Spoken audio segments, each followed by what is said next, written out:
Hey guys, I'm here with our first sponsor, a book I can't recommend enough, Healthy Made Easy, written by Mitchell Thompson. We've had him on the show. He's the owner of Self-Sustained Training. Great guy. He's given us a book jam-packed with so much information on diet, the effects on the body, what we should be eating. I can't recommend this book enough. Like I said, if you need a guide to starting a healthier diet, living healthier, this is the book has everything you need to start out. Easy read, jam-packed with information. It's available at Amazon, Barnes & Noble. Be sure to head over, follow Mitchell Thompson. He's on Instagram, all platforms, Facebook, everything. Check out his documentary. That as well is very eye-opening. Issues in our medical field, how beneficial a healthy diet is. I want to appreciate everybody for supporting the show. And go check it out.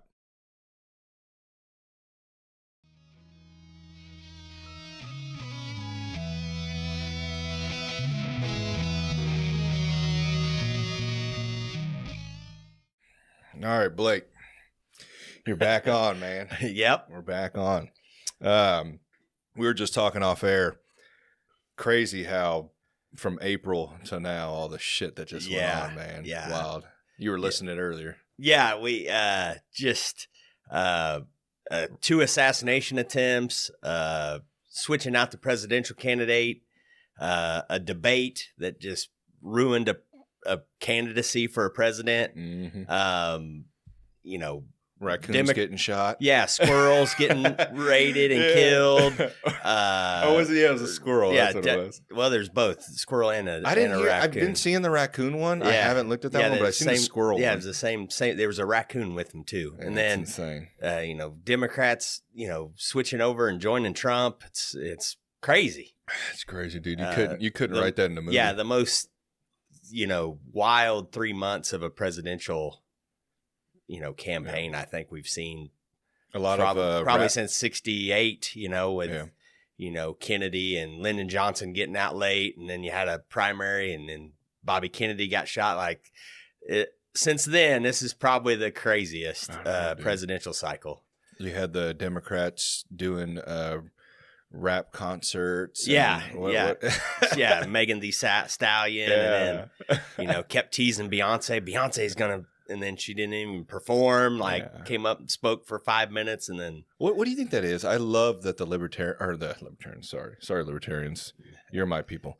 The liberals, they always think for some reason that celebrity endorsements mean gospel. Yeah. And it's weird. I think in years prior, it might have. Because I give the other side respect on the podcasting stuff. Right. I know Joe Rogan and Theo Vaughn and all these guys are blue check marks as well.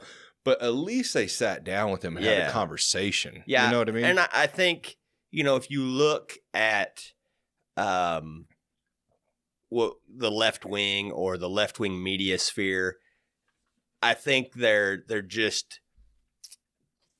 were high on their own supply. Right. You look at the late night shows. Mm-hmm. All those guys are hardcore lefties. Colbert and Fallon less so, but Colbert and Jimmy Kimmel and those guys, and cable news, with the exception of Fox News, they're pretty hardcore left.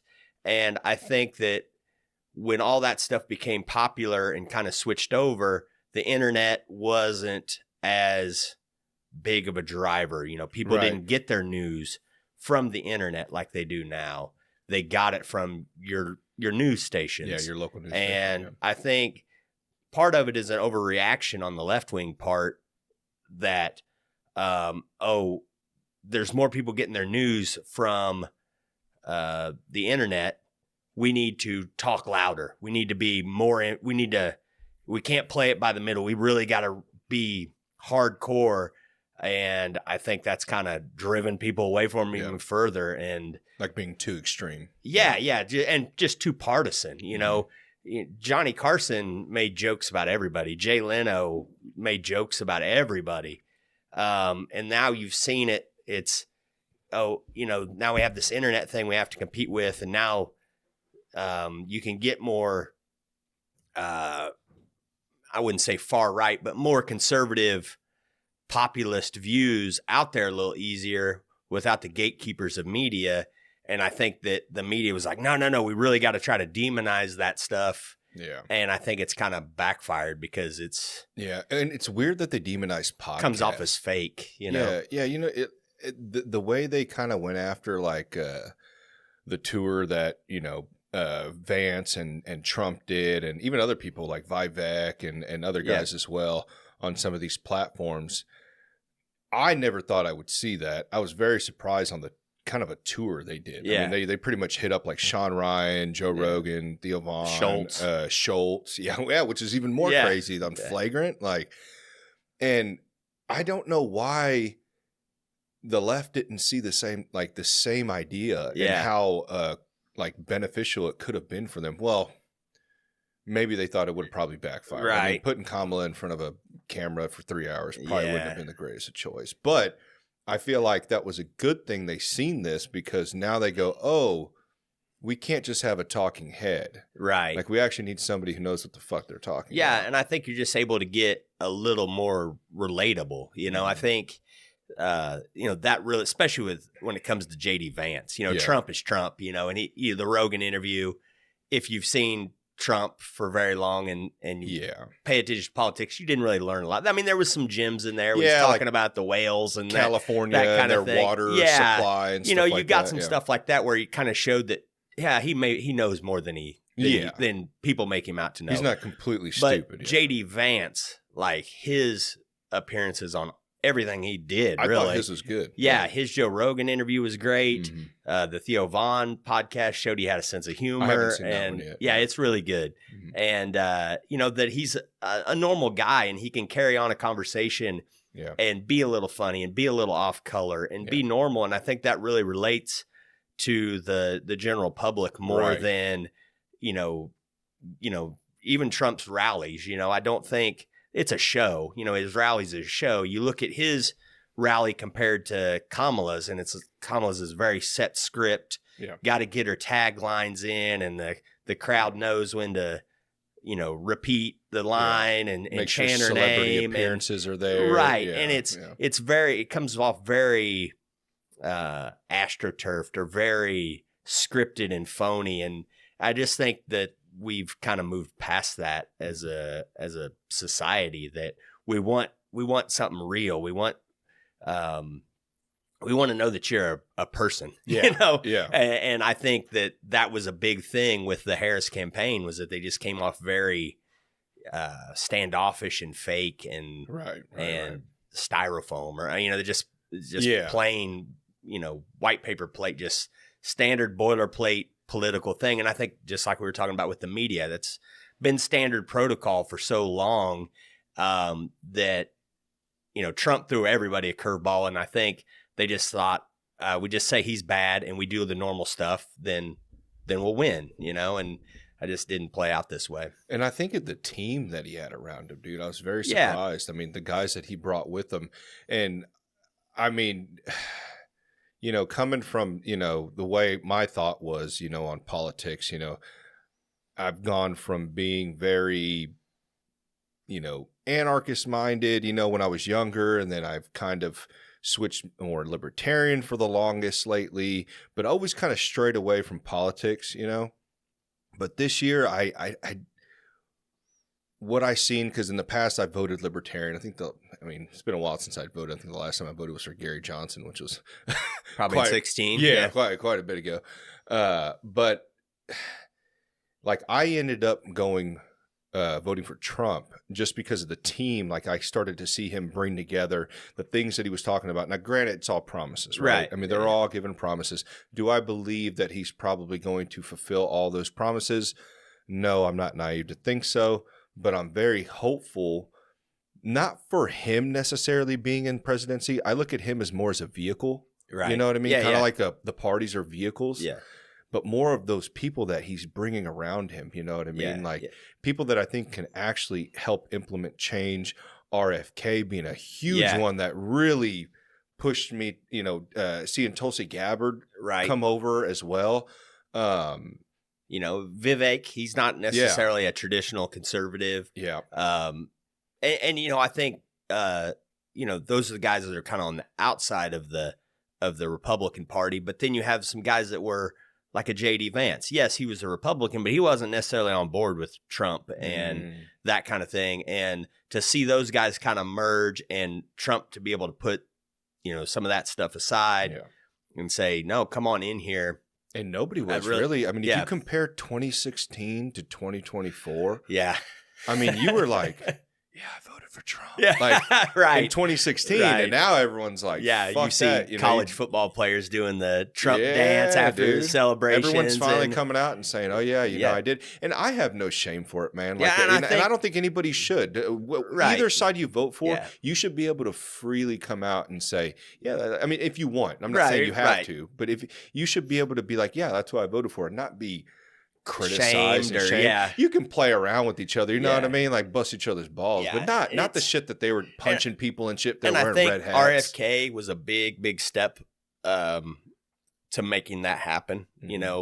When Joe Rogan really helped. I know his endorsement came very late in the game. I was a little upset about that. Yeah, too. But I think he was trying to, if Harris wanted to come on and do it, I think he wanted to I don't think he would have made an endorsement. Maybe I shouldn't say upset. I was very confused on why he waited so long, but now that I'm kind of thinking about it, maybe it was to allow others to make a decision. Yeah, and I think, like I said, I think he really just wanted to give Harris, if he would have come out and endorsed Trump, then Harris is definitely not going to come on. Yeah. And I think if she would have come on, I don't think he would have made an endorsement like he did. I think he would have just presented him on his show and that's it. And then he votes the way he votes. But I think with her not coming on, it was just like, if you can't come on here, then you're not my pick. Well, that, and I think he was worried about swaying too many people too early. You know what I mean? So I think he was waiting a little bit longer. Like, here, let me wait. Let me see,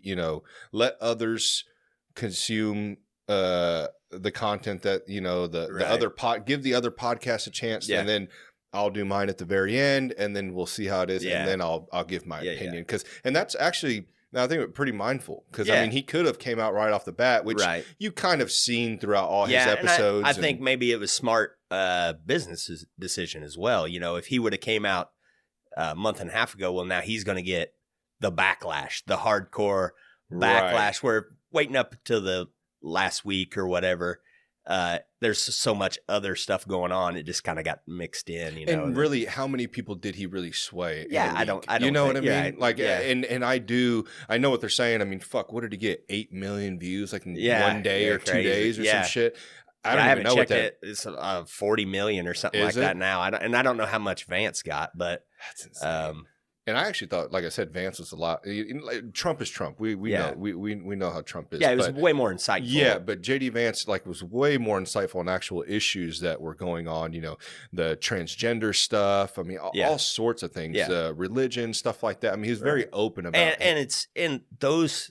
That's why those things work, is because it's not a 4-minute hit on a Sunday morning show where he just has to say, the basic position. They could kind of get a little deeper and he could talk about, trans people he knew and the conflicts that he had, and how, they got sideways with each other, and it's like, you get, that, he's not just a heartless Republican. Like he's thought about this issue and he's thought about how the government should be involved in it and not be involved in it. And, like I said, it's just a deeper understanding in it and you can relate to it a little bit more than just your standard media, interview, where it's, like I said, a 5-minute hit and you got to try to get as many hammers in there as you can. Yeah. And you're fighting, especially being a Republican and the way the media is now, you're fighting the interviewer more than you're combative with her or him. And, so that's half your time is you're just correcting what they're saying. And it's not like that. I just think I think the next election is going to be, I think even in the midterms, you're going to see a lot of Senate candidates and House candidates trying to get on shows like that, just to reach a new audience. And Tim Pool has done a good job of having, House members and senators on his show, and they just talk about the news. You know, they don't.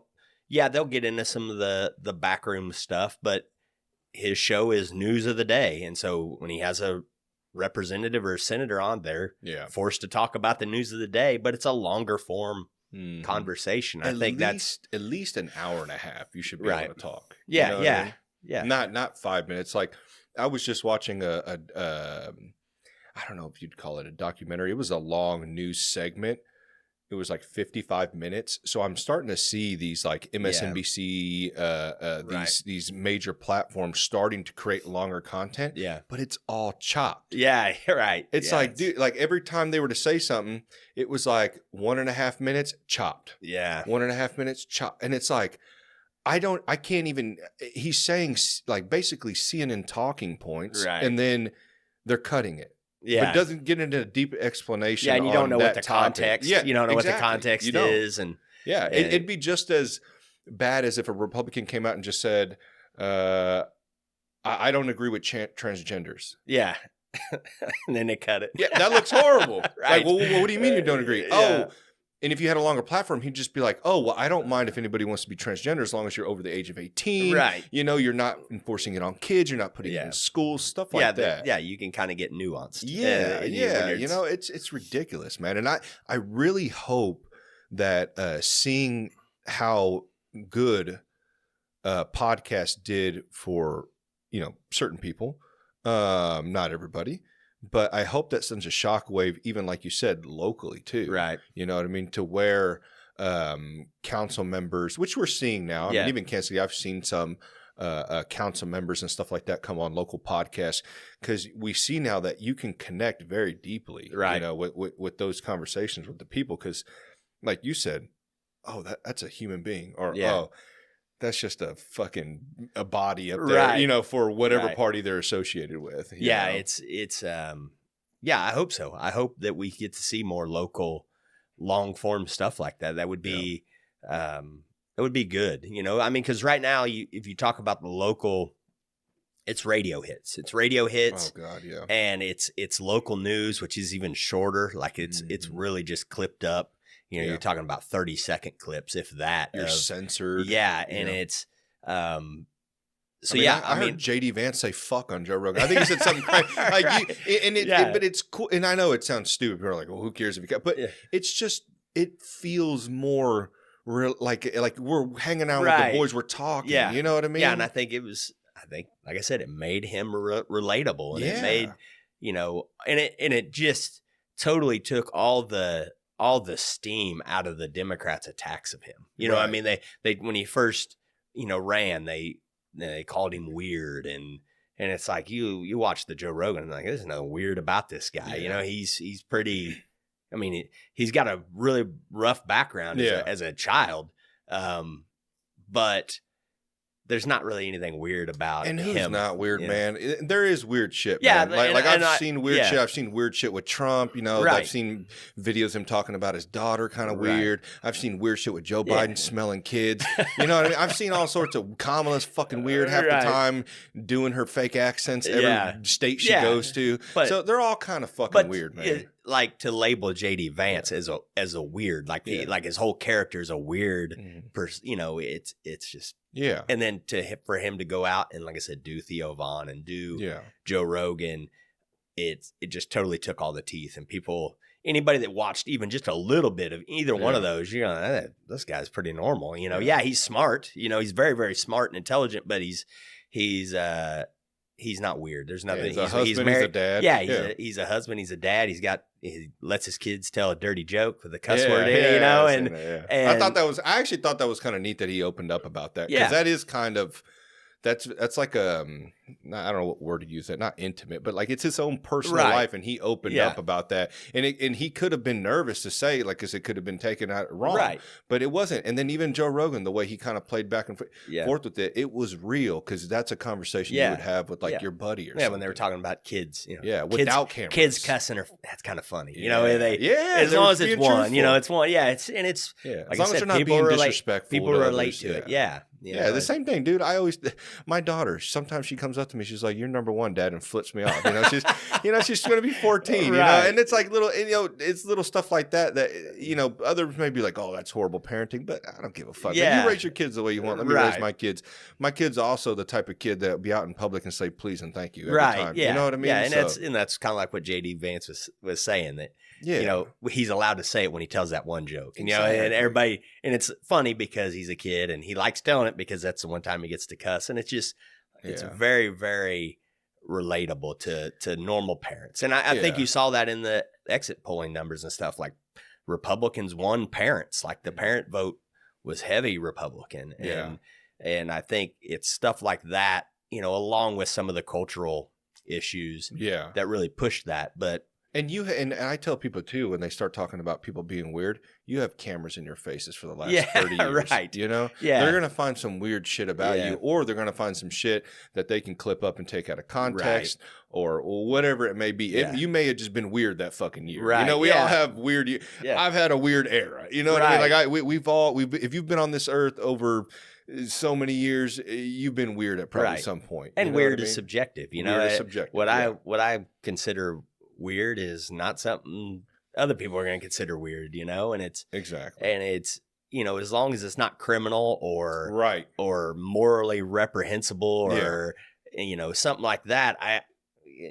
All I want to know is, can you do the job? Right. Yeah. Are you capable? And, what's your priority? Is it really making, are you trying to make a buck? Or are you trying to, influence policy for the betterment of the people, One thing that I like having you on, Blake, is because I've always felt like you're not a typical Republican, like just MAGA. No, I'm not. I mean, MAGA. You know what I mean? Like, you actually can explain why you support. Yeah, I voted for Gary Johnson in 2016. Yeah, I voted Libertarian. Mm-hmm.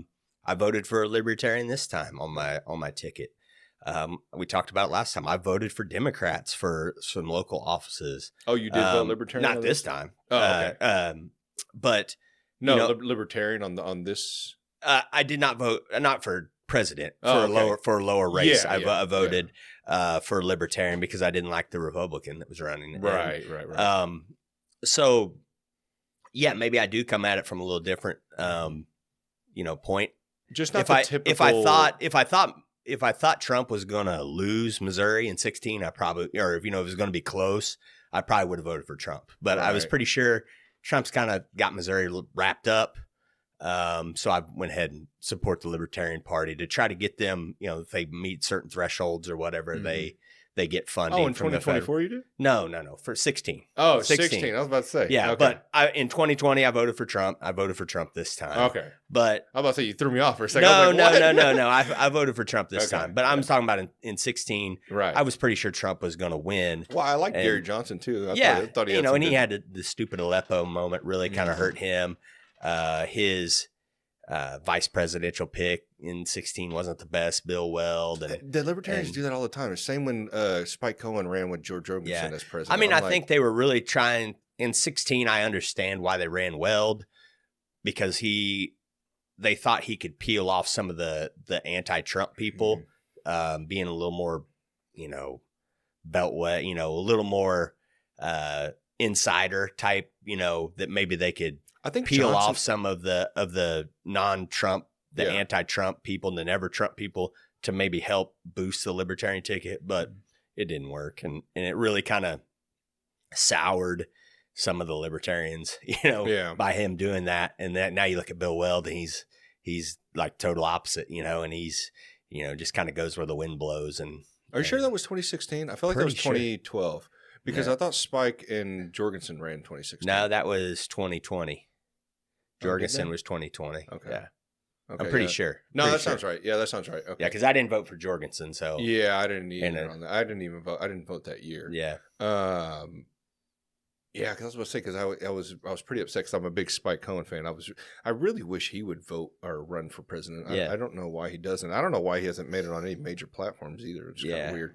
I don't know if you've listened to some of his stuff. Yeah, I've listened to some of his stuff. He's pretty good. He kind of reminds me of Dave Smith a little bit. Yeah, they're he's libertarians. Dude, Dave Smith. I mean, dude, just to see him from when I used to watch him like years ago on Rogan, and then like just see where he's now, man. I mean, just probably the face, I would say, of the Libertarian Party right now. Yeah, and I think he would have won the nomination if he would have run. If he would have ran, he said he was going to run in 2020, I think, and he ended up not. I mean, I can understand why. He's got a lot going for him, and it's comedy. Politics can really mess that up. And you think anymore though? I don't know. I think they're so out there now. Yeah. I think it's like they've got their own like following. Yeah. So I don't think they have to hide anymore. You know, and it's kind of the way the Libertarian Party is kind of, especially over the last 4 years, the way they've kind of headed and divided, and the candidate they put forth. You know, do you really want to be? Do you want to be associated with that? I didn't even know who Chase Oliver was. Yeah, bro. yeah. I was like, who the fuck is that? I haven't seen anything on Chase Oliver. And he disappeared. Like once he won that, like you just didn't see him on anything. Like Gary Johnson, you would see on stuff. Joe Jorgensen, you would see her on podcasts, on different things, and it's like, no. And like, I think even they have the Pork Fest or whatever it is. It's like a big libertarian festival thing. I don't know. Pretty sure that's what it's called, but like. Chase Oliver didn't go this year. Really? It's like that's like the libertarian. Was that the one that Trump festival. showed up to? No, that was the convention. That was their convention. And that also him showing up to that. And I might be wrong. I'm not as well, in depth into politics as you are. But like, has anybody ever done that? Has anybody ever gave the Libertarian Party any type of time of day? And not that I remember. And he got booed. There was some stuff that he was talking about, and they booed him. And then, but he talked about Bitcoin, and they were like, "Oh yeah, I'm gonna free Ross Ulbricht." Day one. So and we'll see. Yeah, we'll see. But yeah, he just, and I think that's what he kept trying to do is just I'll just pick a few libertarians off, and I'll pick a few Democrats off with Tulsi and our some anti health people, with RFK. And I think he just did a really good job of trying to outreach and just, he did. Maybe I won't convince all of you, but if I can convince, 2% of you, then that's cool. I'll take what I can get. Yeah. And I think like you were talking about, that brought a lot of people in. And then once they're in, then you can kind of see, oh, I've been lied to about a bunch of stuff. Yeah. I was just listening today, Bill Ackman, he's pretty active on Twitter. He's worth $8 billion or something, but he really came out hard after the October 7th and all the stuff on the universities. And he was like, I'm not giving any money to Harvard anymore, and he ended up voting for Trump. Really? But that's what he said. Like once I kind of, got woken up. What was he prior? He was Democrat. Left? Yeah. Okay. He was, I would say he voted Democrat most of the time, but, but he talked about like, once I got out of it, then I'm like, oh, that's a lie. That's a lie. That's a lie. And then he's talking about like the very fine people and that kind of stuff. And he was like, once you kind of get woken up and you can kind of start to see more and more that you've been blinded to. And then I think that helped too. Like I said, RFK bringing him on, then people are like, oh, well, if he is vouching for Trump, then let's dig in and let's see what. Because he was pretty critical on Trump for a while. Yeah. I feel like. Yeah. There was a lot of people who were, man. And I think, you look at like Ben Shapiro. He didn't vote for Trump in 2016. He left the top of the ticket blank. And then you saw Trump govern for 4 years, and now it's, he was hardcore. He was out, touring the country for Senate candidates and stuff. And I think they all just, like I said, seen that vehicle, man. They're like, this guy's, if he's actually trying to round up this team of people, which I don't think we've ever seen anything like that before. Yeah. We need to endorse it. We need to be a part of it. We need to make this push because it's all in or nothing. Yeah, yeah. I think, you talk about a vehicle. I think in 2016 there was a lot of people that were like, he's gonna jack our tires, and he's gonna run down our vehicle, and we'll never recover because he's gonna tarnish. Right. He's gonna tarnish the Republican brand, and we won't win for 20 years. Yeah. And then he won, and then he governed, and then I think a lot of people are like, oh. And then you see the enthusiasm, and it's like you can build on that, Mm-hmm. And now, like I said, you've brought people in, and now people are getting behind the vehicle and they're starting to push it. And I think people realize that Trump is not some big ideological powerhouse where this is my way and this is what I want to do. And everybody else shut up and just do what I say. I don't think he can be convinced, and you can talk to him and say, listen, if you do this group of people is really going to like it. And then he's like, oh, well, it's kind of, he's got a big ego. He wants to be liked, sure, but I think you can't be perfect. Yeah. But I think wanting to be liked, if you're a good president and you have a good presidency and the economy's good and all that stuff, and you get to that's what he wants. So doesn't that benefit all of us? Doesn't his ego kind of benefit the country? He wants to make the country great. Yeah. So he gets the credit. So I don't care who gets the credit. Yeah. I just want the country to be in a better place. As long as the people can benefit from it, and live in a better world or a better country, live better. I mean, dude, there's a lot of people hurting right now, man. You know what I mean? And it may not be third world hurting, but it's still hurting, in a different way. And for us to compare it and go, oh, you don't have it that bad. You guys, have clothes and food and cars and TVs and shit. Yeah, it's all great. You know what I mean? I'm not saying that we're suffering, but it's still hard. Yeah. Everyone's living paycheck to paycheck. Right. Well, a lot of people are living paycheck to paycheck right now. Yeah. And, the inflation really, really hurt. And the wage hasn't gone up the same. But they throw Trump in that same. They say Trump was a part of the same inflation increase too. What do you think about that? I mean, he had to deal with COVID, and if you look at his presidency, and then the thing that really drove me crazy is he lost 400,000 manufacturing jobs. Well, yeah, it's because you're counting COVID. We shut everything down. Of course. They're screwing right. If you look at before COVID, he put a bunch. Yeah, they would, liars use, numbers, and, numbers can lie and liars use numbers. That's an old adage. And that stuff really drove me crazy. But, he was the first president, and I don't know how long, that shrunk the wage gap. They talked about his tax cuts benefiting the billionaires. Well, the billionaires didn't make as much under Trump, and the lower class did. He actually, you hear about the wage gap and the wealth inequality. He was the first president to actually shrink that during his presidency. Yeah. And it's, it's you don't hear that because they don't want you to, and it's. And how much can you really do in 4 years?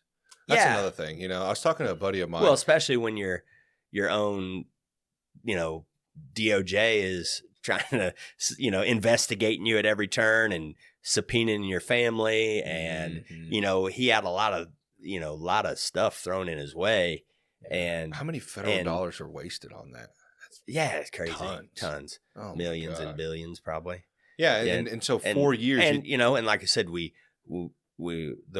lot of Republicans thought he was going to tarnish their brand, so they were opposition to him. They had Paul Ryan as Speaker of the House, and he's totally anti-Trump, and so that stuff got hindered. He wanted to repeal Obamacare, and John McCain went and voted that down and was the deciding vote. And he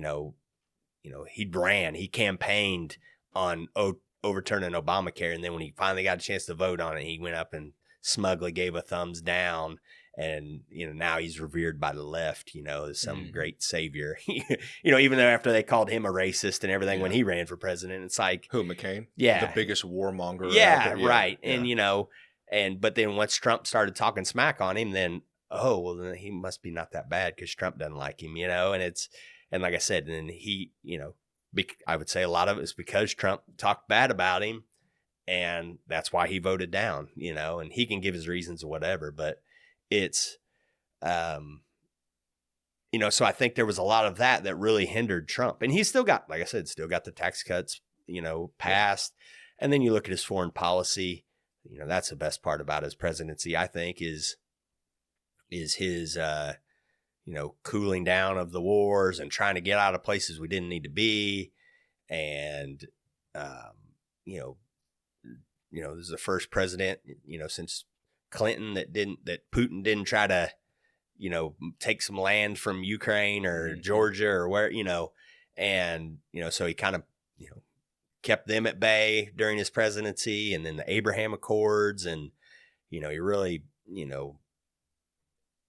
put a blanket on Iran, and said, no, you're not going to get this money to cause problems. And he shut down the nuclear deal with Iran. So his foreign policy was the best since I've been alive, really. And crazy for a Republican to come out and say, I don't want war anymore. Yeah. It's fucking stupid. Right. And you look at his policies, and he's taken policies from the left, anti-war. That's a traditionally leftist policy. It is, yeah. He's really tapped into the working class. That has traditionally been a Democrat stronghold, right.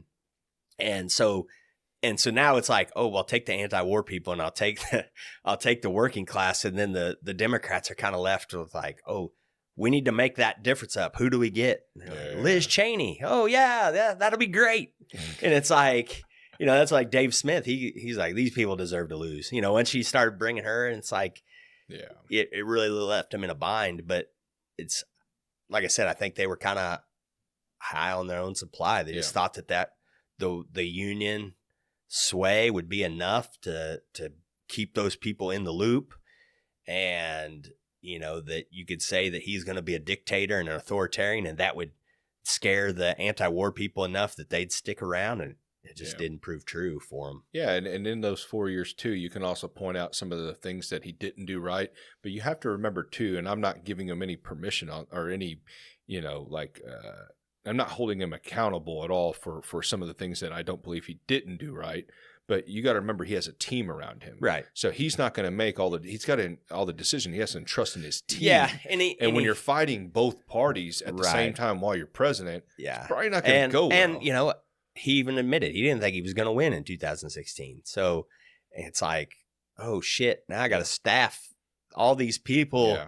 Who do I get? Well, I'll just get these people that already know what they're doing. And has he ever ran in any type of government position? No. Yeah, that's what I'm saying. And you just go to the top. Yeah. That's insane. Yeah, it's crazy. Yeah. But so don't expect perfection. And like I was saying earlier, just like a buddy of mine told me, he's like, in order to get anything done, you have to have some sort of dynasty, kind of like the Clinton, Bush, Obama era. Right. Like you got to have that many span of years, even though they're different parties, but they kind of, if you look at some of their stuff, was very similar, very war driven too. Yeah. And you need that timeline in order to implement like big change. You can't do that. I mean, you look at Reagan, he got a lot accomplished in 8 years. Mm-hmm. Some of Were it they not back so to good. back though? Yeah. He won in 80, and then see, now he's dealing with 4 years and then 4 years. And then everything going back. Like Reagan, he got a lot done, but it was from a very rough point. Inflation coming off the Carter years was very, very high, and Reagan came in, and they said a lot of the same things about Reagan as they did Trump. He's a cowboy, he's reckless, and he's going to, get us into nuclear war with, the Soviet Union at that time. And who knows what's going to happen with these hostages. And they had the Iran hostage crisis was at the end of Carter's term. But he got a lot done in 8 years, and then he turned it over to Bush Senior, and he had 4 years, and the wheels were starting to kind of come off. And Clinton came in, very moderate candidate, and beat it. And then, like I said, he got 8, and then George W. Bush got 8. And if you look, like, yes, they're very much similar now. Clinton and Bush, there's not a lot of separating them. Mm-hmm. And then you switch over to Obama, and then I think things really started to change under him. Yeah. But you got 16 years with Bush and Clinton. Yeah. But still war driven. I mean, even Obama. And the Clinton, he passed NAFTA and Obama, they called him what do they call him? Deportation and chief of deportation. Yeah. And then, deporter in chief. Yeah. Deporter in chief. And then Obama, he claimed he was going to try to get us out of that. And, he was blowing up American citizens, which people don't like. And whether or not it was him or not, we're going to do the same thing that they were blaming Trump for. Then it was his team. Okay. Yeah. Well, okay. Yeah. Then we see it's not just one individual; it's a team you're surrounded by. So it's. I think really, if you look at it, Trump is in a much better position to implement his policies. I think he's in a better position to build a legacy for himself. If you got to think, if he would have won in 20, he probably wasn't going to have the Senate or the House. So there's not much he's going to be able to pass. His foreign policy would have still held up, but there's not going to be a lot happening other than investigations into Trump, probably. And that 4 years we got to see the other side and what they could do. Yeah, we and like, then he's fuck. still trying to clean up COVID. Mm-hmm. And that would have probably been better for a lot of us rather than Joe Biden coming in there and mandating the shot and extending the mask requirements and all that stuff. Right, nonsense. But I really think Trump would have really been handicapped in those, going forward. Yeah. And, especially but now you look, now we've had 4 years of Democrat control, and now, we've had a slim majority in the House the last 2 years that have kind of, bogged down some of Biden's stuff. But you saw what Biden, did to the economy. You've seen his foreign policy. And now you got shit going on in Ukraine, October 7th in Israel and that war, and Iran firing missiles into Israel. And, we had nuclear subs off our coast in Florida. We've had jets up and around Alaska. Mm-hmm. You see North Korea join the Russians in Ukraine. It's like now you've seen all that stuff for 4 years, and now Trump comes back in office. He's got a Senate, that's, we've got a 3-seat majority in the Senate, or, 3-seat majority in the Senate with a tiebreaker. And now you got control of the House, and he's been there before. And you've already started seeing with his appointments, he's got a plan, and he wants people that are going to push his agenda and what's been going wrong in the country. And so I think there's a really good opportunity for growth and to turn some of this stuff around. And then, he's really got 18 months maybe of step where he can really go. And then you're going to get back into midterm elections. You're going to have a whole bunch of senators running, and they're not going to want to do anything that's a little edgy, So he's got a limited time here. But if he can pass some of that stuff and the economy turns around, and the war stuff cools down a little bit, then that's going to only help those Senate candidates. And then maybe gives him another 2 years to finish out his term where he can really pass some change, really, not life-changing, but, significant policy changes for the long haul that maybe get us back on the right track. Well, and hopefully set up to where the candidates after this 4 years can see what he did and what he's trying to achieve and keep that train moving. Right. You know what I mean? Keep that positive because direction. you're gonna lose out on the charismatic, the charisma Trump brings and the enthusiasm. So you're gonna have to have enthusiasm behind substance, like the economy and like foreign policy. And did my life get better or did it get worse under Trump? And I think that's what's going to be. That's how he's going to have to hand the football off. Yeah. He can't. As much as I love J.D. Vance and Vivek and Tulsi and all those people, Trump can't hand him a bag of shit and tell him, there you go. Yeah. Because they don't have the oomph that Trump does. That he's really going to have to set them up with effective policy and good results that they can run on to really get them, in 2028 to get them, elected again. Do you think he kind of set a standard for presidency now? Like you kind of have to have that, I don't know, polarizing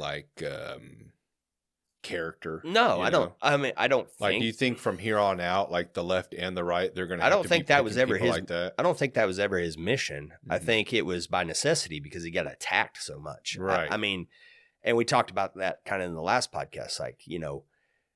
He said things. And then they said, no, you can't say that. That's racist or whatever. And there was a whole bunch of people going, I didn't think that was racist, know? Right. And then they're like, no, it's racist. And you're racist if you don't think it's racist. And they're like, well, I'm not racist, so fuck you, know? Yeah. And I think you saw that. And I think a lot of it was I don't think he meant I don't think he was trying to be a divisive politician. I think he was just being Trump. Like he was being the reality. Yeah. He was being the apprentice boss, you know. Yeah. He's not going to be bullied. Yeah, he wasn't going to be bullied. If anything, he's going to bully you. I think that was a big thing, you know. Yeah. The very first debate he was in, Megyn Kelly comes on there and goes, "You've said all this stuff about women." And a normal politician would have went, "Well, that's disputable and this or that." And they would have tried to wiggle their way out of it. And what did Trump do? No, I was only talking about Rosie O'Donnell, you know, and the crowd erupted and, you know, he was able to deflect with humor. And we haven't seen that in a president and a politician before. And once again, I think it made him relatable. Mm-hmm. Oh, this guy can be funny and he can throw it back at the media. You know, he's not a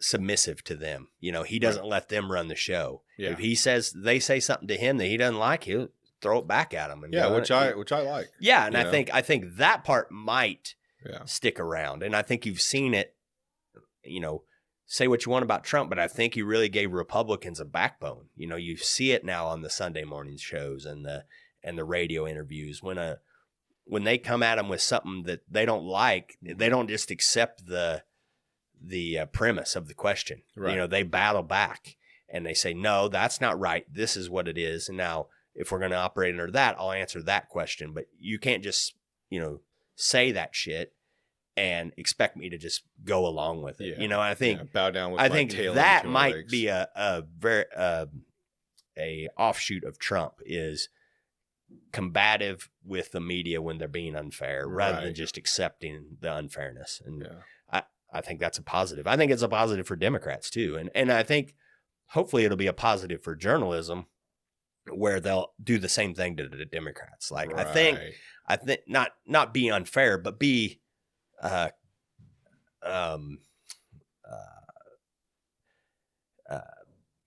can't think of the word, but being combative, being antagonistic to the, you know, for both sides. Like treat them both. Yeah, I want hard questions, but I want hard questions on both sides, and I want you to deal in truth and ask them about things that they've said or whatever, and hold them accountable. Like that's what journalism's supposed to be, and it's kind of lost its way in the Obama Trump era. You know, and stop with personal attacks. Yeah, you know, that's the other thing. It's like you said, if it's not something criminal, right, then stop. You know what I mean? Like I want to know what they are trying to do for the country, how they're going to do it. Like you know, longer form conversation on it. Explain to me. Don't give me just the small little, you know, the one sentence. Soundbite. So the clickbaity sound bites. Give me actually what you're going to do. I'm not saying sit there and talk about one thing for an hour, right? But give me something to where I'm like, okay, that makes sense. Yeah, and I think we need to stop treating our politicians as their that they have to be pure as a, you know, wind-driven snow. Yeah, like human beings just like us. Yeah, and I think, you know, I saw a video that's been kind of making its rounds, and it's this guy, and he's talking about, well, don't, you know. I raise my kids to say that you should be compassionate and empathetic and all these and then you elect him, you know, he's against all those things. And that's disqualifying in itself. And it's like, well, I mean, I'm not electing him to be my priest, you know, like I'm electing him to drive the policy of the country. Right. And to correct some of the things that's been going on with our government and the politicians running it for a long time. So if he talks a little crass and he's a little bit more combative and he's a little bit off script and it gets us to a better place, then cool. Like I can shuffle that other stuff aside. Yeah, or if he's had a bumpy history, you know, like who doesn't, man? Yeah. I mean, if you've lived in your 20s, well, you know what I mean? Yeah, and I think like you've done some shit you're probably not Trump, proud of. You know, but should you be held accountable for that the rest of your life? Yeah, but I think the media, like some of that stuff that they tried to throw at Trump 10 years ago might have hurt somebody, but he didn't accept it. He was just like, no, No, fuck you. Yeah. You know, it doesn't have anything to do. And you know, and I think the public was a little less receptive to it as well because they did that shit to McCain. Right. You know, they called him a racist and they called him he was a warmonger. But they tried to, say that he was racist and McCain. I think he had an adoptive kid from like Bangladesh or something. Really?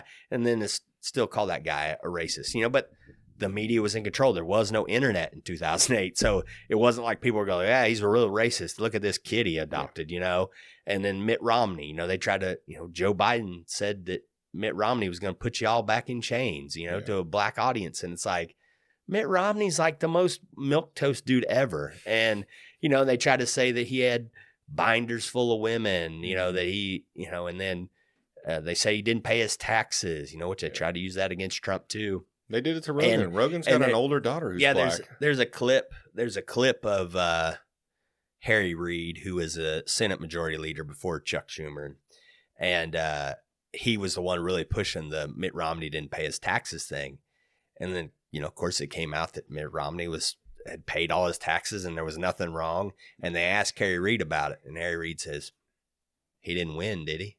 And it's just like, just laid it out there like, yeah, I didn't give a fuck if I was lying or not. Like, I just didn't want him to win.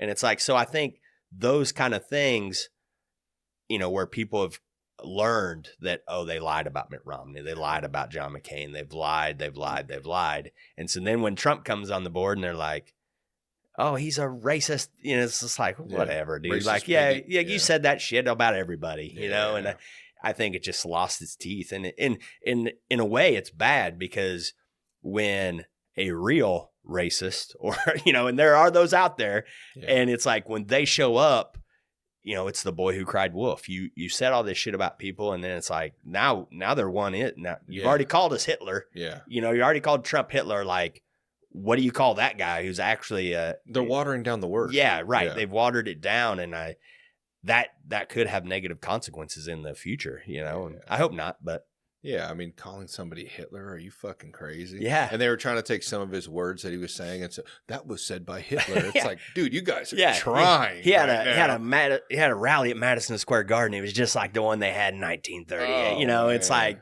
I heard there was not very many protesters there, which is weird. Yeah. I heard there was only like a couple hundred protesters out there. Yeah. From when you remember 2016. Yeah, right.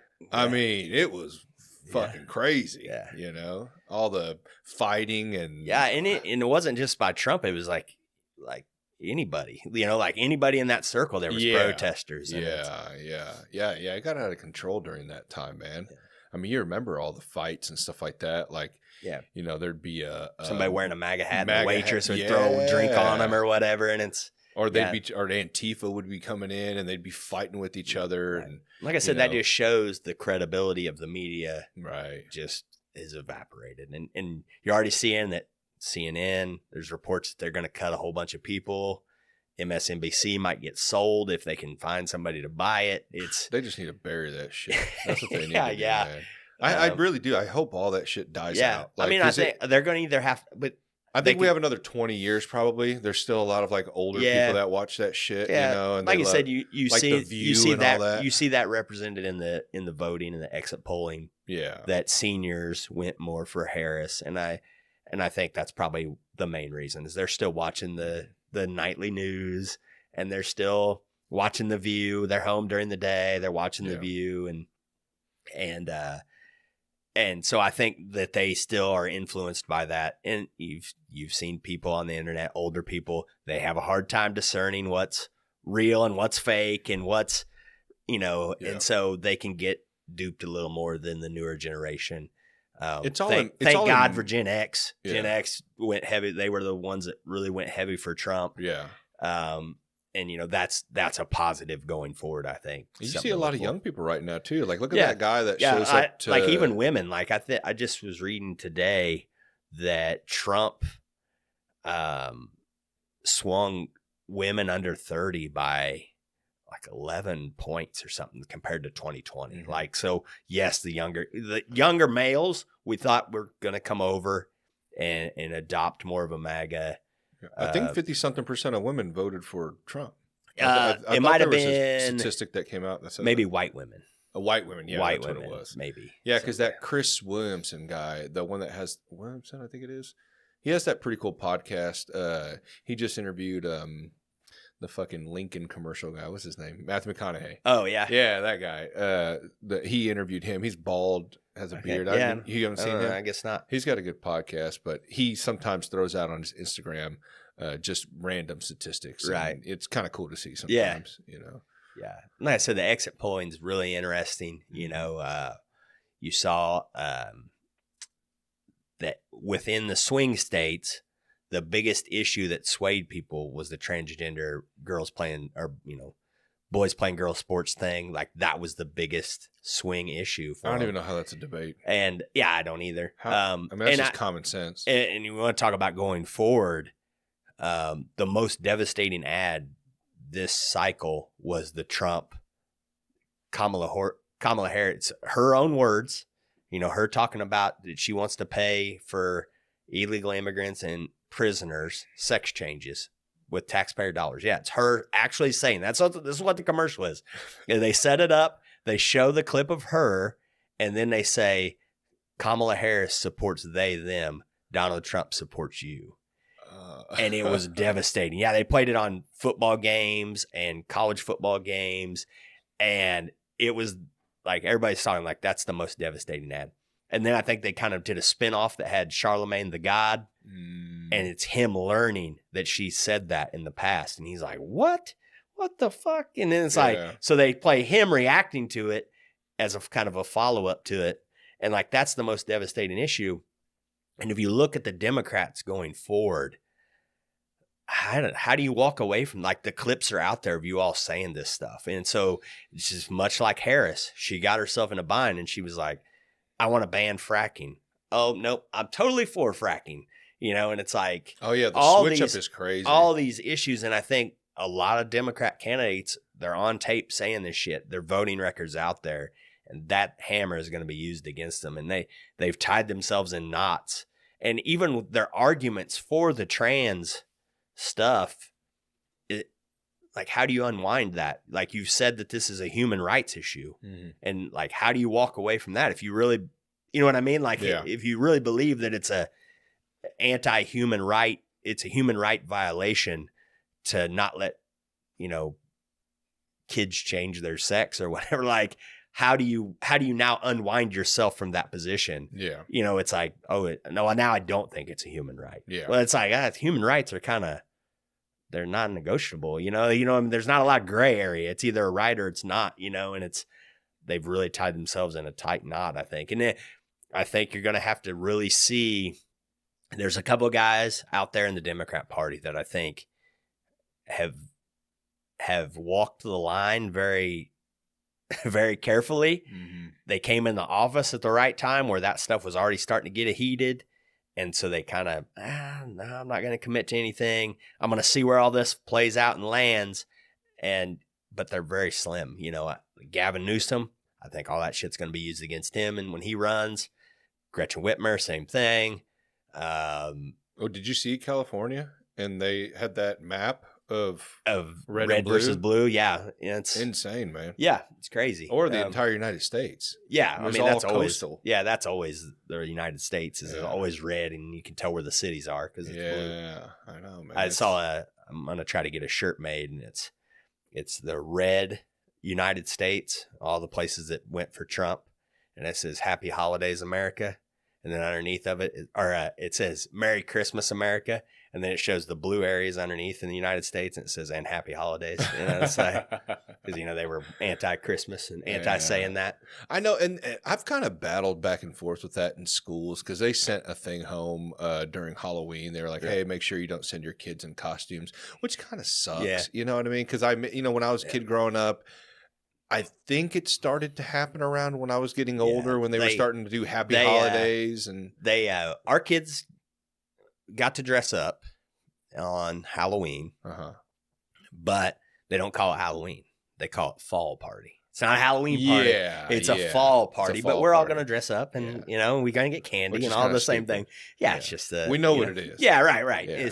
But then again, it kind of I'm conflicted with it because I'm big on, I don't want transgender LGBTQ shit in schools. I think that needs to be something left at home, or if they want, maybe, and kind of pick your brain on this, have a, I don't know, because then that's using federal dollars and something I just don't think it needs to be talked about. So never mind. I'm not even going to say that. Because I was going to say maybe a safe space for kids to go to that are, because there are kids that are feeling, you know what I mean? They end up growing up to be gay or whatever. Yeah. You know, and I understand that not everybody has a good home, so they don't have no one to go to. And I don't want a kid to kill themselves because they're different and they can't. And I think a lot of it is driving it. Mm-hmm. You know, I think a rough home life can push a kid to, they want attention, you know, they're trying to get attention. It's a social thing. And then, like you said, a lot of them grow out of it. A lot of them, you know, that maybe do have gender dysphoria. They just, like I said, maybe they just turn out to be gay. And,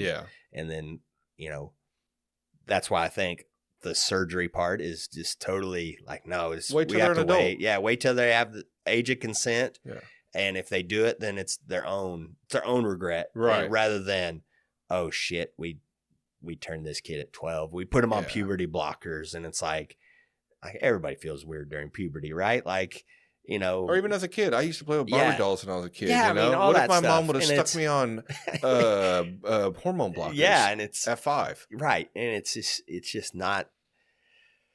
It's gone too far, but like I said, I think, you know, there's been so many organizations that have jumped on board and said, you know, you can't even talk about it. If they say that they feel like they're a girl, then they're a girl. You just have to affirm. And it's like, oh no, I think we should dig deeper. Like, are their parents going through a divorce, or you know what I mean? Is there something behind this other than just their their psychological or biological makeup that's driving this? Is there some other contributing factor that we need to diagnose and counsel? And it's like, there's so many, you know, health organizations that have just said, no, like, no, you just have to affirm. And I'd be fine if schools had counselors for that. You know, go see it. I mean, school has they have counselors. Let the kid go see a counselor and make the parents aware of it. You know, and sometimes maybe they just want to be heard. Like you said, they just want someone to listen. Yeah. And, you know, and like I said, you know, there's a lot of policies in California and stuff. It's like, oh, they tell their teachers. Well, now the teachers you can't even tell the parents that, hey, they're wanting to do this. They're wanting to go by a different name. And like, it's illegal for the teachers to reach out to the parents because supposedly the parents might not affirm and try to, you know, talk them out of it or whatever. And it's like, well, that just extends. If there's, you know, underlying circumstances, the parents could maybe try to fix it. You know, if the kid's not getting attention or they're feeling neglected or they feel like they're not getting heard at home, or like I said, it's a divorce situation. They feel like they're in the middle. Like, tell the parents so the parents can, you know, hopefully do what parents do and pick, you know, what they should do and bring that kid in and make them feel loved and put the emphasis on them. And then, you know, then they maybe grow out of it. Or the other side, they'll see like, oh yeah, my kid's probably going to be gay, right? And they're going to support it and they're going to be there for them. But there's no reason to keep continuing to push. Yeah, and I think there's a lot of parents that got bullied in. I think there's a lot of parents that got bullied into transitioning their kid because they thought, you know, that they've been fed all this stuff from all these agencies and all the media. And look at Megan Fox. With 3 transgender kids. Like, what are the odds? Yeah, somebody did the odds. Yeah, that's insane. Yeah, it's crazy. Like, if you actually take the population of transgender people and extrapolate that out to having 3 of your own kids turn out that way, it's, you know, and I think that's a big factor why Elon said that, you know, he did that to one of his kids, like. And he's like, I got duped into signing paperwork and stuff, and it's like they're forever changed. And did his kid actually had a sex change? I knew I think they did the puberty blockers. I don't think they did. Okay. I don't think, and like hormone therapy or something. I don't think they ever did the surgery. But he was just like, it just like took the humanity out of him. Like it sucked when they put him on that medicine stuff. It just sucked the authenticity out of his own kid, you know? And so I think that was a driving, you know, yes, the free speech thing, but I think a lot of that is all tied together, you know, because on Twitter, you couldn't put that out there in the old Twitter, you know, you would get banned, you know. I can't think of the chick's name that she put men aren't women though, and got her account blocked, like Why can't for she just have saying her, why that, can't she have her own views? I don't Yeah, understand that. but that's what I'm saying. Like, so you take all that, you take Uh-huh. people saying that stuff and you take them out of the Twitterverse, and it's like, well, now it's all one-sided. It's all, you're only getting one side of the trans issue. Yeah. And so that feeds on itself. And like I said, Elon even talked about, like, I didn't have anybody tell me that there was anything bad about this. Like, this is just the right thing to do. And it's like, well, it's not really true. It wasn't the best thing for my kid. It wasn't, it's not the unanimous consent of the people that this is what we need to do with these kids. And yeah. And it's a simple, and like I was saying, going back to the school stuff, it's like, just keep it neutral. Yeah. That's it. Yeah. Just keep it neutral. Yeah, just be polite. Let these kids learn. You know what I mean? Tell Yeah. kids not to bully. Yeah. And people you're seeing, because of how they choose to, what they choose to be. Right. You know what I mean? And- but then also, we don't need all this, this push for, that specific topic. Just just give these kids safe places, and like be I said, good just, people. And that's it. I'm not an expert on it, but you talk about this SEL, it's social emotional learning, and like they focus on this stuff, and they focus, and well, then the more you focus on it, the more it's going to flare up, I think. Right, and I just, I'm sure you went to school with weird kids. I had weird kid, and it's like, he got made fun of, right? But we got in trouble for making fun of him. Yeah, you know what I mean? yeah, Like, treat everybody with respect. Oh yeah. And try to police that stuff. Like, don't let bullying take place, and just treat it like that. And then keep all that shit between the parents and their kids, unless it becomes a way outstanding issue. But then you need to take, like I said, get parents involved and say, hey, this is what's going on. Yeah. We can't have that in our schools, or there's got to be guardrails, but to just keep talking about it, well, then I think you're going to get kids that are just flaring up, just like I said, to get attention, to be part of it. Is it Abigail Schreier who did the book? That's not right, I don't think.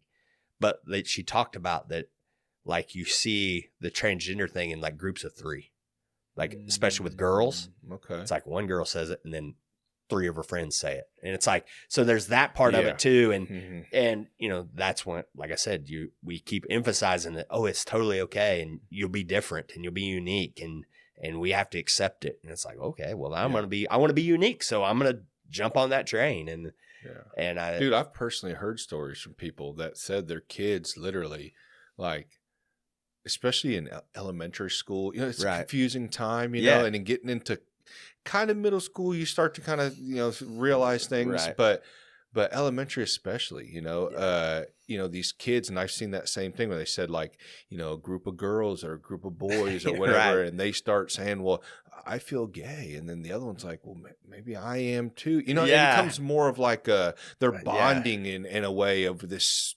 topic, and maybe they're not necessarily. And then you find out, you talk to these people 3 years later, and it's like, oh, so whatever happened? It's like, oh, it was just a phase. Yeah. And and I think maybe they're seeing it so much that and that's what like, I was just going to say, like, they, with their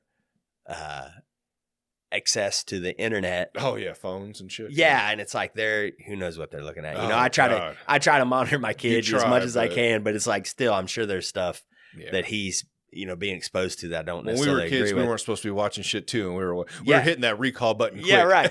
On the remote. And like, you talk about like the gay thing. Yeah. Like the first time I remember that, like, and I don't know how old I was, but it was when Ellen came out of the closet. Like, really? She had a sitcom and it was like popular, and she like came out on the show, kind of like she presented her. She might have came out and then they adapted the show, but it was big news. Like, and it was like, what's that mean? My parents are like, it just means this. And it's like, oh, okay. Like, and it wasn't a big deal, but it wasn't like I had to, like, I learned about it through a sitcom, that's like that. And, then that progressed into like Will and Grace, and that type thing. But it was very low key, and you could, like, I felt like a little kid. Like I said, I don't remember how young I was, but like, I feel like a little kid could still watch the Ellen sitcom and be like, oh, there's like not even it wasn't in Yeah. your face. And It's I think just Ellen. It has nothing to do with being right, gay. right, yeah. And I think like towards the end of her show, it did become that. Right. But you know, like I think it's just a little bit more flagrant now what kids are getting, and it's really in their face. And I think hopefully some of that will get corrected too. And you're already starting to see the cultural winds. I think are going to blow it that way. You know, they're gonna, you know, just like the voting. You know, like I said, the biggest issue was the trans people playing sports. So I think, you know, the people drive this country, whether people like it or not. Yeah. And if that's what the people want, well, Democrats like to get elected. They like power. And so they're going to have to figure that out. They're going to have to figure out how to communicate it better, or put it on the down low, or make it not so prominent, and go forward in that direction. Yeah. Deal with real issues. Stop with the racist gay stuff. Yeah, like, that's all you talk about. Right. We're done with this shit. When I was in high school, there was gay people in my high school. Yeah. No one gave a fuck. You know, maybe there were some assholes. There probably were some assholes. But like, just leave it alone. Stop talking about it. Because now you got like to where when I was at one of my brother's football games, his prom, like I had to watch 4 girls lose a prom queen thing like in front of the whole school to a dude. You know what I mean? Like, and you know, it's nothing against that dude. That dude wants to be a girl. That's cool, whatever. Right. You know what I mean? But it's just getting too much now. Yeah. You know what I mean? Like, leave all this shit alone. Just let everyone go and live their lives. Let's actually talk about real things that are going on in the country. Let's focus on that. Yeah. But like everyone's kind of tired of it. Yeah, and it's, you know, it's gotten to a point where you're starting to see people go, "No, I'm out." You know, you see it with the because they're tired of it. Man. Yeah, and so long. Yeah, and it's, you know, and it wasn't that they wanted to be mean. You know, it's actually the opposite. People wanted to be compassionate. They want to be empathetic. They want to be kind and caring. Now they're irritated. And now they felt like that's been used, that their compassion and empathy has been used to push it to a level where we've got some ridiculous shit going on. Right. And now they're like, nope, we got to cut it off now. We got to stop, you know? And you're seeing that with, I don't know if you're following this volleyball player, San Jose State. Mm-hmm. They have a transgender volleyball player, and teams are forfeiting. They're saying, we're not playing. Good. Women's. Yeah. And I don't know how many teams it's up to now. Well, it's sad for them. Some of them are like, have now, because they're in conference, so they play each other twice. They forfeited both games. And so, and then like one of her teammates has actually spoken out and said, like, filed a Title IX complaint. And so now, like, they're teammates, right? And so they're, and now a coach, one of the assistant coaches put out a Title IX complaint. They suspended the coach. And so, but it's to the point, like I said, you're seeing these other, and it's like, no, we're not going to play. Like, and so that's how change is really going to, you know, people putting their foot down and going, nope, this is the line, and we're not going any farther. And good for them. And I feel bad that, you know, that certain people can't play sports because, you know, they're transgender. But, you know, they're going to have to create some sort of league or something. I mean, I would love to be a Major League Baseball player, but fuck, it didn't work out for me. Right. You know what I mean? Like, not everybody can play everything. Like, there's some choices I've made that I have consequences in. Yeah. And it's like, and once again, I'm sure, I can't remember the person's name that's a volleyball player, but go play in the men's league, you know? Yeah. Or like I said, because they would say that they're on hormone blockers, right? So that it wouldn't be at the same level. Right. But it's like, and it sucks. Maybe we have an open, you know, maybe just an open division and that's whatever, what I'm saying. You know. And I know that sounds kind of like a fantasy idea because they're like, well, how is, you know, because how many people are really transgender on hormone blockers? And what it's going to end up turning out to be is a bunch of men. You know, you're not going to see the trans men. You know, the biological females that transition to male. They're not going to make it because they're at a disadvantage. You know, so it's like now we've got to have trans men and trans women sports. Now we have 4 categories. It's just.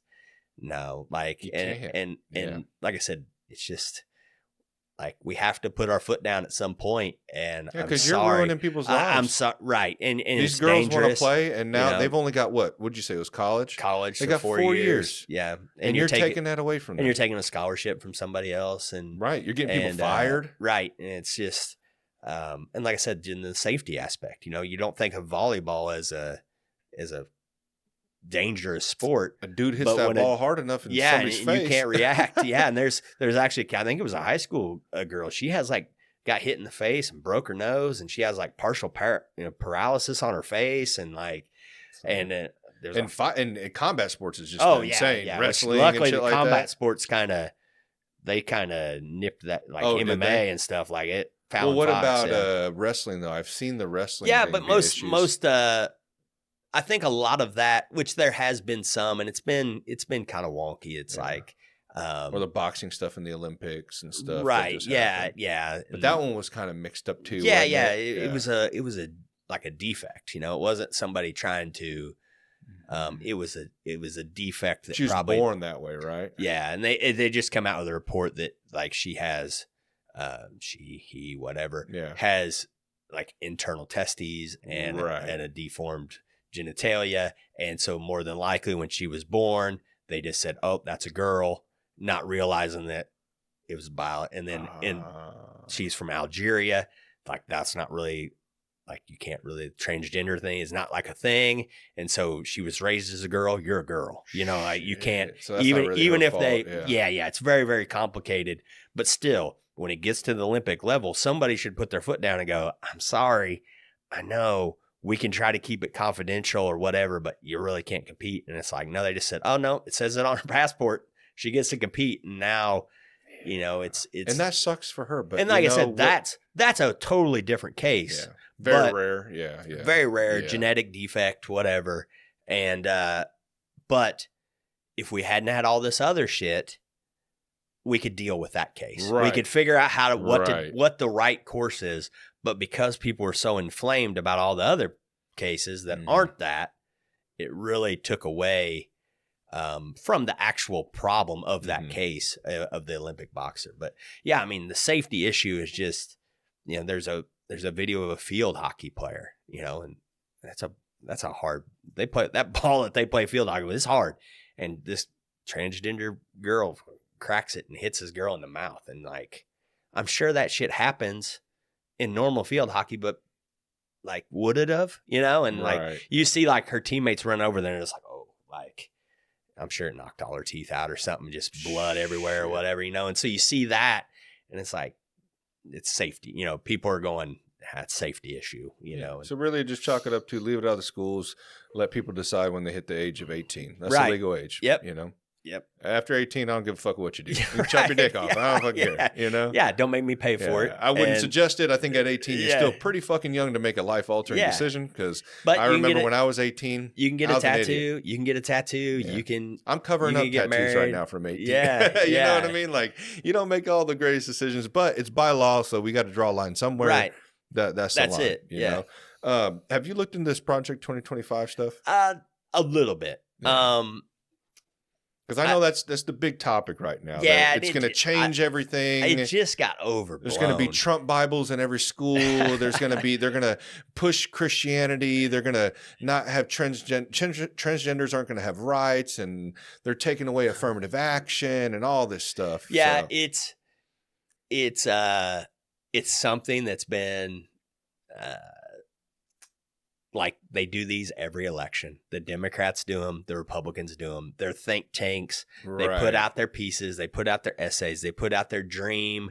If we got everything we ever wanted, this is what it would be, and this is what it would look like. Yeah. And a lot of what Project 2025 is from the Heritage Foundation. The Heritage Foundation they are not I think 100 other organizations as well. Yeah, but they're not a far right organization. They're not a neo-Nazi organization. That's what they keep calling them. Yeah, they're pretty standard, run-of-the-mill, conservative think tank. Yeah. And a lot of it was hiring recommendations, because we were talking about earlier, that really kind of, effed Trump up. Yeah. He's he didn't have a team. He didn't know.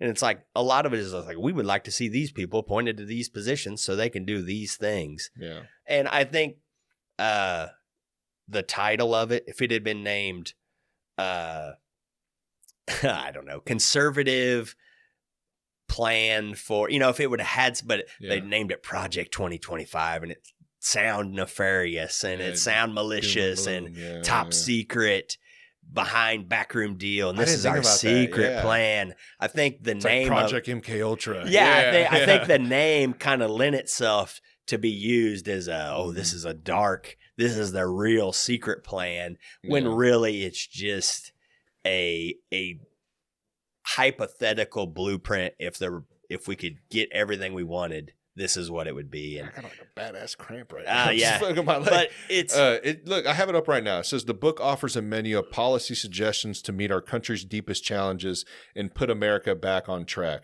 including secure the border, finish building the wall, and deport illegal aliens, de-weaponize federal government by increasing accountability and oversight of the FBI and DOJ, unleash American energy production to reduce energy prices, cut the growth of government spending to reduce inflation. I like that one.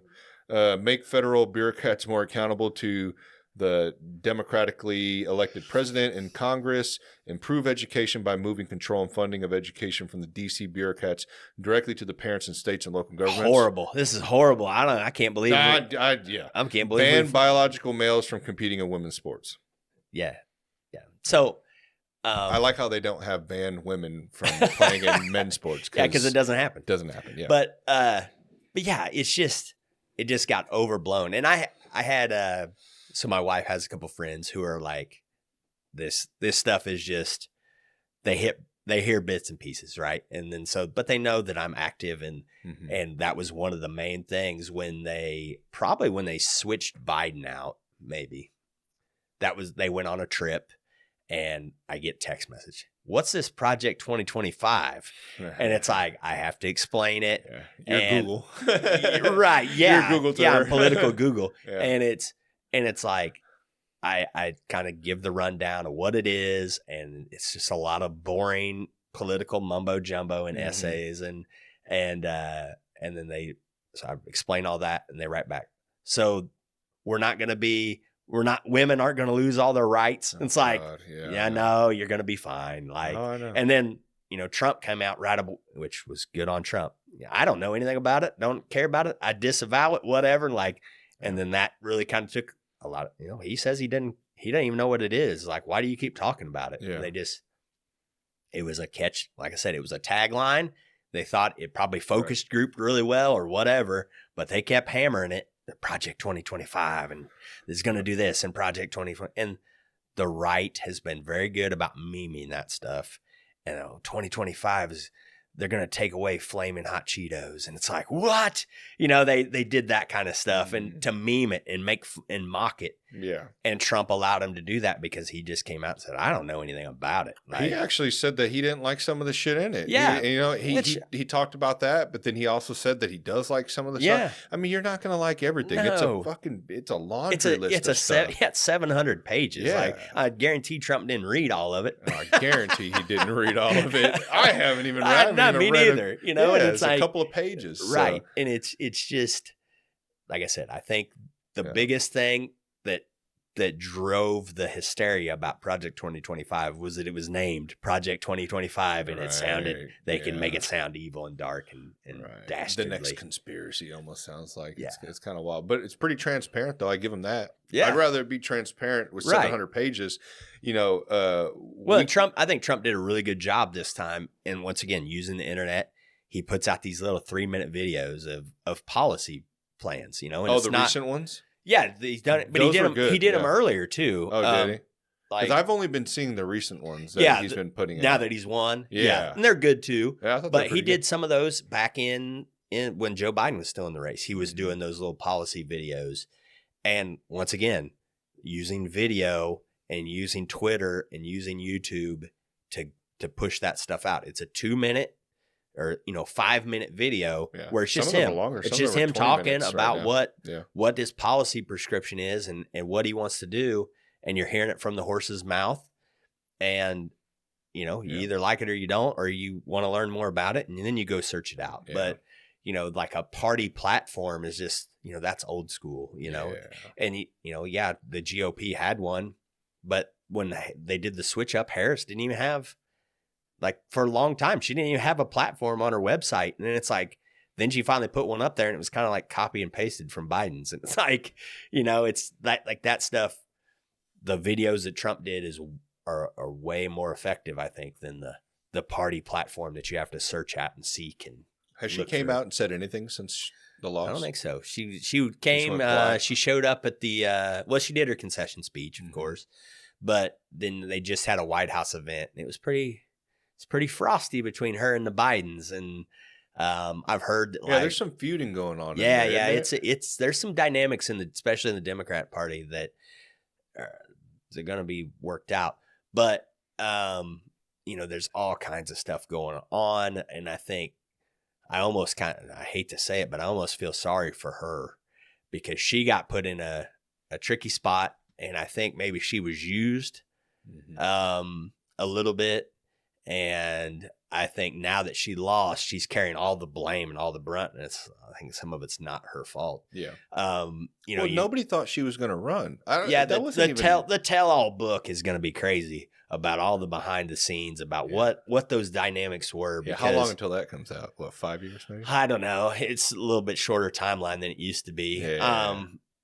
Maybe after Biden dies, maybe somebody will release the book. Right. But so you had this dynamic where I read somewhere the other day that they said that before Biden dropped out, that he was on, like, their own internal polling had him losing like 400 electoral votes, like 40 states. Like crazy. The day he found that out, that was the day he put that MAGA hat on. He was like, fuck it. But he still thought he was the best candidate, going forward. And then he had the debate, and then everything turned. The media turned, and they knew that he was officially sunk then, like they couldn't help him anymore. And so you're starting to get bits and pieces about the dynamics of getting him out and what they wanted. You had Team Obama and Pelosi and those people, and they're kind of, from what is coming out, that they wanted a open primary. They wanted to run an actual primary where the people got to vote on it, and I think Biden wasn't very happy about getting booted out, which who would be, and there's even conspiracies that, he didn't write that letter. They just put it out, and then it's out there. And it's like, so there's that kind of stuff, but let's just say they did force him out, and he made the decision. And it's like, now we get a brand new candidate. We have all these options, and the people will pick the best one. Now we've got a really strong candidate to go against Trump. And Biden goes, no, I want Kamala to do it. And then they're like, fuck. Well, you think that's intentional? I think it was intentional on Biden's part. Really? Yeah. Because, what was he trying to do? Help him out? No, help Trump out? Yeah. No, I think he was putting himself in to go, if she wins, she's my vice president. She's running on my policies. Right. If she loses, I could have won.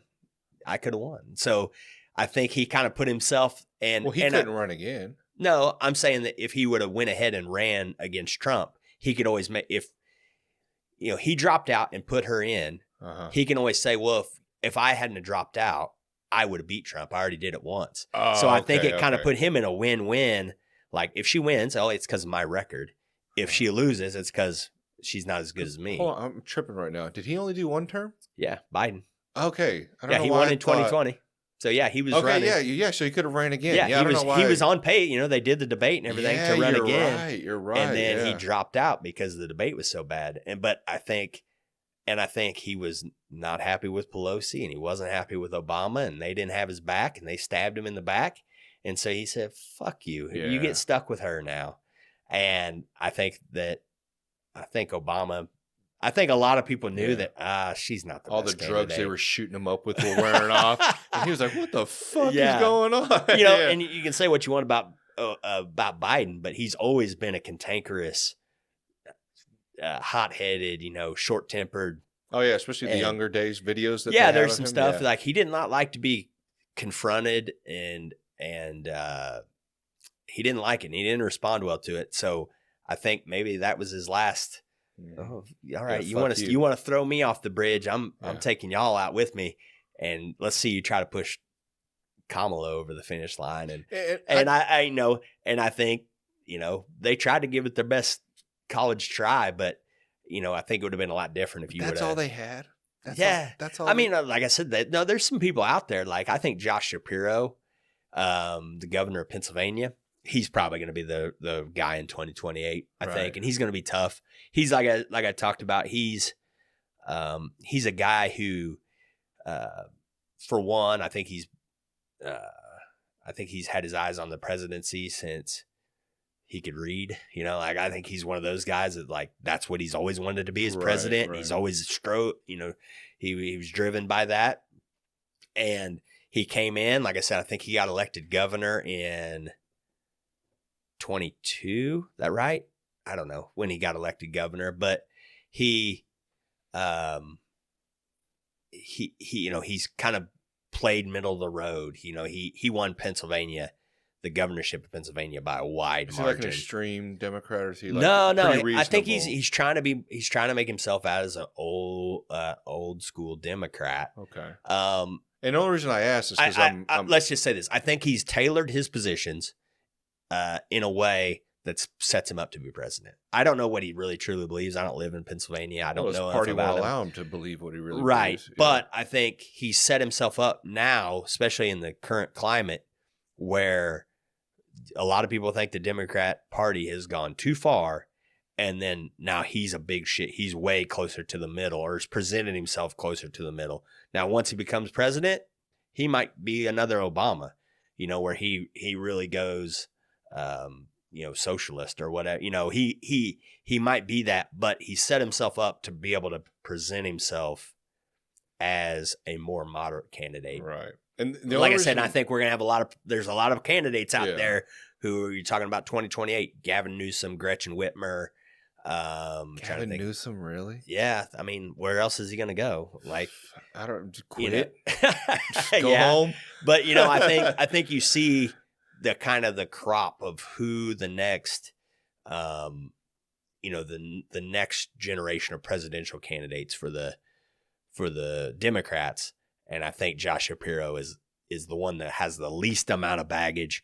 He's well liked in a very influential state in the electoral college. So there's no like I said, I think he just doesn't have the baggage that a lot of the other ones do. Now he's got to make it through a primary. He's Jewish.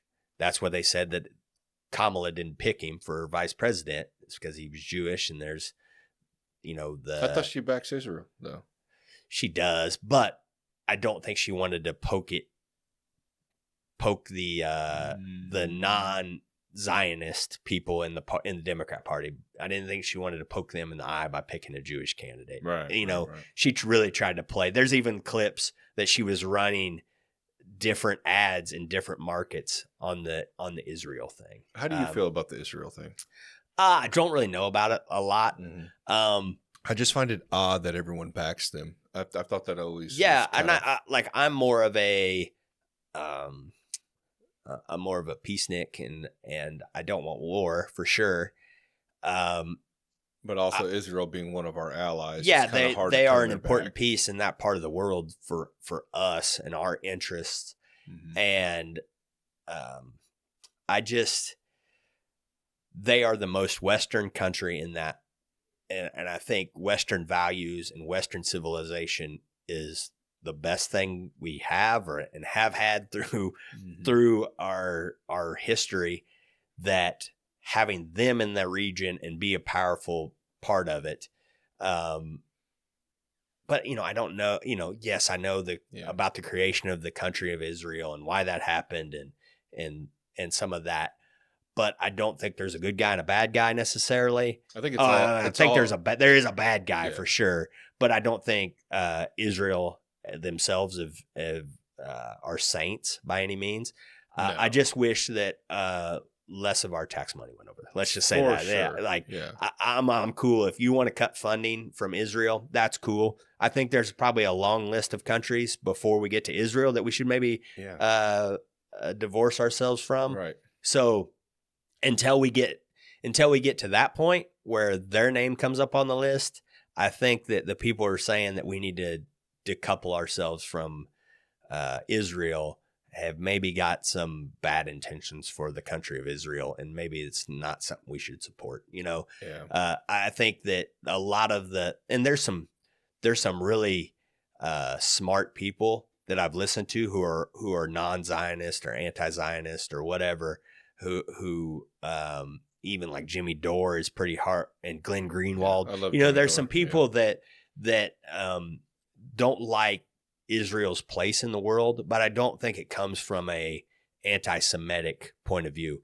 But I think that there's a big part of of the anti-Israel people who it is hateful. It is anti-Semitic, and I think that turns people off, and I think that rallies people to run to Israel's aid and defend Israel, even if Israel's not doing some shit or is doing stuff that's wrong, or a little too far, or maybe not handling stuff with the kids' gloves that it deserves. But I think the whole history of over there has been kind of fucked. I mean, because if you look back in the history of Israel and, what the British promised, Palestine and Israel and all these other countries on land, and because that's all it really comes back to is just a land grab. Yeah, and it's the Holy Land. It's a lot of religions are based in that little small area. But sometimes we only chalk it up to religion, and I know it's way more than just religion. It is religion as well. It is. It's a big thing, but it's also land, land, power, same shit everywhere else. Right, and I just think.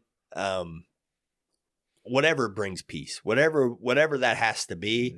But from the messaging I'm seeing on one side of it, I don't think that side wants peace. I think they want the destruction of Israel, and they want to take it all over, and they want to run the Jews out, and I think that's not going to work. Right. Like nobody's going to, that's going to be bad, But I'd be willing to say it's not the entire country of Palestine. No.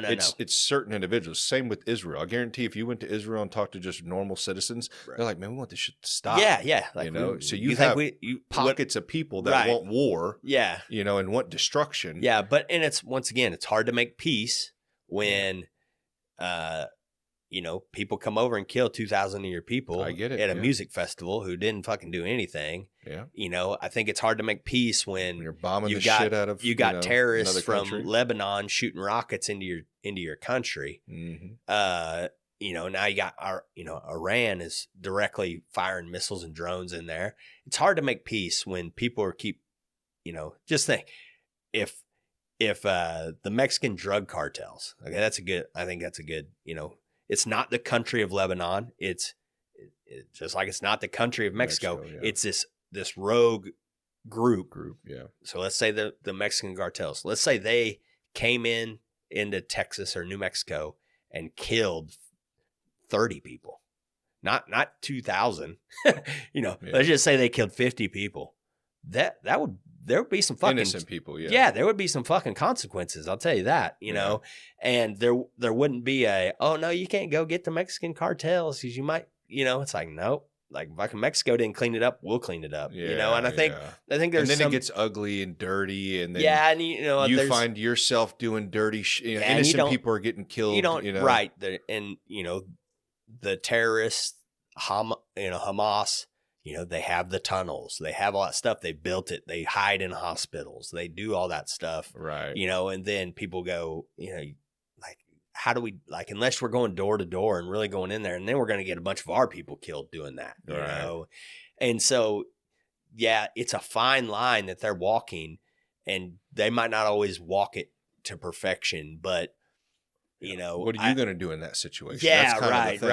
It's a tough It's easy spot. to say, let's have peace, but how do you obtain that? And like I said, it's when there's already a bunch of bloodshed. Right. And, I just think that shit's been going on. I can remember the Israel-Palestine thing going on in the Clinton years when I was a kid. It was on World News at Night, Yasser Arafat, and that it's just been a long-term deal. It's going to be very, very hard to work it out, but maybe Trump and we had the Abraham Accords that Trump, where we're normalizing relations between Israel and these Arab countries. I think that might be the best scenario. But I think that occurring, and then the administration changing to Biden, I think that is what drew this reaction. That Iran does not want the Arab world to come together with Israel and normalize trade. So they threw a wrench in, they did this attack. They sprung this attack knowing it would, provoke an attack back, a counterattack. And so now it's kind of muddied the waters between the peace that was and the relations that were getting normalized between all these Arab countries. The rumor is that they were on their way to normalizing with Saudi. And if that happens, Iran is really going to be shut out and in that part of the world. And I think, that might've been what sparked this attack. And so, now that Trump's back in there, hopefully we can get back on that path. Israel can, get what they want as far as, the terrorist organizations. And then maybe we can start to build towards peace, and we can build towards, but it's going to be hard. I mean, Hamas, they got elected by the Palestinian people.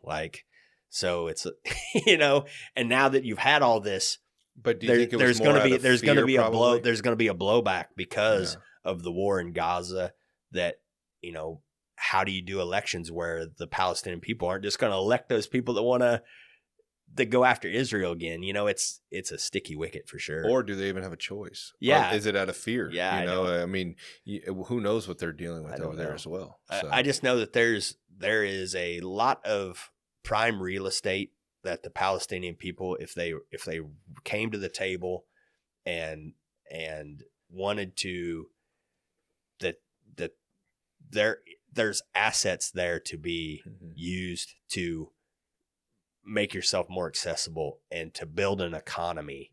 And there's pieces there. It's just that you have to, you got to be a part of the Western world, right.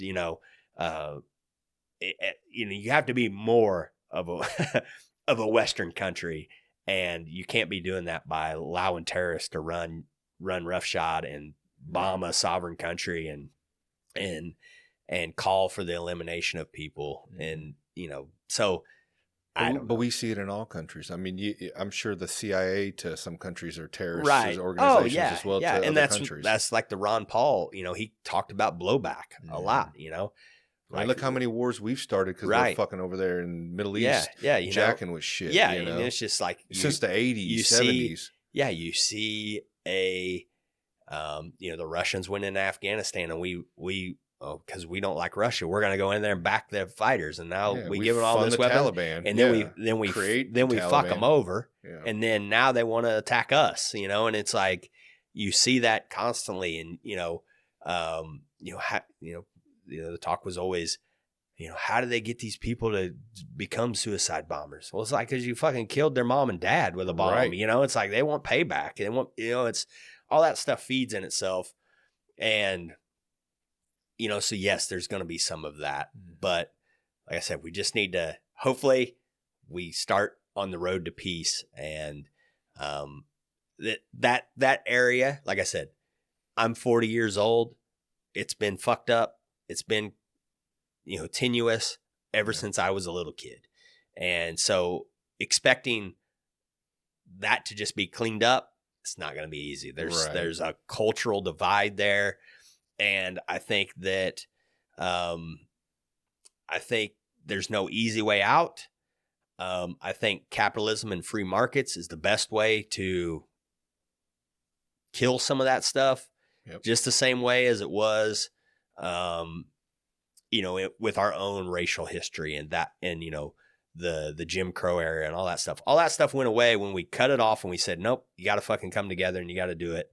And then the shit just kind of normalizes. But, I think that is... But it takes a long time. Yeah, and, you look at all this stuff. Japan, they were, we fucking went to war with them, and now they're like one of our best allies. Why? Why? Because, two of them. And it's like, how did they ever... Well, it's because we helped them build an economy. We helped them normalize. We put guardrails up, and we welcomed them into the Western world, and it's a way harder chore over there for sure in the Middle East. But that's why I said I think that was the the goal of the Abraham Accords was to try to normalize relations. Let's get these people dealing with each other on friendly terms, and then hopefully that'll polish some of the anti-Semitism and the hatred out of those cultures. That's what I'm hoping too, because like I don't know. said, I don't know what the other option is, to correct that or to normalize that situation. I don't think there is. Yeah, I mean, because if you way. sit them both down and say, we're going to meet both your terms, it's just going to be consistent fighting back and forth, because each country is going to want certain things that it's not going to align with the other, other side. So we're just going to continue fighting. And like you said, we're just going to continue killing each other and creating more terrorists, because that's what you're doing. I had a buddy of mine who's been to war and told me he's seen it firsthand. Yeah. He's seen where a person's killed and their son or daughter or whatever sees it, and they know that's the next terrorist, right? And if you continue to do that on both sides, not just Palestine, but Israel as well, you kill some, Israeli kid's dad, he's going to grow up hating that other side, because that's. I mean, we look at it. We're so desensitized now. Even if you don't have a death in the family, just the fear of a fucking rocket coming in, every day. Yeah. Yeah. I mean, I don't know how many rockets have been shot into Israel, but it's a lot, and you can't imagine that, as somebody from Palestine, over here, they don't have no Iron Dome over there. So they're just getting fucking blown up. Like, I can't imagine. I've watched videos. I mean, Twitter's probably the best place to see all this.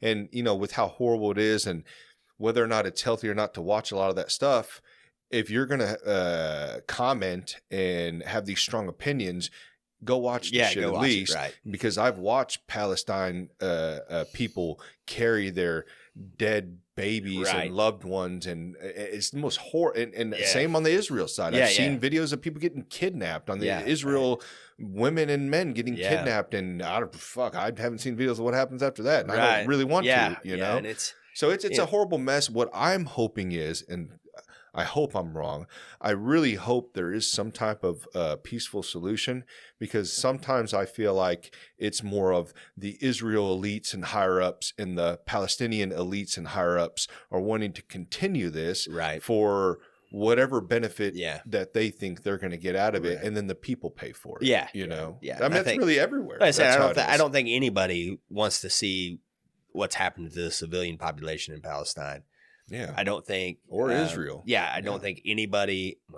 I don't think most people were okay with what happened on October 7th and just thought, oh, Israel just needs to brush that off. That Israel's not a very big country, and 1,500 people get killed. Yeah.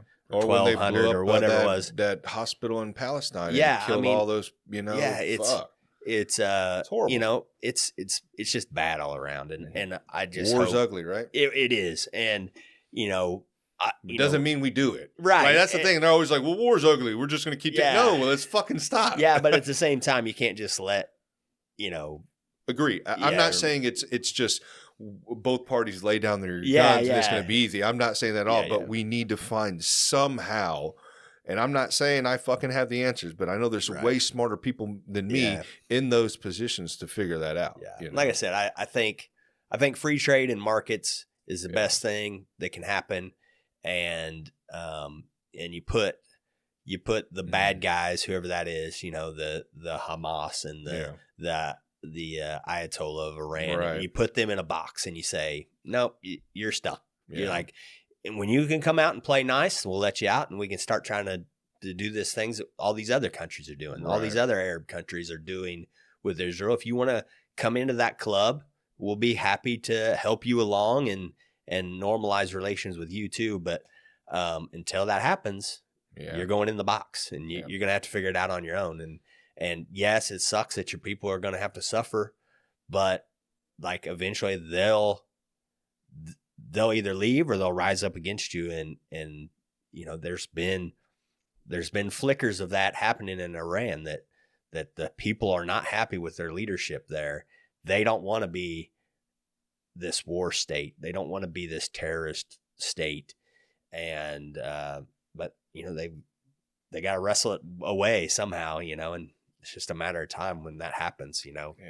I don't want to go to war with Iran either. I don't want any of that. Yeah. I'm tired of the war is profitable shit. Yeah, man. yeah. It's so annoying. It's like even in times of peace that we've had, we still had these little proxy wars. Yeah, and, it's right.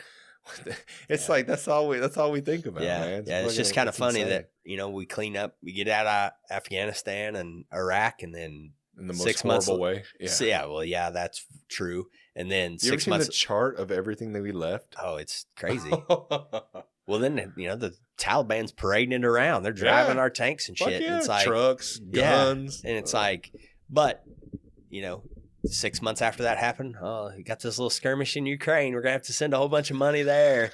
And oh man, yeah, the Ukraine thing and the whole the NATO background. Well, they weren't a NATO country. I don't believe they were. No, they're trying not. They're to get them to. That's join why NATO. And they make a big deal about that it's because that Ukraine was gonna. I don't really think that was a lot to do with it. It might have been a contributor, but I really think that there's military positions that Putin wants.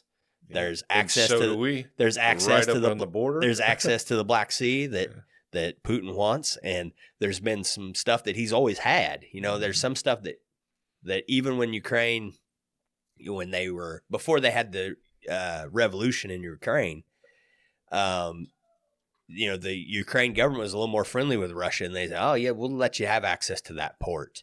And then the revolution overthrew that, and then that changed, and it's like, well, shit, I need that port. Like, I fucking got to get it somehow. So if you're not going to give it, we're not going to be friendly and let me have my port. Well, I'll just go in and fucking take it.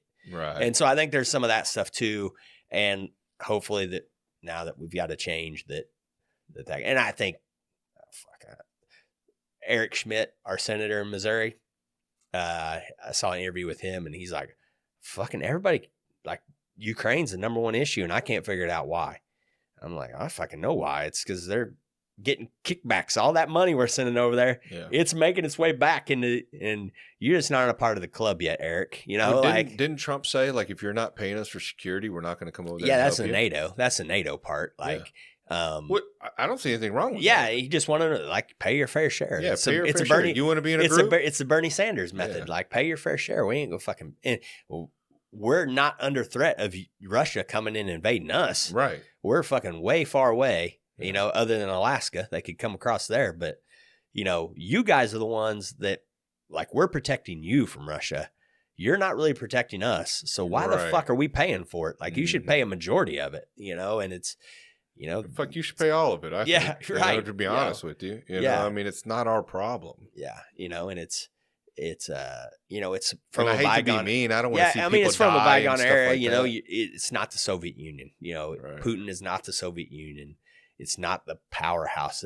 It's not the Cold War anymore. We're not coming off the heels of World War II, where Germany invaded and then you had this communist bloc, Soviet Union become ultra powerful and instantly start clashing.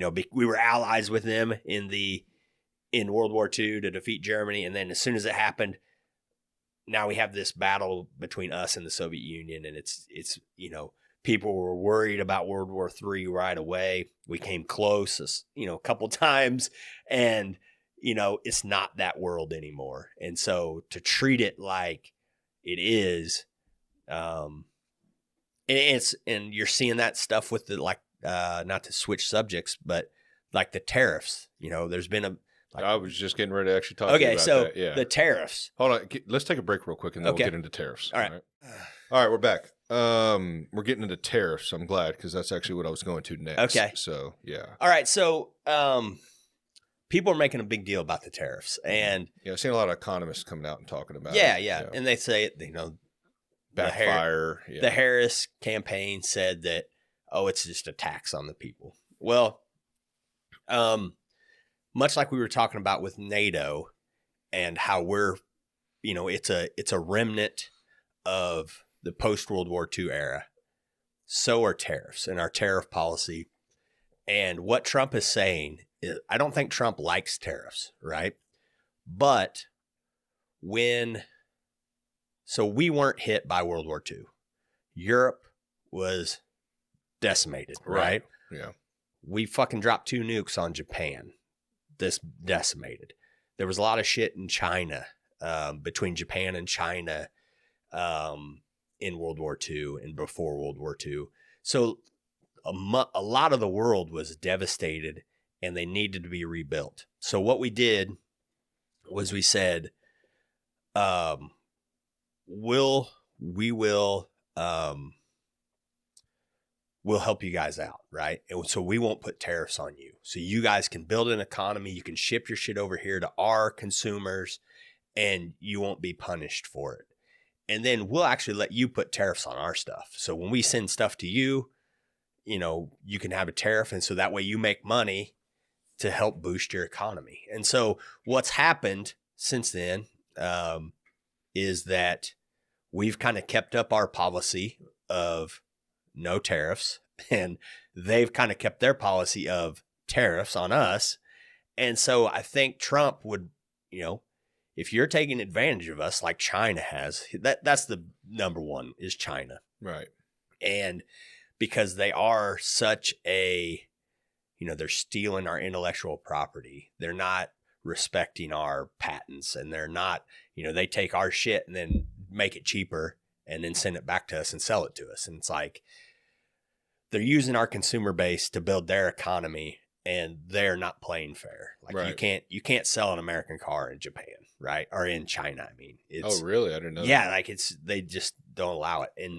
And you know, so Trump's policy is, if you're treating us unfair, well, we'll fucking tack a tariff on you. And then makes sense. Right. And so he did that with China, and Joe Biden actually kept a lot of the tariffs that he put in place. Oh, really? Yeah. It doesn't that. get talked about, right. But he did. And I just was reading an article about the tariffs, and they said, you know, they say that it's going to be a tax on the American people because American companies have to pay that tariff, and then they just pass it on to the consumer. That's what I've heard, and that's what I'm worried about. That's the general economy line of thinking. Well, we've seen it when you raise taxes on, like, you know, corporations like McDonald's or whatever. You're going to see your $1 cheeseburger turn into $2. But with this art, I wish I would have brought it up so I could share where it was. But what they said was those tariffs, China ended up paying the tariff. So they wanted access to our consumers so bad that instead of the American company paying the tariff on China's goods, China was going, no, we'll fucking pay the tariff. Yeah. You just keep taking our shit. Yeah. And so it didn't get passed on. China was like, no, we want to have access to your stuff. And so, you know, I think if we isolate China by itself, you know, as far as the tariffs go, that's a one ball of wax. Mm-hmm. But I think what Trump would like to do with these other countries, the European countries, that, like I said, we allowed them to tariff our stuff and we gave them access to our economy without tariffs. I think that Trump is kind of seeing it like, man, we're 70 years past that time period, mm-hmm. you know? And so either maybe you should relax your tariffs on us, or maybe we'll just put tariffs on your stuff. I think his goal is to try to make it more free market and more fair. So we get access to these companies. And then, like I said, he wants to build up our manufacturing, our production as a country. Mm-hmm. And he sees our tariff policy as a hindrance to that. When we allow other countries access to our consumers without penalty, but they don't afford us the same. Well, yeah, of course, companies are going to set up in foreign countries, right? Because they can sell their shit to us for free, and you know what I mean. It's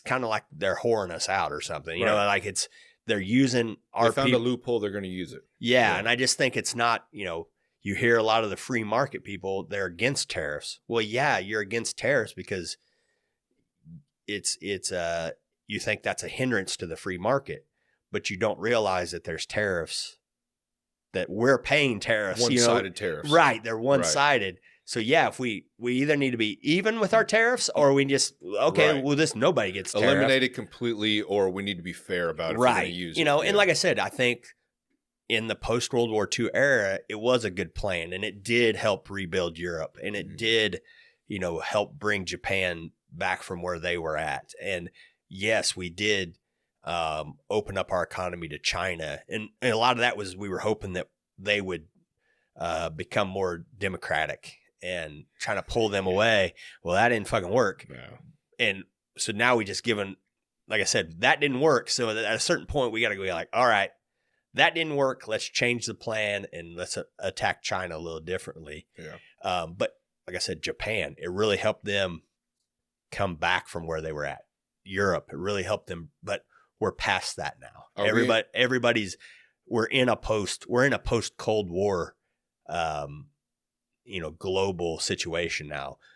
We need to our markets need to start reflecting that. And I think the tariff policy is a part of that. Uh-huh. But I think Trump's idea is to try to make it more fair, right? To help our working class, to give, to bring back some jobs that we lost. And like I said, it's tariffs. If you really think about them, the best way to think about it is, do we make it here?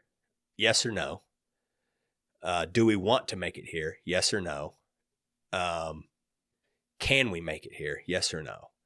And if those answers to those questions align in a certain way, well, then yeah, we want to put a tariff on it. If we want to make it here and we can make it here and we're not making it here, well, let's put a tariff on it. And then hopefully we can start doing those things here. Right. We can start making that stuff here. But I think a lot of those can we make it here at the price that we're getting it for? Well, that is where the tariff comes in. Right. Because if you allow China to make all of our cell phones with slave labor, that's what I was getting ready to say. It's going to be very hard for an American company to do that. Yeah. So, but if you make it, if you put a tariff on cell phones, and it is enough to make the cell phone really expensive because we're counteracting the slave labor part of it, well, then maybe somebody will make those. Maybe Apple will move their production here, so they don't have to pay the tariff. Right. So there's a balance, and there's a carrot and stick aspect of it. A tariff is a stick, right? You're beating them down. But it's a stick against the country we have the tariff on, but it's a carrot to bring. Mm-hmm. If you want access to our consumers, the tariff is a carrot to I'll just set up a plant here, give some Americans jobs, which really we need to. I mean, because what do we make? We make stuff here. Don't get me wrong, but if you look at all the stuff we import, right? Yeah. And if they decided to go, we're not going to do that anymore, which would probably never happen because a lot of their economies are based off of what they export to us. Yes. But that's still what I'm scary saying. thought. That's what I'm saying. We're giving them access to our consumer base. Look at most of our prescription drugs. They come from China. Right. That's a big one. It's scary. And I don't see why we can't make that here. Why? I don't Well, see because people say it'll be more expensive. So you're pro-slave labor? Right. That's kind of how I look at it when people say that, right. Fuck capitalism behind a Apple. Yeah, they're typing it on their iPhone. Yeah, on their iPhone or their Apple laptop. Yeah. It's like, come on, man. I think the answer is, and hopefully Trump actually does this, is start to slash taxes away. Yeah. With him talking about overtime taxes, which is cool. I would more prefer going over towards stuff more like sales tax and fucking property tax and all that. Yeah. I mean, if you think about it, I think a lot of that's going to have to be done at the state level, and there's a push to do that. Luckily for us in Missouri, that there is nixing the property tax is become more of a popular issue. Yeah. Why do I pay property tax on a truck I've had paid off for like almost a decade? Right. And you paid sales tax on it when you bought it. Yeah. And why? Right. Where does that go? Yeah. To the roads? Have you drove down fucking some of these roads? It's insane, man. I mean, road work on the way here. Yeah. It doesn't. And I get that. And I know stuff costs money and stuff like that, but you could even peel back the layers on that. And some of these contractors that are just abusing the shit out of this fucking government. There are states that do it. Texas doesn't have or Florida doesn't have an income tax. Texas doesn't have an income tax. I've heard contractors say they'd rather get government jobs because they pay a boatload of money. Yeah. Maybe we need to get some people in there that are like, okay, we're not just going to sign blank checks because they're not ours. But I've heard, there's a reason for government jobs paying a boatload of money is because it has to be a certain way. Yeah, you got to know your shit. And, prevailing wage jobs. And there's always, I don't remember who I was just talking to. And they have to pay their workers a certain amount of money. Yeah, but they were talking about, it was military. It must have been one of the guys from the gym, and they were talking about it. I do know who it was. But he was a painter, and he says anytime he deals with government, he adds like 20%. It's whatever the bid is, 20%, right? Because there's shit that's going to be not to spec, or they're not going to. Yeah. There's more regulations. There's more you got to pay your workers prevailing wages and stuff like that on certain He said jobs. even if you figure all that stuff in, because they're a union shop, and he's like, even if you figure all that stuff in, it's just the red tape and there's no wiggle room with government shit. It's got to be the way it is. And if it doesn't meet it, you fucking do it over, and he's like, there's always stuff. Yeah. Like and that. He said there's downtime too. He's like, well, we go to do a job and we have to we show up and we wait 2 hours. And we just have to wait. And he's like, so that's just lost time. I got to pay my guys. They're on the job site. And he's like, get it. So, there's all that kind of stuff when it comes to government, but I don't know, how do we even fucking get on that? I don't even know what we were talking about. What, the tariffs? And the property taxes and stuff like that too. Well, I mean, I say it because I don't know. I just find it ridiculous. If you look over a guy, I actually hope he comes on the podcast. His name's Joey. He wrote something on Facebook a long time ago, and I forget exactly what he wrote, but he pretty much added up everything. Sales tax, taxes on your check. I mean, every single little tax that you pay, down to a Snickers bar you buy at, and it comes out to be like a high 30s, 40% of your income over a year. Yeah. You know what I mean? Like, that's insane to think about. And then you hear that, millions of dollars of that's getting sent over to transgender studies in Iran or whatever, Pakistan, what the fuck? And I'm just saying that because that was one that was real popular. Right. Imagine the hundreds and thousands of dollars or funds that are being sent to different countries and all this shit. It just makes no sense. And that's a wider economic thing about as far as sending our money places, but or even here locally and statewide. How much of that money is getting abused? For what? A lot or of misused. But when I used to be pretty libertarian. Taxes are theft, right? And I still think as a general rule, that's true, right? Mm-hmm. If you don't pay your taxes, they're going to come take it with guns, right? Or they're going to throw you in a box, right? Yeah. So I still think that's part of it, but that's not the world we live in, right? And so we do have to pay taxes. We talked about that, though. There's a divide in the Libertarian Party. So the memes are funny and all that stuff. We understand that there has to be some taxes there has to be paid. There has to be some realism, and we have to, like we can't just wad up the federal government, throw it away. Yeah. It's part of our lives, and we have to fund it somehow. And we have to. Can that be debatable? Well, yeah, the feds. Yeah, but I'm saying taxes. But I think there's a good way to do it and a bad way to do it. And I think there should be ways to avoid taxes if you don't want to pay them. If you don't want to, you don't get certain access to certain things. Like I just think that we like a consumption tax makes way more sense to me. What is that? What do you mean? It means that when you buy stuff, you pay taxes. And if you don't want to pay taxes, you don't buy stuff, And I think that solves a lot of the problems. Like, let's just say like a flat tax or a fair tax or whatever, where, okay, you don't think that the millionaires and billionaires are paying their fair share. Well, what do millionaires and billionaires do? They buy a lot of fancy shit. So when you buy your car, you pay taxes on it based on the price of the car, like basically like a sales tax on stuff. Now, we exempt food and that kind of thing. I think you can exempt that stuff, tax exempt. But instead of paying income tax where we are penalizing work, it's basically what income tax is, right? Mm-hmm. Instead of doing that, because there's tax there's all kinds of loopholes, right? And the wealthy people they have access to lawyers and to find all the loopholes. Financial advisors. Where me and you don't, we're just filing our taxes, right? Yeah. We're turning our W-2s and we're just paying what we pay and we get a refund back and we go about it that way. And whereas the fair tax is when you buy shit, you pay taxes on it, and if you're not buying fancy cars and you're not buying big ass TVs and if you don't want to pay taxes, don't buy all that shit. Because they're going to buy stuff. It's not like they're hoarding the money. Right. And they're going to invest and they're going to do that. And so I don't know. I haven't really thought about, the downside, but that's what makes the most sense to me. Right. But taxes, especially property taxes, is like, oh, I own it. Like, why do I keep paying money on you? And especially I got a car. The car is the big one. Like you said, I buy it. I make my money. I pay taxes when I make it. I spend my money on a car. I pay taxes when I buy it.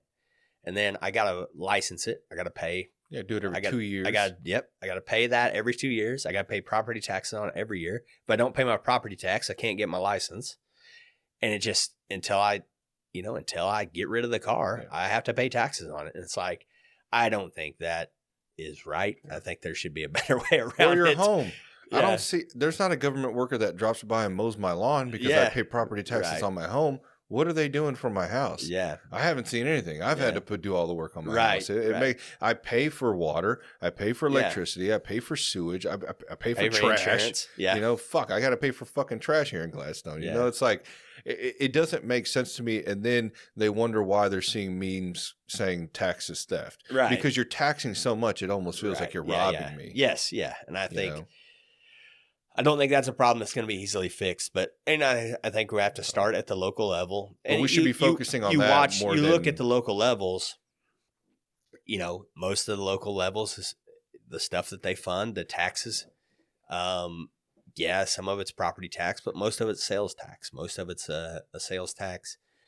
Yes, I pay an earnings tax in Kansas City. I fucking hate it, it's just a small amount, though. Yeah, it's 1%. Yeah, but I don't give a fuck. Still, I had to work. I had to go spend time at a place I don't really want to be at for that. Right. Yeah, and it's I think tax policy, but I think federal taxes is going to be a little tougher go, but hopefully we get a cut. I know when Trump did his cuts the last time, I saw benefit from that. I got wage increases that I hadn't got ever really. Yeah, but was that Trump or was that during COVID? Trump. Really? Because I felt like I seen the wage increase during COVID. Nope. I got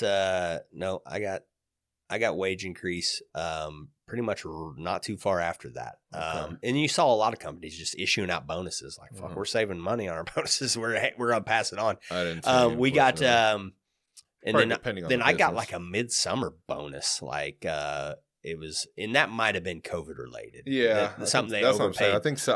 I seen a spike in hourly wages during COVID. Bonuses I didn't see, but that's going to be based on your company. Some companies are assholes. But I think federal tax, it's just the way things are right now. It's going to take a ginormous political shift for our tax policy to change much. I think we can do little changes like the tax cuts and stuff like that, but totally revitalizing, Ted Cruz, you got to be able to fill your taxes out on a postcard, and send it back in. It should be very simple and it's like most people think that, right? Yeah. Why do I have to go to a lady to go do my taxes? Because when I try to do it on TurboTax, it's a pain in the ass. Right. I'm scared I'm going to get audited in 10 years and they're going to be like, you've been fucking up, man. Yeah, and it's and yes, everybody agrees. And I don't know too many people that disagree that, that would be great if I could just input these numbers and I have 3 kids and I'm married and I own my house and this is how much we make as a family and they're making it even more difficult now. You used to be able to put 0, 1, 2, 3 for local, and now you got to put a dollar amount now. So now you got to go look at your scale. You got to go, okay, I make this much. I think I want to take 5,000 out. Right. Like, what the fuck? Why are you making it so difficult for me, right? It's nuts. But I like the idea that you had about, just if you buy items, you pay taxes, right. I mean, but I just don't think, I think we're wasting our breath talking about. But why aren't we focusing things like that? Yeah. Instead of the other shit that we're all talking about. But that's what kind of swayed. That's one of the things, like I said, there's a lot of things, but one of the things is when he started talking about, hey, why are we taxing people on overtime? That's them putting in extra work that I feel like, one, this whole culture of live off of overtime shit, which is you work kind of in the same industry as I do, so you see it a lot. Yeah. And I see a lot of companies I'm that very lucky. My company does not work. right. But you industry wise, I have in the past. Yeah, well, kind of the blue Yeah. collar industry and how it is. It's like you make your money off of overtime. That's kind of how you and even then you don't live paycheck to paycheck. You get your ass taxed on it. Exactly. Like, so when Trump said, I'm going to take taxes off overtime, I'm like, oh, I haven't heard. Have you heard anybody talk about that shit? I mean, usually the taxes, never. you don't fuck with the IRS. Yeah, and no tax on tips. Like, no tax on tips. I've always thought that was kind of, it's a and I used to, like, I saw that 10 years ago. You're paying these waitresses $7 or $3. I remember one time it used to be like $3 an hour. Yeah, I think it's still like $4 or something. Yeah, because then you're gonna go tax them on what some old couple left them $5. And it used to be a little, and it's once again, technology has an effect that the waitress and shit, they could kind of, it was self-reporting. Like, they're lying all the time. I only got this much in tips, and it's like, I'm glad they do. Good. But with all the technology and everybody pays with cards, it's all in a system. Why do you think they went after Venmo? Yeah, remember they were like anything over $600 because I know these chicks that they're doing Venmo. They're like, hey, this is my Venmo, and they're sending them money on that. And the government goes, oh shit, we need to start monitoring that stuff. Yeah. But like the workplace, your waitress at Applebee's or whatever. Yeah. They're all that stuff is recorded. All their tips are recorded in a computer. Oh, like when they pay with card and then they leave the tip. And you leave the tip. All that's recorded and everybody's paying. Nobody pays with cash anymore. Right. And so now you can't cheat it because now the company has to turn it in. The company is in charge of your tips and keeping track of your tips. And so it made the skirting of the taxes a little more difficult. And so now, like I said, I think that's better, and I think you'll see a lot more places. I think you'll see tipping become more prevalent in other areas, Yeah. I don't know, man. I hope it doesn't because I think tip culture is out of control. It's bad. What did I see? I don't mind servers and stuff like that, but when I go to every time I see a white kiosk machine, I'm like, oh, here they're gonna flip that fucker around on me, man. Yeah, and I saw a good meme and it was like, man, this tipping shit's get out of control. When I went and voted. Really? It was just a joke. It was a joke, but you sign in. I don't know if you voted, but you have to sign your name on the little pad, and they flip it around and sign it. And they said, they flipped that around. And they had do you want to leave a tip? It's like, was yours digital? It was a joke. Mine was paper. I did a paper ballot, but you signed in so you give your card and they scan it. And they flip the deal and you had to sign your name on it with it. Yeah. So that's I remember one year I did it on the computer. I did it in 2016. I did it on a computer. On the midterms, 2022, I voted early. And so I went to the election office in Clay County. And they had that was the first time I'd used it. Is the computer? Yeah, that little computer thing. Set. It was a touchsame thing, and then it printed out a paper thing, that you could check, right, and then you turned that in. But that was the only time I've done it. I like paper. I think we should. I thought the early voting was new. This year. No, they did it in 2020 a little bit, and then 2022, the only place you could do it was at the election office. Because I didn't go early and I went after on the day of. Are you in Clay County here? Yeah.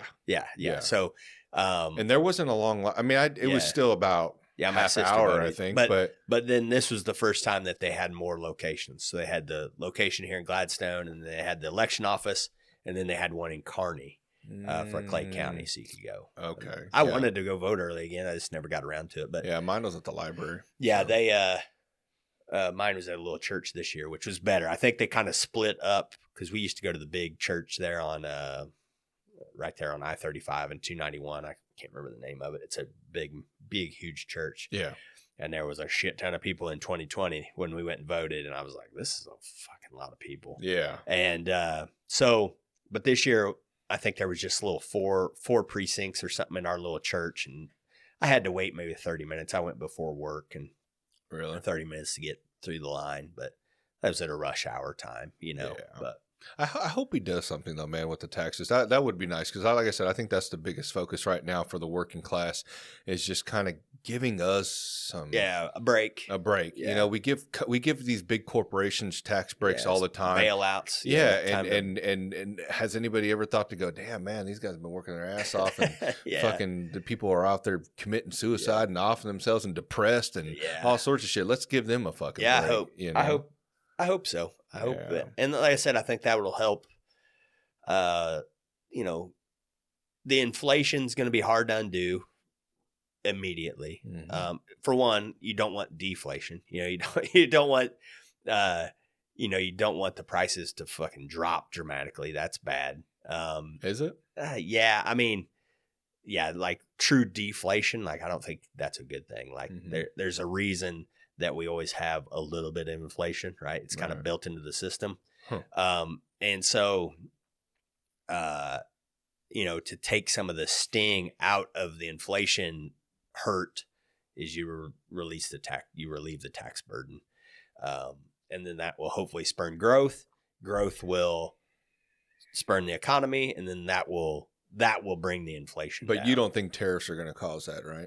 They're not going to cause the companies to put the cost on us. Just depend. Like I think there's the chance that could happen, but once again, it might be short-term pain for long-term gain. Like the tariff might have to smoke them out. Yeah. Kind of. It's like I said, if you want to bring American companies back, like you have to make them feel a little bit of pain, and we're gonna have to feel a little bit of that pain too, but hopefully that will mean more growth in our country, and then that growth spurns the economy. You know, it's a bottom up type thing. Like you have to, you know, cut the companies out at the knees a little bit and bring them down, and then you can build them back up. But build them back here. They're not going to make that decision tomorrow. It's going to be years. It's not. But you're already starting to see it. I think Steve Madden, they already said that they're going to pull like 40% of their China manufacturing out of China. I don't think they're necessarily bringing it here, but just like within 2 days of Trump getting elected, they're like, we're out of here, China. Sorry. It's going to be too hard for us. So I think you're going to see some of that. But then you're going to have the Mark Cubans, and they're going to be like fighting against it. I don't know. I mean, you haven't seen that guy? That guy's been he's insane. Crazy. He's kind of really quieted down since the election, but he you know, he's always been a China stooge, I think. You know?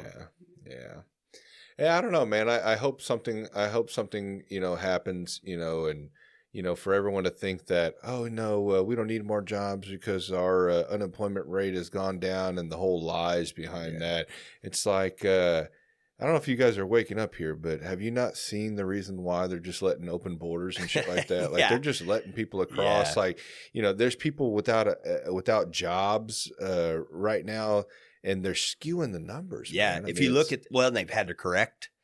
Like they've constantly corrected the employment numbers, the jobs numbers. Like they keep revising them, and they never revise them in the positive. They go, we didn't really create that many jobs. And then if you really dive into the jobs numbers, a lot of them are government jobs. So it's the government, like the government's hiring.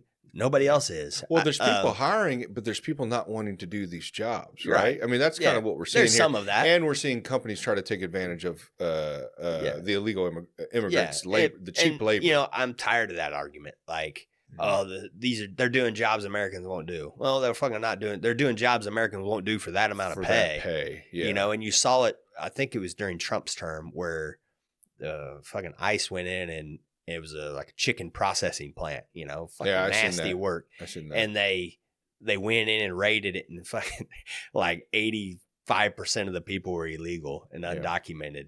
And they're like, nope, fucking can't do that anymore. And so then they had to have a job fair, and they had to hire Americans, and they had to hire, you know, legal workers. And like the news was shocked. They're like, you know, because they had this job fair, this hiring event, and there's all these fucking 20-year-old white dudes, and they're like, why are you? He's like, because it fucking pays better than my job I'm doing. You know, it's like, yes, that's people will do those jobs if you pay them enough. If you pay them enough. That's the thing. There's all kinds of shit work. Because if you go ask the guy that's undocumented that's working at that place and take cameras, just talk to him one-on-one. Yeah. Say, hey man, you like doing this shit? He's like, fuck fuck no, I don't like doing this shit. I ain't got no other choice. Yeah, right. You know? Yeah, And, these are the only people that will pay me because they can get away with but it. people don't see that side, and that's what I try to explain to people. It's not that I don't, because I used to be a big like no border type, that type of libertarian, Right. and my mind has definitely changed on that. Seeing definitely the influx of immigrants come over and the troubles that they're having, the people that live along that that line that are having to deal with some of the repercussions of that. So I see it's a security threat. You can't have everybody over. It's not going to work. You can't just drop people off in these cities. You can't. There's no way for them to assimilate when you're dropping 20,000 of them in a town of 40,000 people. Exactly. It's like we've seen in Springfield, Ohio. Right. Yeah. And I get that. And but I do believe that there needs to be a better way to allow people to come over. Right. There's got to be something wrong if nobody's wanting to go through it. So definitely I think that. But to go back on the jobs, it's like, you can stand there and say like, oh, because I've seen people get emotional. I've seen people say like, these people just want to be able to have a good life and stuff like that. And I'm all for that. Right. But have you seen some of the conditions when they come over here and what they're having to do? Like, that's fucked up, man. Yeah. And these corporations need to be held accountable, and we're not. Right. And I think, and correct me if I'm wrong, Trump has said that he wants to hold. Did he say he wants to hold? I think so. Yeah.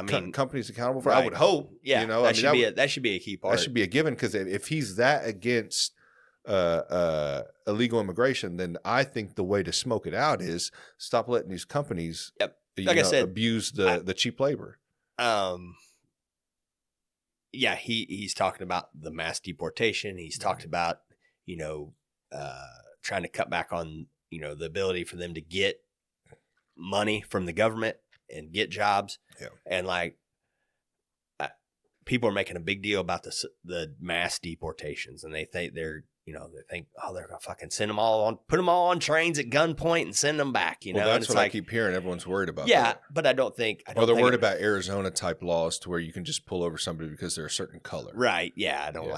I don't think any of that's right. Very unconstitutional, because what happens if that person is an American citizen? The best way to do it, I think, is, for one, Trump, day one, should give a national address and said, if you came over in the last 4 years illegally, you can have a chance to come back in, but you need to leave. Right. You can leave, go back to where you came from, go back to Mexico, wherever, and then apply the legal way, and you can get in there. But if you don't, and we catch you, and we have to deport you, you're never coming back in. Right.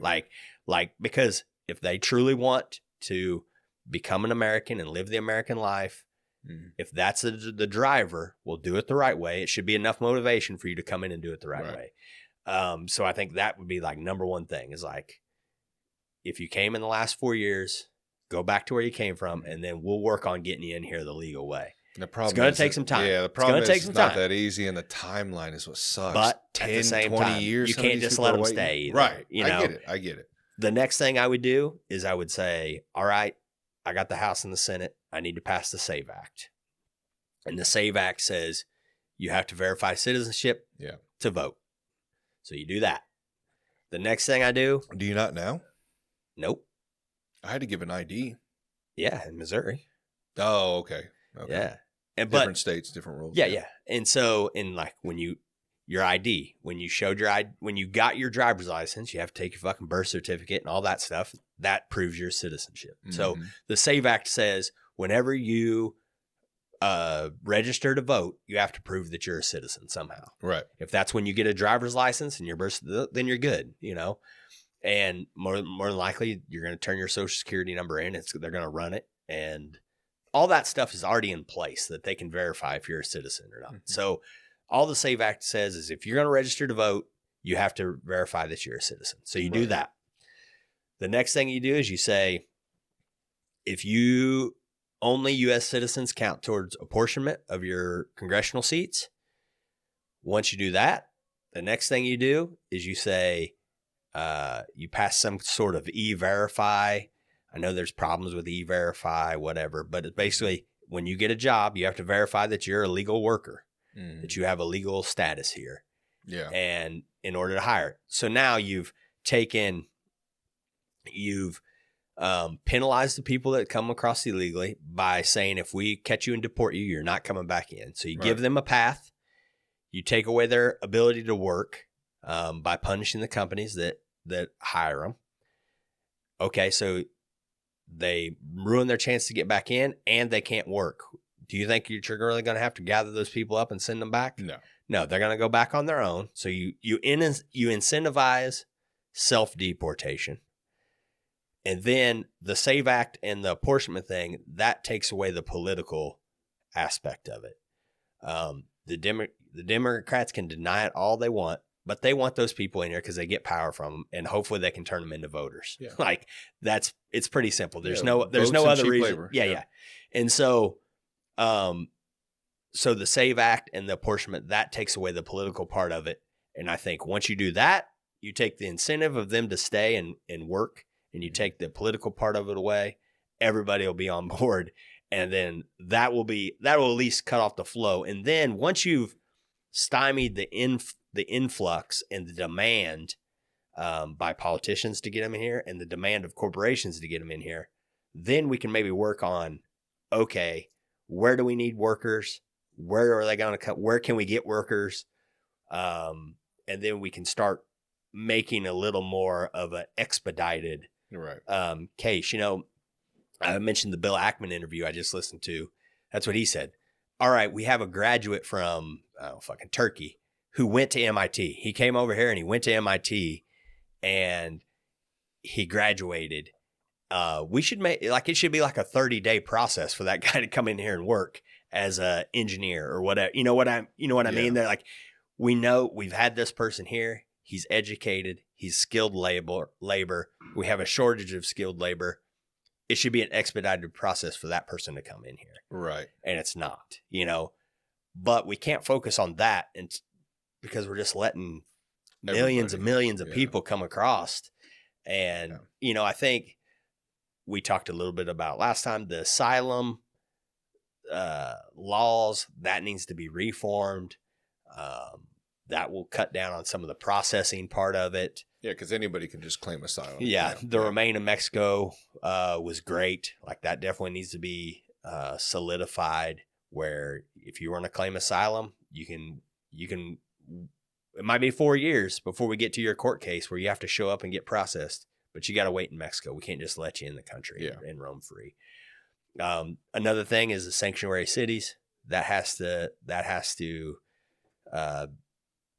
be curtailed somehow. We have to. Yeah, I heard in New York they got tens of thousands of immigrants up there, and they're just paying them. Yeah. Just giving them. And I don't know if it's EBT cards. The biggest thing is like you look at these cases of like Lake and Riley who got killed, the little girl in Texas. These people, not only were they illegal immigrants, they were illegal immigrants that had got arrested already. And what happens is you get arrested in New York City, sanctuary city. The immigration and customs and for ICE, they get manifest that everybody that get like all that stuff gets reported. So what happens is, okay, this guy's an illegal and New York City arrested him. ICE will call New York and say, hey, we have put a detainer, like keep this guy in jail until we can come up there and pick him up. Mm-hmm. And what New York is a sanctuary city, they say, no, we're not going to do that. They don't honor the detainer. They let him go. Yeah. And so now ICE has to track that guy down if they can. Yeah. And just like the Lake and Riley case, that guy got arrested like 2 or 3 times, but it was all in sanctuary cities. ICE put a detainer on him, and the city didn't honor it. So like that definitely needs to be cleaned up. Because or I've seen they're so bogged down because they either don't have enough staff or there's so many. Right. And they're losing track. That's the processing part. That's the asylum claims. Those are more of your people who are just kind of coming in here for work. They're economic migrants. Right. And they're not causing trouble, but most of the time they don't show up for their court date. Like, I think that should be penalized as well. Like, oh, fuck, you missed your court date, dude. Like, you had one thing. Yeah. We gave you one thing, and it's probably because they didn't think that they were going to win their asylum claim. Yeah. It's not a valid claim. Another thing on that too, with I remember seeing that case with the girl that was killed. Everybody will always will resort to, well, there's killings every day by Americans. Yeah. Okay. Tell the parents of that of that child. It's a direct line. Put yourself in the shoes, just like when we said in war when a father was killed, and tell that little boy that watched his father get killed, Right. that those people aren't terrorists. Yeah. You know what I mean? It's- Yeah, and it's a direct A to B. Yeah. You know what I mean? Like, because the parents are like, if he was not here, my daughter would be alive. Can you prevent all crime? No, you can't. No. But that crime it's very A to B. If that guy wasn't there, if he wasn't allowed in the country, for one, it's actually A, B, C, D, right? If he wasn't allowed in the country, number one, if they had sent him back after he got arrested the second, third, or fourth time, or whatever, however many times it was, Right. he wouldn't have been here to kill my daughter. Yeah. You know, it's a very, very direct thing. Like, yes, could an American killed that girl just the same? He could have, but we can't really do it. Like, it's not preventable. Like, you know, unless there is, you know, unless some left-wing DA let him out with a slap on the wrist for something else bad shit he did, you know, like, then that I would say that argument's as valid as the one they're making about the illegal We all immigrant. have the potential to get killed by somebody here Right. in our own country. We understand that. But what we're saying is that person would have never have been here right. if he wasn't just allowed to walk over. Yeah, right. That's all we're saying. Yeah. Yeah. It's just, like I said, it's very A to B, you know, action and consequence thing. Yeah, an economist has talked about mass deportation the way that everyone thinks he's going to do it. Everybody that's saying, oh, he's just going to go around house to house and around. Yeah. One, they're not going to do that because they know, one, that's definitely a risk to agents and go knocking on the door, getting shot, you know what I mean, and shit like that. Yeah, just optics is not going to look good. But optics, and, you know, it didn't look good when Arizona was doing that shit they were doing years ago. I remember when they were just pulling people over. They had the sheriff, the rogue sheriff guy. Yeah, and then...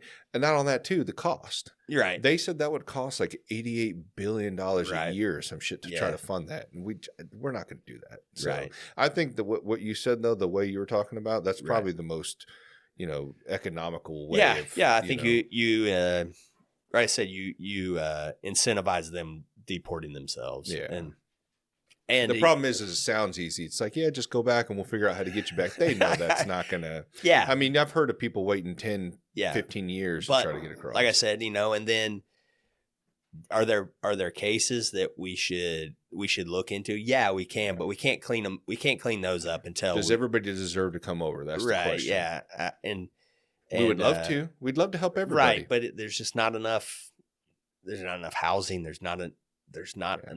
We can't do it. Like we can't. Drive through the state of Kansas. That's debatable. Right. Yeah. And once again, it's there's a lot of land, a lot of windmills out there. Yeah. And it's much like we were talking about with tariffs. If everybody had an open immigration policy, then maybe we could talk, but we don't. We don't. Right. And because look at other countries. Do they just allow people? Fuck no, they don't. And if you look at places that are ahead of us on allowing it, they're not in the best way culturally either. You know, their countries are forever changed because of who, where, and from where their immigrants have came, and they've totally changed their society. Right. And, like what's happening over in Europe. And now and now you're seeing it become a hostile issue where the natives are the native countrymen, the English or whatever, they are like, no, like this is not the country I grew up in, and I don't like where this is going, and we need to get these fucking people out, and it's becoming a hostile issue. We're lucky we're such a big country that we can take a lot of people in and we can assimilate them, but even us, our country, 10 million is a fucking lot of people, you know, and it's hard to make that. Is that the estimated right now? I think that's from how many have came over just in the last 4 years? I think it's like 11 million that they know about. So you're not counting all the people that, it's like 2 million a year, 2.5 million a year. Because I thought I heard 13 million, but I thought that was just the predicted 13 million that they've always kind of thought have been here. No, I think the number. That didn't even sound like a lot. That sounds like Los Angeles alone. Yeah. I think the total is like in the 30 millions now of total people. But I think Biden, since his 4 years, I want to say it's like 12 million or something like that. But that's just the ones we know about. That's the ones we've caught and processed. Through Mexico, because I know people from Mexico that have told me that the Mexican immigration is. Do you think American immigration is strict? Yeah. Them Right. motherfuckers will beat your ass, take Yeah. your money, and But send I you back. think a lot of it is Mexico because they ain't fucking staying here. Let them on through. I know, you but know? why the fuck would they do that? Yeah. That's fucked up. Well, and you look at Trump's, Sabotaging another country. you look at some of Trump's policies. Everybody made fun of him. He said that Mexico was going to pay for the wall. Well, they didn't pay for the wall. Yeah. But you know what Trump did? He did bullying them into shutting down their southern border and making their border strict and not letting those people just come up through there. And that curtailed a lot of it. But it's I haven't watched it yet, but I know James O'Keefe just put out a documentary. It's called what is it called? I don't remember. But it's about people coming up here and then all the people making money, the NGOs and the people transporting these people once they get them up, because they're getting them up here and then they're flying them to places, and Right. all those people are making money off of it. And Right. but he actually like jumps on a train with people. Like a lot of it, they're like hopping trains like hobos. Yeah. And like there's a video of them. They're like in rail cars and like full of stuff. There's You're like, talking about down to like Central America. Yeah, It's like, yeah. I've seen that. and they're riding the trains up, but there's literally like they're sitting on the cargo. Yeah, there's hundreds of them. Yeah, they're just sitting on the. Some of them are on waving. top. Yeah, I've seen images, videos of like hundreds of people Right. sitting on top of a train. and so they're And doing it's that. such a horrendous, dude, and people are all for it. Do you know what they go through Oh, when they're it's trying to get up horrible. to the women Yeah, and the children? it's What they go horrible. through? It's horrible. It's Fucking horrible. insane, man. And I like what you talked about too. Like these, I don't know who that guy is, but I've been watching a lot of just like I guess you would call them independent journalists, but they're just like dudes with the GoPro, Right. and they'll go to like places like what was happening in Colorado. Yeah. The whole big debate. Yeah. The Facebook debate that, Right. that we've seen. And it's like, everybody wants to say, oh, that's not happening. Yeah. Like me and of some Right. people that say that. But then you watch these videos and these guys are going up to these apartment complexes and they're going, hey, what were they, Venezuelan gangs or some shit? They're like, or El Salvador, whatever the fuck it was. They're like, oh, have you been seeing any? They're like, fuck yeah, we have. Yeah. They'll tell you because they live there. They eventually come out and admit it. Yeah. It's the process of it's not happening. Yeah. Oh no, it's a right wing. It is happening, Right-wing but propaganda. it is happening, but it's very minor. Yeah. Okay, it is happening. Okay, it is happening, and that's why it's a good thing. Yeah. That's always the cycle that those things go, and eventually, what happened? It came out and confirmed, and it's one of the JD Vance's best moments when the mayor has said it's limited to a couple of apartment complexes, and he's like, "Would you listen to yourself?" So it's real. It's two apartment complexes have been taken over by Venezuelan gangs in America. It's just, man, you just want to dismiss it as it's like, It's no. only two. Yeah, it's only two. Okay, He's like, well, would tell you... that to the people who live there. Yeah, right. That are getting their doors kicked in. And it's nuts, man. Yeah. And a lot of it is much like a lot of the other things we saw in this election, it's the people who have to deal with it and the people who don't, and their views are completely different. It was really easy to be a Chicago liberal who said, "Oh yeah, I'm all for immigration. They're just here for a better life," and then fucking Greg Abbott sends a shitload of them to Chicago, and they're going, "We can't handle these people. We can't do it." And it's like, well, yeah, it's because you didn't have to. It's real easy to have a stance when you're not the ones caring for them and trying to take care of them and figure out what to do with them, and your wages aren't getting cut, and you're, all of it, all the things that come with it. It's really easy to, and it's really easy to have that point of view when you're not directly influenced by it. I think my idea on it, if I was to have my take on what I think would solve it, I think I'm for, even though I know it'd be messy and I feel horrible because, a lot of these are kids and stuff like that. I mean, we've seen these migrant camps or whatever, the detention camps, whatever they called them, the kids in cages stuff, I've seen all that, which, is crazy to me. They think that's a Republican thing. Literally, I think all that stuff was under the Obama. Who built the cages, Joe? Yeah, exactly. That's a big thing in the debate. Who built the cages, Joe? Yeah, exactly. Because it was Obama, right? That made that.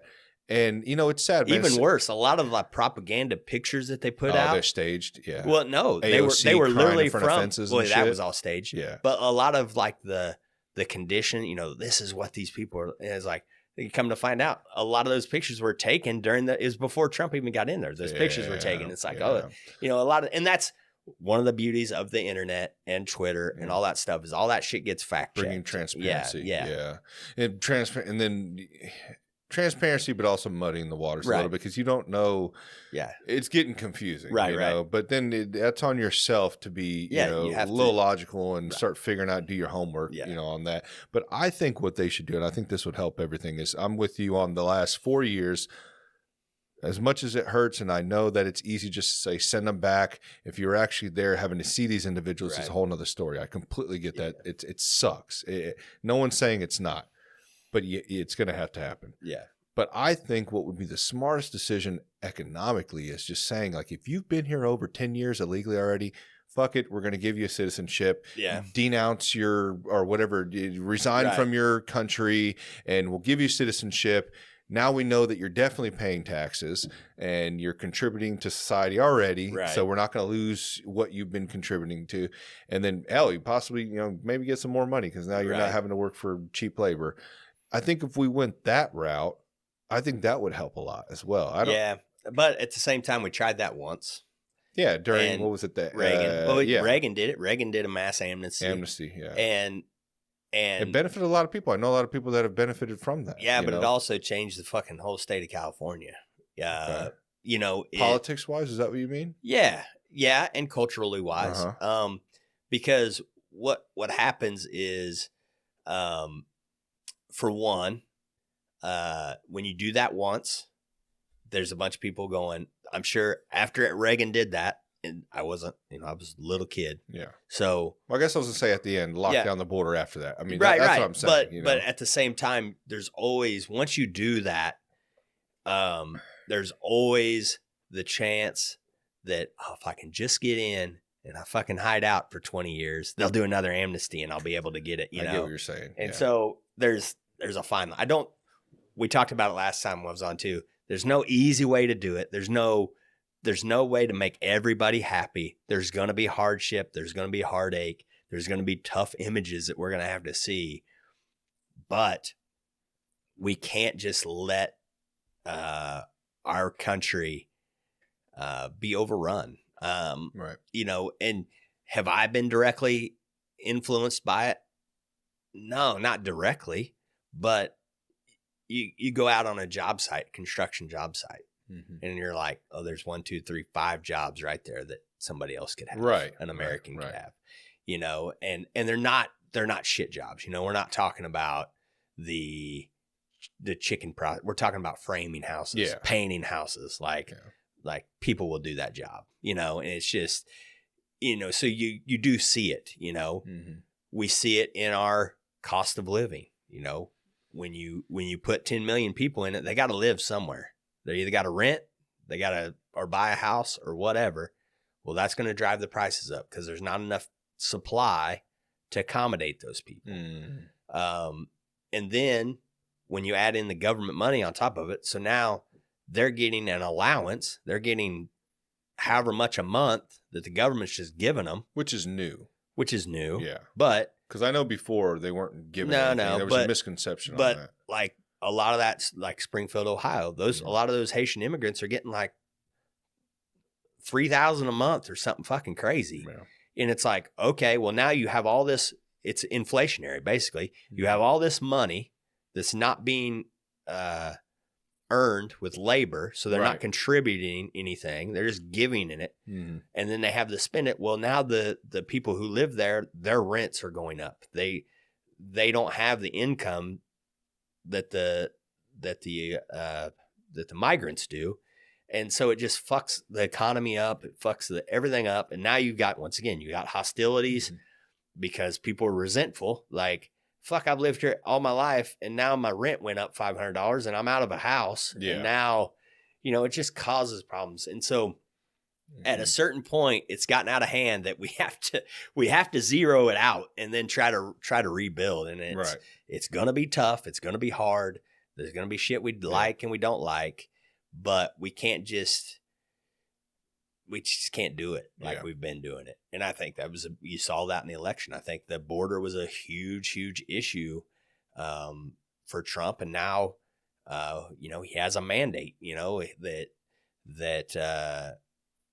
that was the big issue. The economy was the big issue. We gave you everything. We gave you the House, the Senate, and the presidency. Fix it. Yeah. And so let's see what he does. Time will tell. But his border czar he appointed. Have you seen that guy, Tom Homan? Yeah, look him up. He's a nut cutter. Like he doesn't give in to the emotional. He's more objective about things. Yeah. He doesn't let them set the moral bar, I guess. There's if you look up Tom Homan, there's one with him and AOC, and he's in front of a hearing, congressional hearing or whatever. And she's saying, you signed on this memo that does child separation, when there's family separation. And he said, I signed on to that memo. She said something about he authored it. He said, I didn't author it. I just signed on to it. Zero tolerance. She said, well, it does child separation. He says, yeah. If I get stopped with a DWI and I have a kid in the car, they're going to separate me from my kid. He said, if I get, when I was working as a cop, I get called to a domestic violence situation and I have to make an arrest, I'm going to separate that guy from his family. It's he's like, it happens all the time to American citizens. And she said, well, asylees aren't criminals. I was getting ready to say, and he says, comparing those. He goes, if you cross the border illegally, you're a criminal. If you want to be an asylum seeker, you need to go through the port of entry and do it the legal way. He's just very, very blunt. And that's blunt. what you mean he's looking at it objectively. He's not trying to compare emotionally, saying DUI is completely different from asylum seeking. Right. Or illegally crossing. Right. Yeah. And he's also saying, there's another, I don't know, it was another representative. And he said, I'm in law enforcement.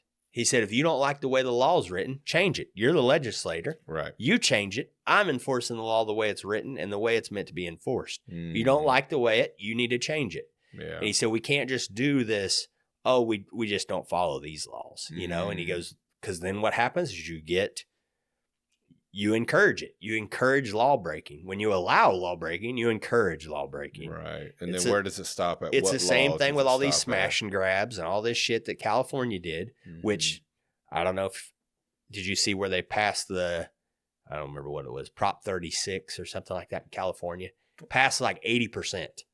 And what it did was it made harsher penalties for shoplifting and all that shit. Yeah, because it was a point where it was like a certain dollar amount you didn't get any. They passed a proposition that nullifies all that stuff, and it puts in all the old penalties because, once again, when you allow criminal behavior, you encourage criminal behavior. Right. And so the border is the same way. When you just allow people to cross and allow them to get away with it, you're just going to encourage more of it. And that was what caused the spike in the immigration when Biden took office. He basically told everybody, and he ran on a much lighter hand when it came to immigration. And so there was a big rush to the border as soon as he got elected. And we've been dealing with the consequences ever since. Right. And, it's got to be fixed. Yeah. Two more things, before you leave out of here.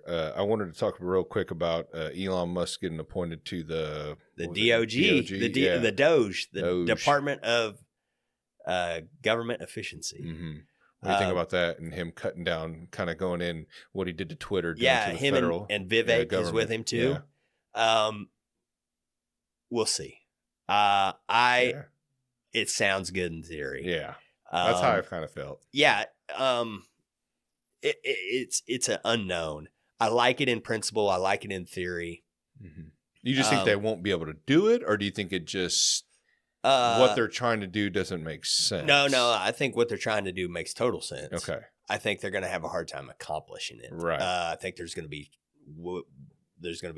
fierce pushback for sure when they start kind of cut jobs. Yeah. But if you listen to Elon, what he said is, we are not just going to go in there and fucking axe however many jobs and just put these people out on the street.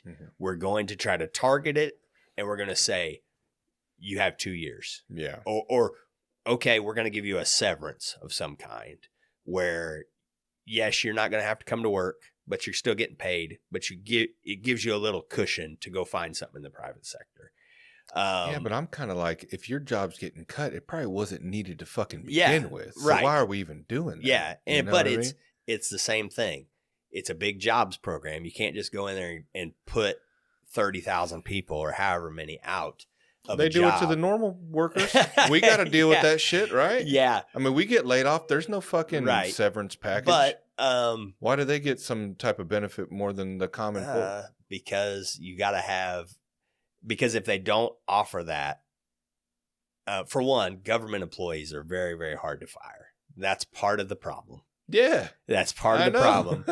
And so, like, just think, if you couldn't be fired at your job, what kind of job would you do? Not exactly. You wouldn't be fucking doing half the work, probably, right? And so, they can't just government employees are very hard to fire, but you can do it at scale. But I think they're just trying to play ball. They're trying to play ball. They're trying to do it in a way where you're not going to have a big government revolt, and cause problems. And yes, and I think a lot of it is. Doesn't that kind of make you mad a little bit? I mean, it kind of makes me mad. Well, yeah, it's made me mad all my life. I know. It's just, and I know you're trying to be logical about it. You're like, you know how it works. It's a reason a lot of us are libertarian when we start out, when we're because young I'm with Vivek. I mean, he's like, we need to go in there. I mean, you've heard him talk. Did you hear him on? One of his things was, if you have an odd number on your social security number, you're out. Like that was one of his things. Like we just need to cut it in half. Just cut it in half. If you have an odd number at the end of your social security number, you're. I know. I'm trying to remember what interview I listened to him on. One of the podcasts. I don't know if it was Lex Friedman or somebody, but yeah, I mean, I love what he was saying. I mean, and he was even kind of considerate. He's like, I won't bash the FBI too much because they actually do good. They have some good qualities. It's but just he started going off on like CIA and all that. Yeah, like, damn. But I like we were talking about earlier, that even if you just keep all of our internal agencies intact, you don't cut any jobs. You can go through our budget and go, oh, we're giving money to these people for this. Fuck that, cut it. Right. There's a lot of waste that we're sending to other countries. You can make an argument that our government employing Americans, like, that's not necessarily a bad thing. No. Because those people spend that money here, and but when you're just giving money away, it's hard. It's a little more hard to justify. Now I know the theory behind it. Mm-hmm. It's because our biggest asset is the dollar, because you have to. Well, you don't have to now, but it used to be, if you wanted to buy oil and gas, you had to use dollars. Right. So what we would do is we would give all these countries dollars, so they would spend dollars, and so then that helps our convert everybody to. We were talking about exports and imports. Our biggest export was the dollar. Our currency was our biggest export,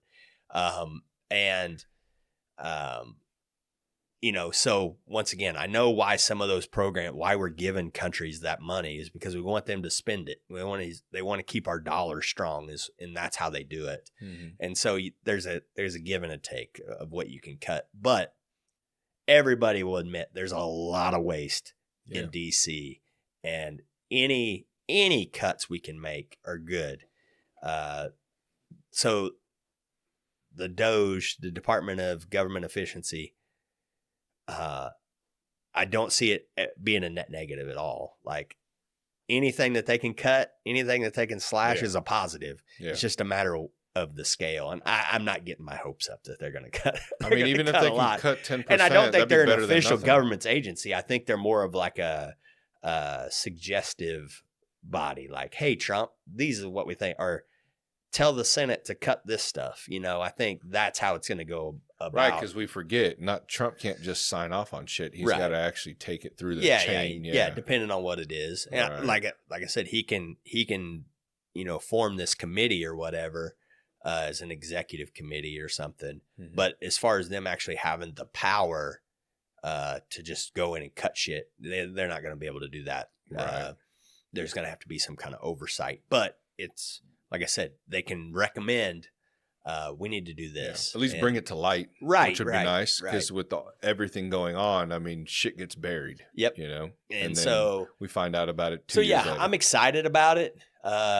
My libertarian it titillates that part of my brain, but I'm also a realist, and I'm not expecting all of the Trump president. I'm not expecting all the government just to be fixed. It's too big. It's too monstrous.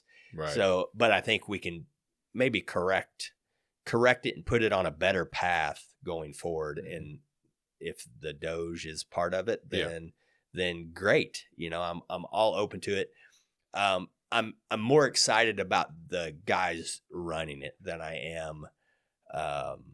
So you do like Elon running it? Yeah, or at least being a part of it. Yeah. I just think, and then Vivek too. Yeah, of course him. Yeah, for sure. But Elon, I was kind of like on the. I don't know, like is he the right one? Yeah, I mean, I just think it's out of the box, and I think that's what our government needs. Yeah. And I think you're seeing that with some of the other political appointments. Right. That like Pete Hegseth is Secretary of Defense. He served in the forces for 20 years. He did tours in Iraq. He did combat missions, and he's been a part of veteran affairs as far as trying to help out veterans. And yes, he's a Fox News host, but it's out of the box. It's somebody who's younger. It's somebody who served. It's somebody who served in a combat role.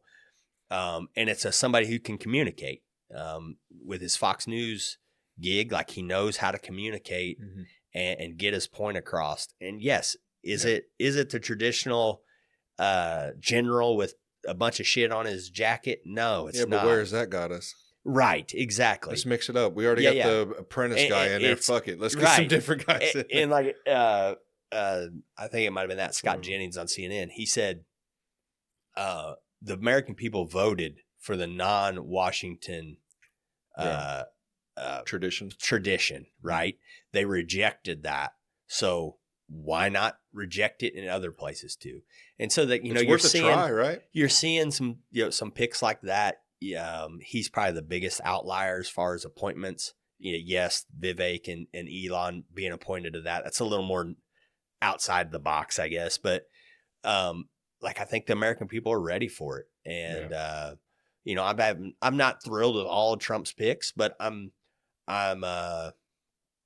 curious to see what he's going to do with RFK. I'm open to anything they put him a part of. That it's a net positive. That was the next thing I was getting ready to bring up. That was the second thing. And then you got Tulsi as director of national intelligence, and so she'll be, which is kind of a tricky situation because apparently she's on some kind of terrorist watch list. They put her on the Biden. Oh, really? Yeah. It was kind of a deal that she has like people following her in the airports and shit. Yeah, when she flies, and so it'll be interesting to see how like that dynamic works out. But like I'm optimistic about that part of his appointments, putting Tulsi, putting Elon, Vivek, like I said, Pete Hegseth.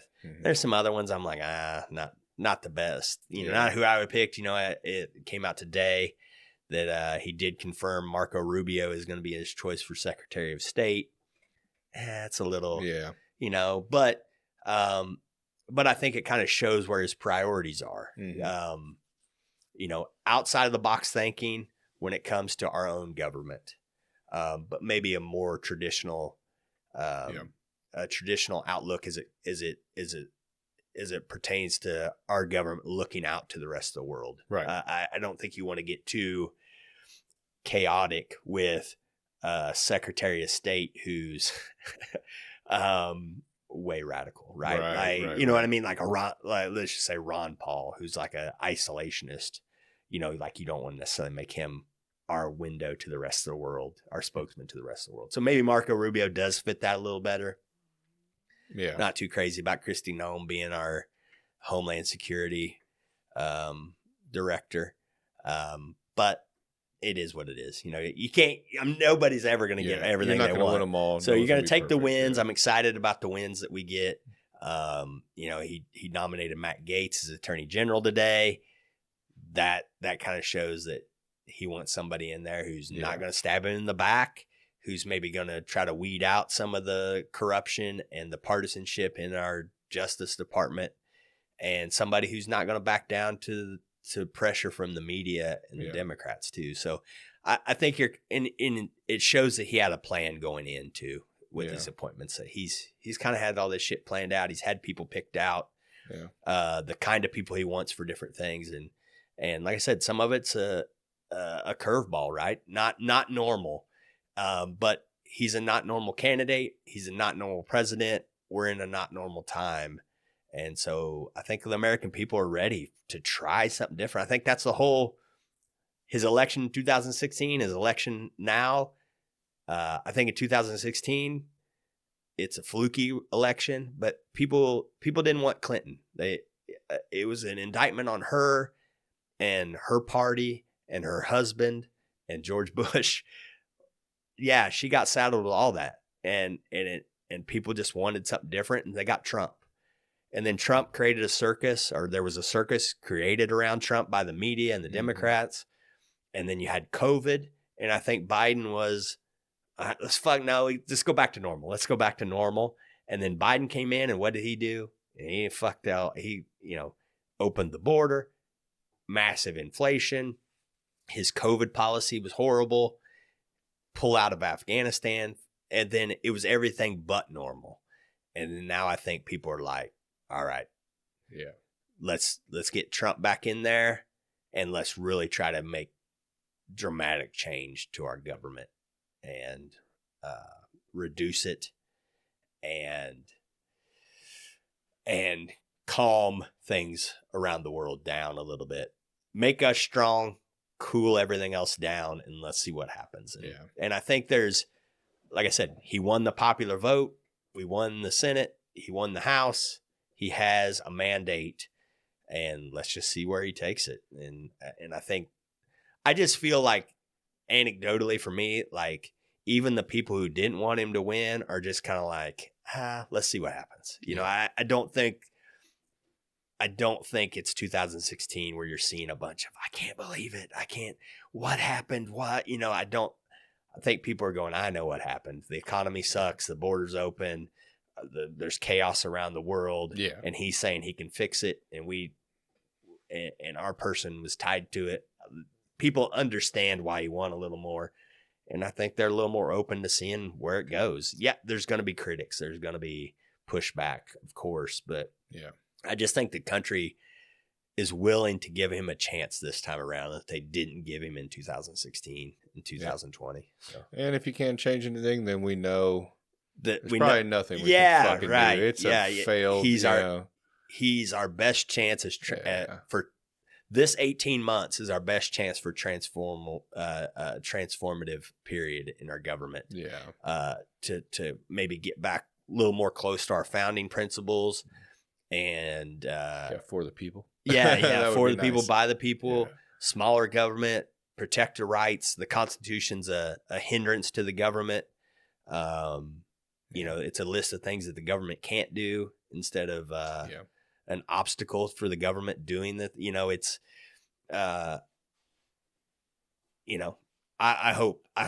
I'm hopeful. I feel what I feel today is what I feel that the country. I was a little bit on the younger side, but what I feel today is the same thing I think a lot of people felt when they elected Barack Obama. Hope, change, don't like the way the system's running, chart a new path.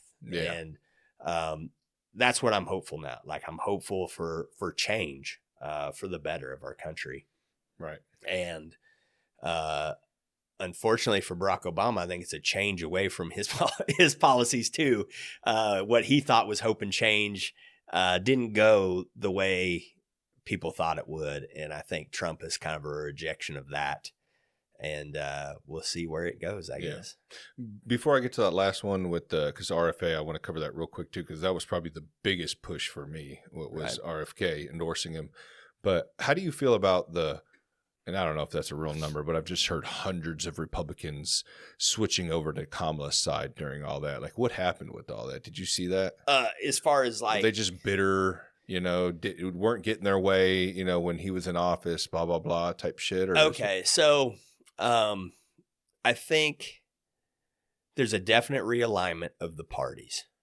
And I think the Republican Party is much more solid in their footing than the Democrat Party is. Mm-hmm. Okay. And so the way I kind of think about it is you have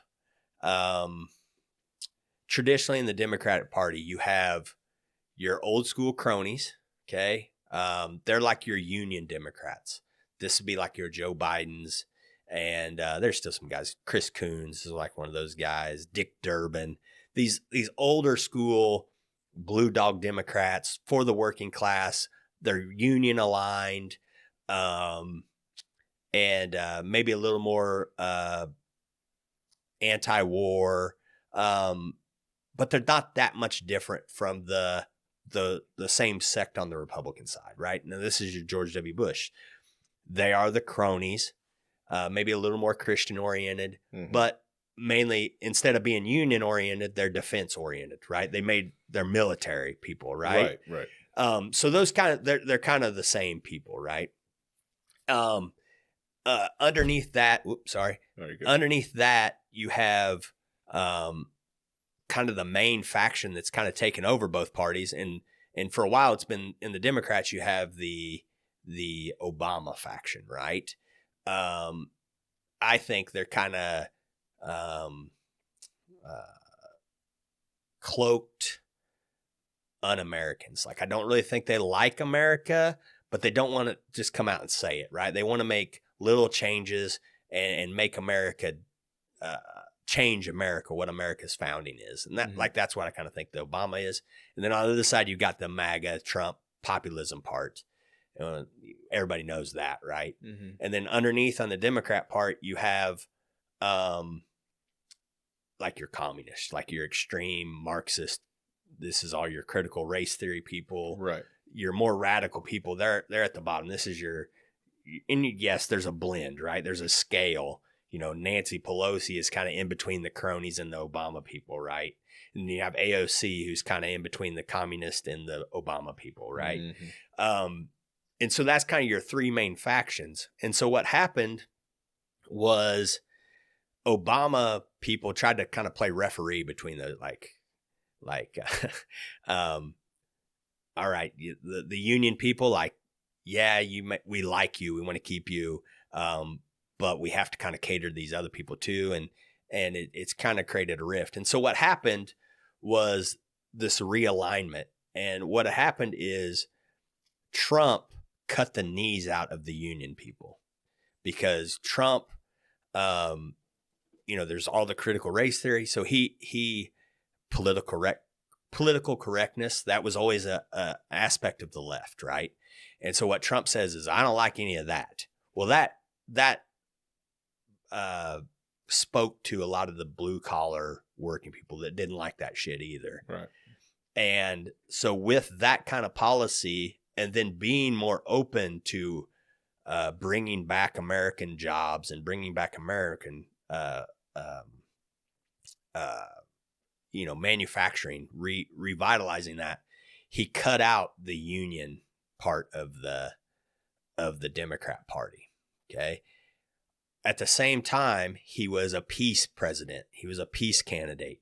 So that cut out that cut out Republican side. Right. That cut out the crony military ones. Yeah. Right. That cut out the crony Republican people. And so you had all these union voters go over to the Republican side, and it forced the cronies to join up, right? So when the union people lose power, those cronies, I keep saying cronies, but people who are getting kickbacks it used to be the unions, right? So the Democrats, they would exchange favors to the unions for votes from the union workers, Right. for kickbacks I see it. to the politicians. I get the union paper delivered to Right, my right. house, and So- I read their shit on So there. like, you know, there's always a skimming off the Yeah. top part with the unions, you know, I'll do stuff for the union, but you give my son a job as a union head, right? And a lot of their jobs are government jobs too, Right. so they And want so- those jobs. But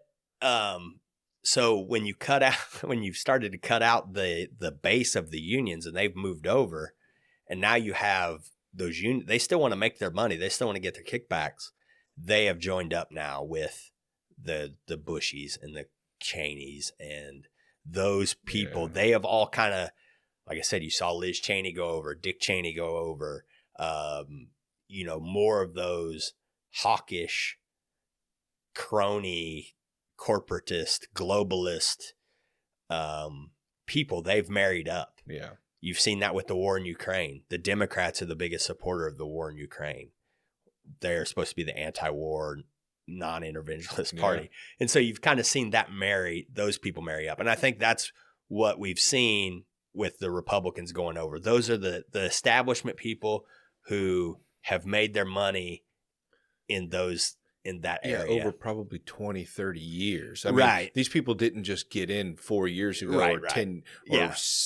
or 8 years ago. They've Right. been in there. Yeah. So yeah, And- their way of living is going to be affected. Right. And you're And seeing their children and their nieces right. and nephews. And you look that at they're those getting in there. people, granted, are there some of those cronies that have kind of fallen in line with the MAGA movement? Yeah. You know, you have like your Lindsey Grahams and you've had your Mitch McConnells who have tolerated it. Right. And they've put up roadblocks in their own way. Mhm. But as far as the people moving over from right to left, it's a lot of establishment people.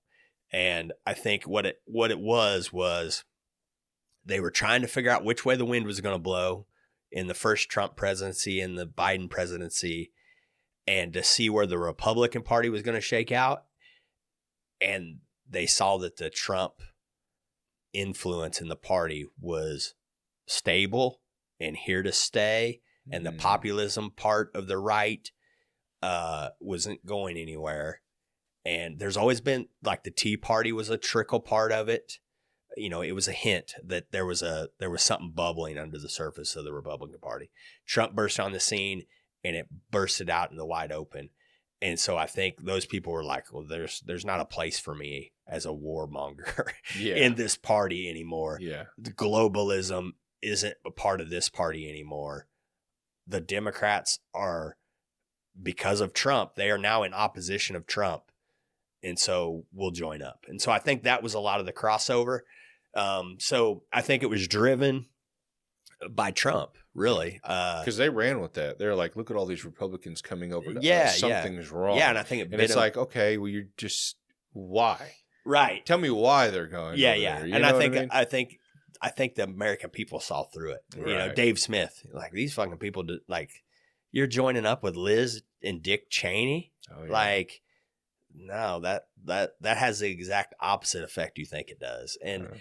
and now, once again, the Republicans are in a much better spot because they've expanded their constituency.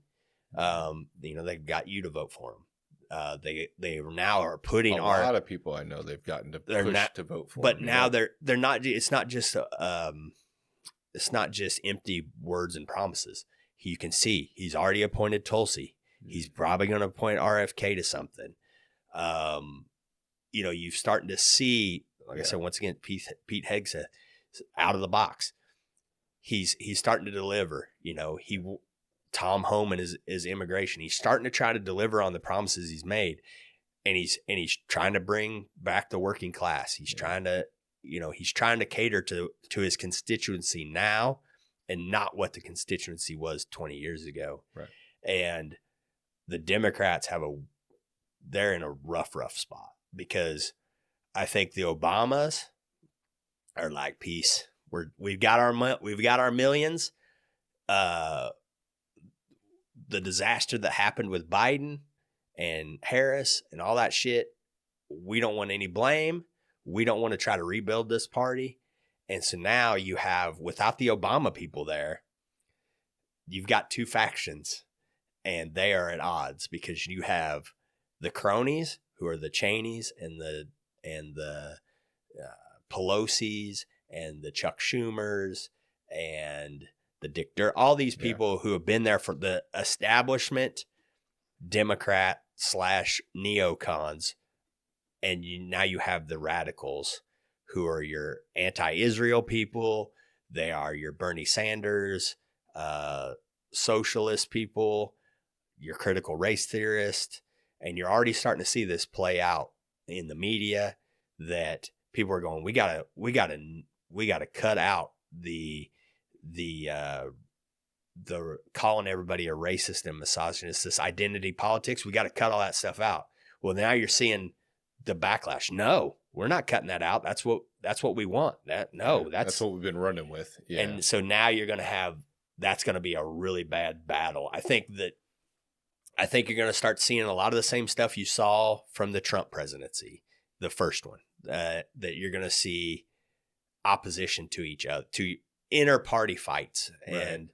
And Democrats are always better at weathering that than Republicans are, but I think they're in a really, really tough spot. Unless they restructure. Yeah, but it's, once again, they're in a tough spot because maybe the more moderate part of the party have been drug along with the America Last, the globalist, and then, like I said, they've been influenced by the more radical part of the party with the DEI, with the trans agenda, with that kind of thing. They've bought into it enough where it's going to be hard to pull back. I think it's going to be a wrestling match. I think in that party, and maybe they get organized. Maybe they figure out how to message. Maybe they figure out how to untie themselves from some of the knots that they've tied themselves into. But it's going to be tough, and I think they've maybe done really real damage to their party, and now and how they navigate the media landscape is going to be a really big part of that. I think if they allow the legacy media to keep driving them, worried about what the New York Times says, worried about what MSNBC says. And because you see the personalities on those channels and in those papers, they're very, very left wing. They are very much bought into the identity politics stuff. And if you let those people drive your party like they have been, you're not going to get out of the rut that you're in. You're going to keep getting rejected by the American people. And so I think that the politicians are going to have to change the media. Or go around it. They're going to have to go directly to the podcast and just totally cut the legacy media out. And then what does that do? Well, there's all kinds of dynamics that are to play in that party. And it's a little different than the Republicans because the Republicans didn't have all those institutions to begin with. They didn't have control of the universities. They didn't have control of cable news and legacy media. So when they cut it out, it didn't really affect them that much. Yeah. But the Democrats have those institutions, and there's a back and forth of those institutions where the media feeds the politicians feed the media, and they play off each other, and they have to work together. Mm-hmm. When that gets severed, how is that going to play out? Yeah. And it's going to be really, really, really, really interesting. Yeah. And as a political as someone who has an interest in politics, I'm curious to see how they play it, and I'm hoping that they don't play it very well. From my point of view, it would be nice to have to get back to a little more common sense in both parties. I just don't know if that recipe is quite right for the Democrats right now. I think they're going to struggle for a little while. I think if they don't give up the fact of their want and desire to always create some sort of historical event for their party. Yeah. Like first black president or Right. first female president of color, like shit like that. You need to kick that stuff. Nobody cares. Minorities don't care. Yeah. I'm going to tell you right now, I don't care to see a first Mexican president. I don't care who's president. Right. I just want whatever color he is. Yeah. I just want him to be for us. Right. That's it. You know what I mean? I want him to help out the people. And until they figure that shit out, man, they're going to keep, you know, going in circles and shit and just breaking down completely. Right. I mean, they're probably at the lowest of low right now. Yeah. I mean, they should be. I mean, what else could have went wrong for them? I mean, we could have won a couple more Senate seats. That would have been bad for them. Yeah. But, you know, and, you know, the Republicans have their own problems too. You know, if you look at the election, all the senators, candidates, almost every one of them ran behind Trump. You know, like Ted Cruz in Texas, he got like 400,000 less votes than Trump did. And it's crazy. You know, you think Texas and you're thinking, why the fuck would you vote for Trump and not vote for Ted Cruz? But 400,000 people did it. So the Republicans have their problems too. I think their problems are a little more easily fixed. And I think a lot of that's just ground game and tactics of the Republican Party. And they're starting to fix that stuff. But the Democrats have like a big ideological problem in their party that the Republicans don't. I think the Republicans are, if you haven't jumped on the MAGA train as a Republican, you're either on your way out or you've already moved over it and aligned yourself against Trump and against the MAGA movement, which is now the Democrat Party. And so I think, like I said, I think the foundation of the Republican Party is America first, make America great again, more of a populist party, free speech, you know, pro 2A, all those things that traditional conservatism, I guess, but more populist. And that, you know, that causes the union workers to come in, that causes some of the peaceniks to come in. But on the Democrat Party, like, what is the ideology of the Democrat Party now going forward? And I think it's going to be two bulls butting heads in that party right now, especially if the Obamas can't play referee, or don't want to play referee. They might try, and the cronies going, no, you fuck things up, and the communists and more Marxists or the more extreme leftists, they're going to go, no, we don't want to listen to you either, you know? And so are they even going to be able to play referee if they want to? And so then, you know, maybe they can bind the party together for a few more years. But I just think ideologically they're I don't know, they're kind of just floating in the wind, like, they don't have a steward of their party right now. Like they don't have a Trump in their party to steer things. There's no one steering the ship. There's no strong man in the Democrat Party. If Obama has lost his influence and his sway, like I think he has, and or he just doesn't want to fuck with it, like maybe he doesn't want to. And so without that, where does the party go, man? And we'll see. It's hard to predict, and was maybe be entertained with the fighting that goes on. It's gonna be a wild one, man. It's been a wild last just a year. Yeah, you know what I mean. It's been crazy. We'll see what happens. But the last thing is RFK. Like I said, that one swayed me a lot. I think that health isn't brought up enough. Yeah, like I mean, just to hear all the chemicals and everything that are allowed in our foods and you stuff know, like and that. I think a lot of people are waking up to that. I think COVID was a big eye opener with pharmaceutical companies and their power that they have, and then I think a big thing is going to be the FDA.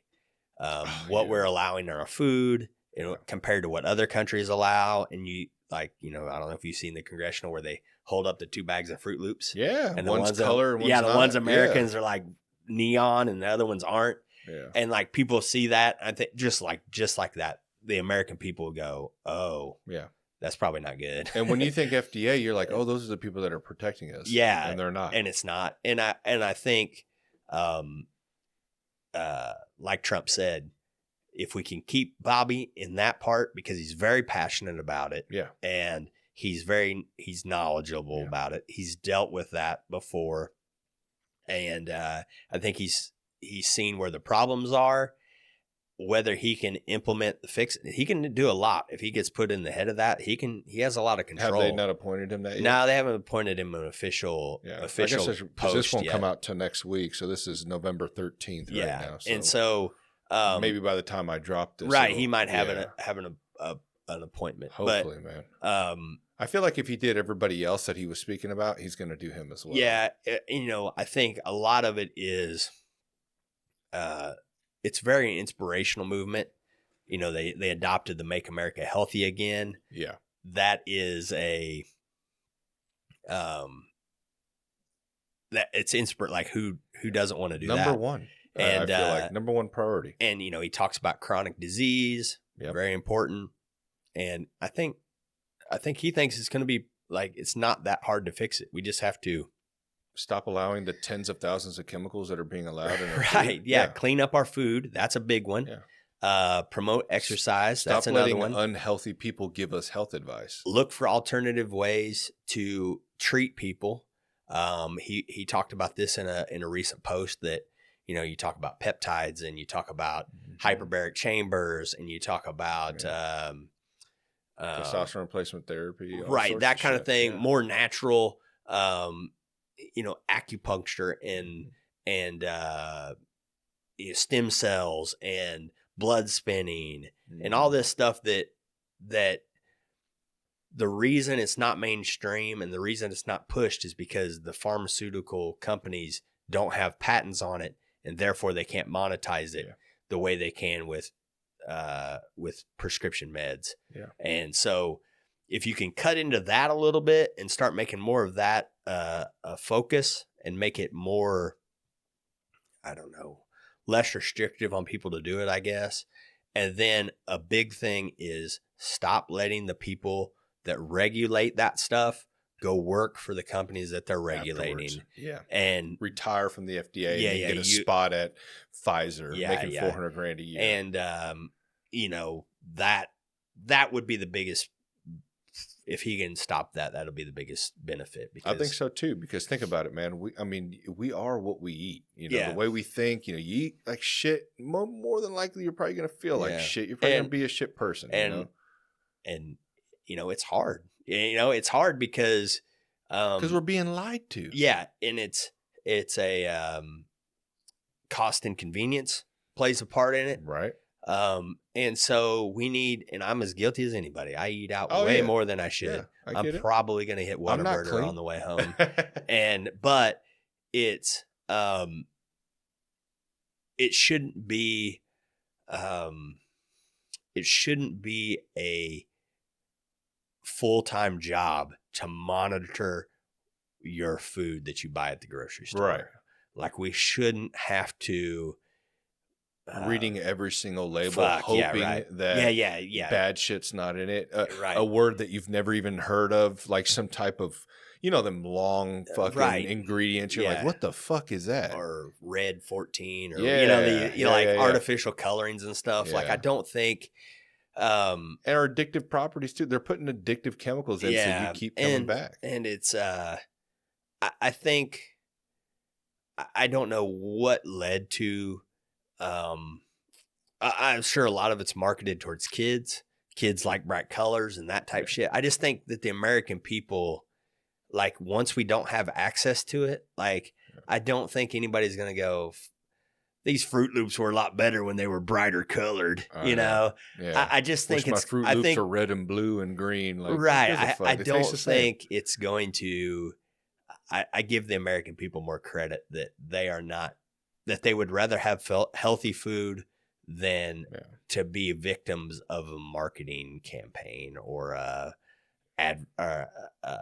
I don't know, a psyop or whatever, Well, whatever you I want know to call where it. it came from. We've talked about it on the podcast before, me and Mitch Thompson. It came from cigarette companies. Right. They were the Yeah, ones they got that were run the out. They got ran kingpins. out They got of the- ran out. And they were and- like, all right, let's take our team of scientists and let's bring Yeah. them over and start buying up food companies like Kellogg's and all these big. Philip Morris. They own Philip Morris. they Yeah, own exactly. A bunch of And food so now companies. they're like, hey, however we made cigarettes addictive, we want you to make food addictive. Right. And if you walk down an aisle that's colorless and, doesn't catch the eye, because you know how we are, we see something bright and colorful, it's shiny. Yeah. It's like, oh, I want that, and especially for kids, cereals and snacks and all this shit.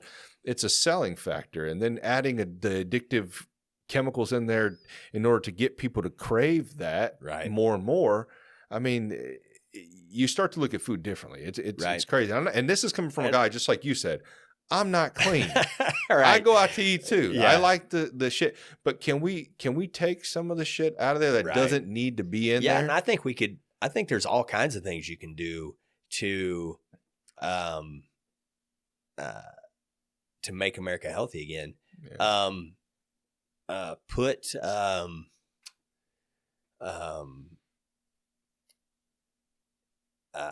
not home ec, but maybe do some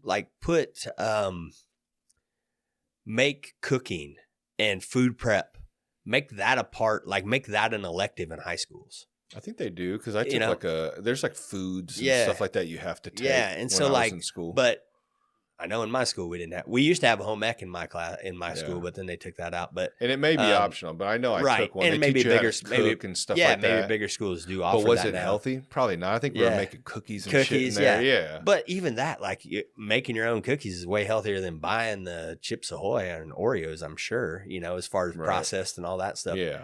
But, make, just little things like that to encourage people to make their own food, because you want to help children start focusing on that. You know what I mean? Because what's going on is that we're making kids that are unhealthy, and then they're growing up and making kids that are unhealthy because we don't know. They're not educating us on it. And stop letting other economical forces influence our food and health, because even if you look at the food pyramid, it's fucking upside down. It's almost upside down. Yeah. And the reason it is because we wanted to prop up the agricultural business. Mm-hmm. That's why, what is it, 6 grains, or it's 6, the food pyramid, grains are at the bottom, right? You want 6 meats are almost at 6 the top. servings a day or something, right? Mm-hmm. And it's that's because we wanted to sell grain and corn and all that shit for our agriculture. So they influenced the food pyramid, and it's no. The grains need to be at the top. Meat needs to be on the bottom. Yeah, meat and vegetables and fruits, right? And dairy needs to be more towards the top of the the small portion, and then fat.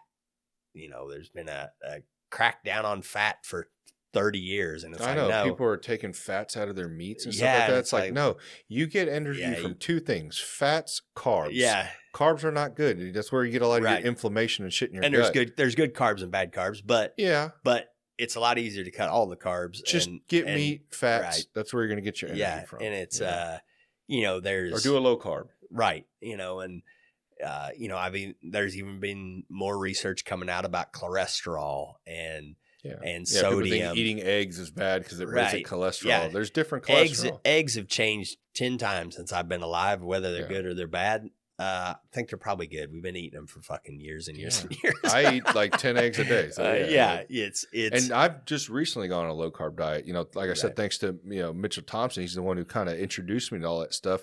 And I've seen a huge change in my physique since then. I mean, I kept dealing with the bloatingness and all that shit, and because I thought meat, rice, that's kind of what it always was, and that works for some people, right?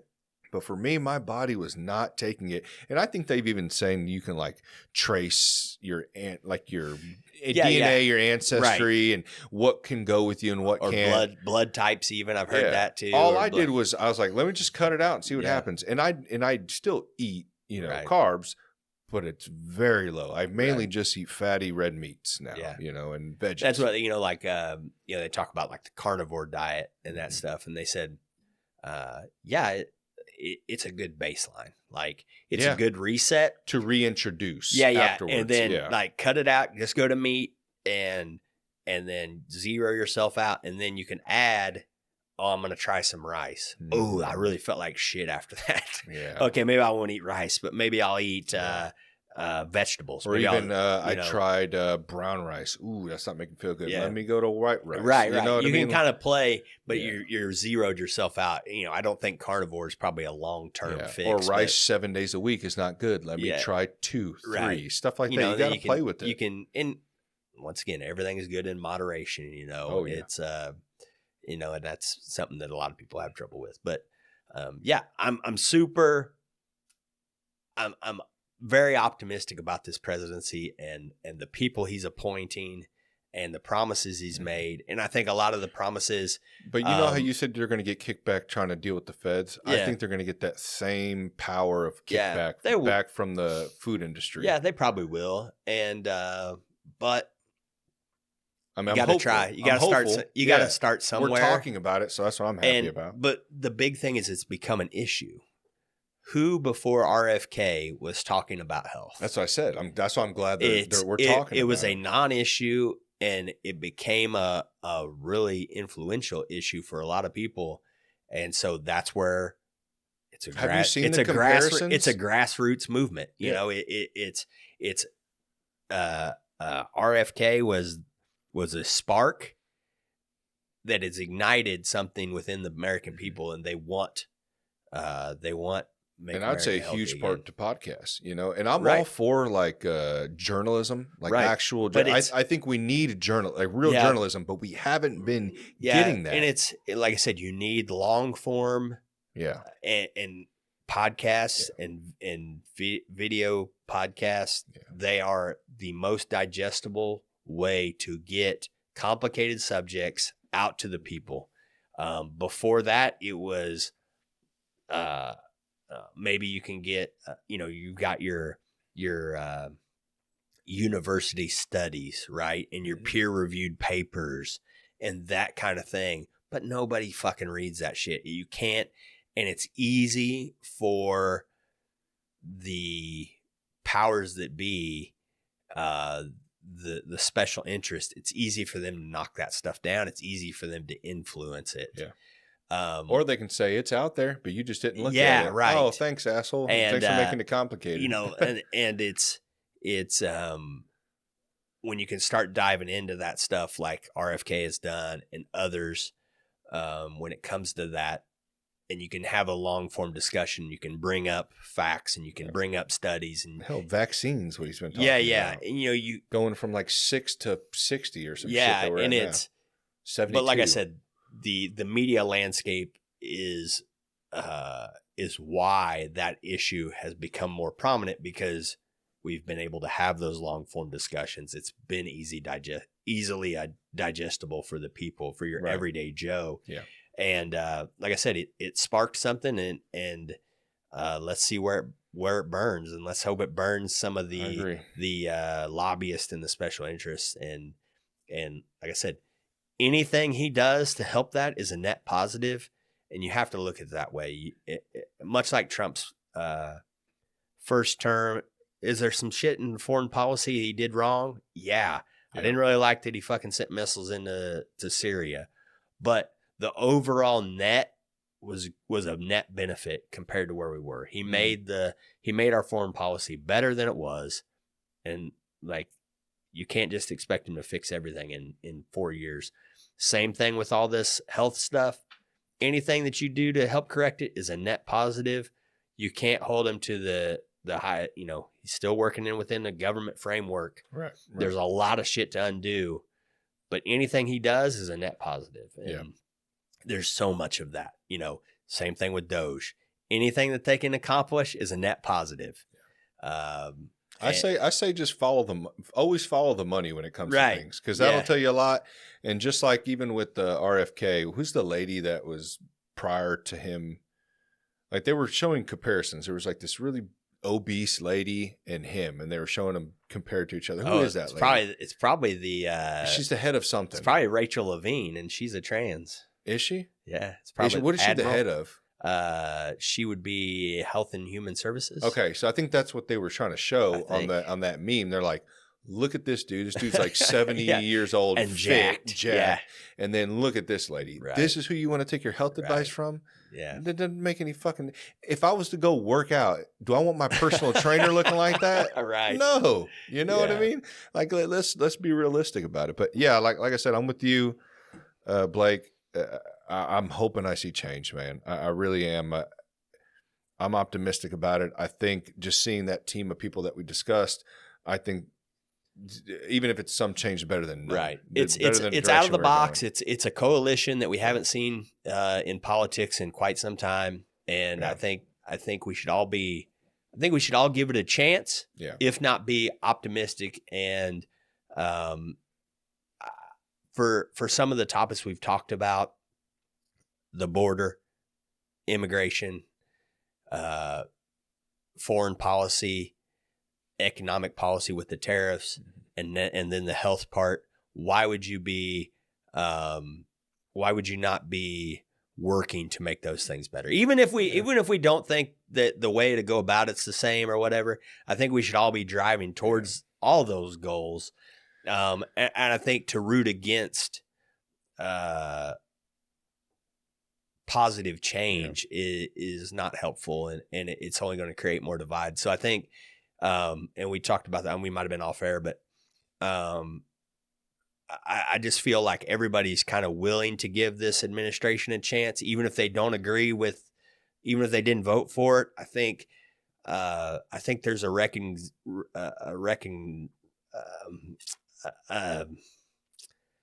there's an admission that things need to change. Right. And I think the American people have spoken.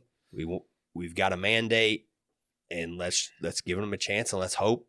Like, why would you want to root against America as an American? You know, even when Biden won, I didn't want him to fail. Right. Yeah, you want him to do at least something positive. If he turns out to be like you saw this with Reagan, you know, there's a lot of people that didn't vote for Reagan, but then Reagan turned things around, and then he won in a 49 state landslide in 84, and that was because people saw the positive change and they wanted it to continue. Yeah, and like I said, Bush won. He kind of rode his coattails, and then people still, either got used to it or thought maybe there was a different path. And I think the American people have spoken, and I just don't think we need to be rooting against America, because that's not wise. No matter what your politics are, we're all American, and if Trump's the guy to make it better, then good. Yeah, I think the ones that aren't are just the ones that don't do enough research, man. And honestly, I'd like to blame them for not being responsible and looking into all this stuff, but I understand it can be difficult. It's time consuming. Yeah. It's very time consuming. And hopefully, like I said, like we said with this team, we can have a little more transparency and, kind of make it easier for people not to just revert to orange man bad shit, or racism or all the other dumb shit that we talked about. So, and I think you see that with, like, Biden was a little different character because he had the mental downfall. There were some people that were kind of got into the same mindset of everything Biden did was bad, right? But yeah, I just think that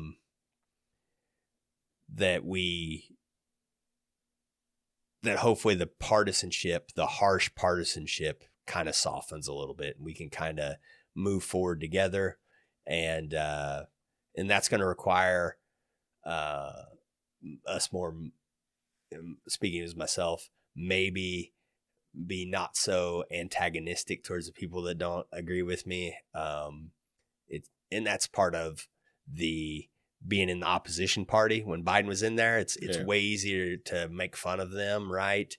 But now that we've won, we have a mandate. I think we need to soften our stance towards those people and not be so combative and maybe listen a little more instead of saying we were right the whole time. Well, we were right, you were wrong. It's easier said than done. You know what I mean? And sometimes when you talk to those people, they like to delete your comments, or they don't like to fucking listen to you, or they like to blow you off, So it's what can you do? Yeah, but I think we need to not do that. I don't think we should. I don't think we should be arguing, fighting with one another. Well, I'm just saying like.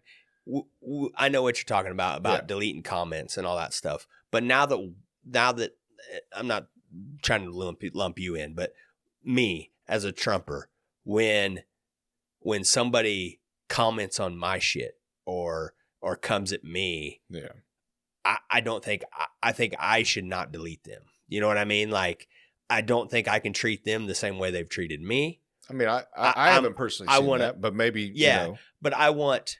Like I've seen you just get on there, and I've seen you state your case. Yeah, right. I see nothing wrong with that. And but me stating my case has gotten me deleted, has gotten me unfriended, all that stuff. Which I think is wrong. I don't think it's wise for me to, when something's going to go wrong in this Trump presidency, and people are going to come at me, and maybe I'll defend it, maybe I won't, whatever.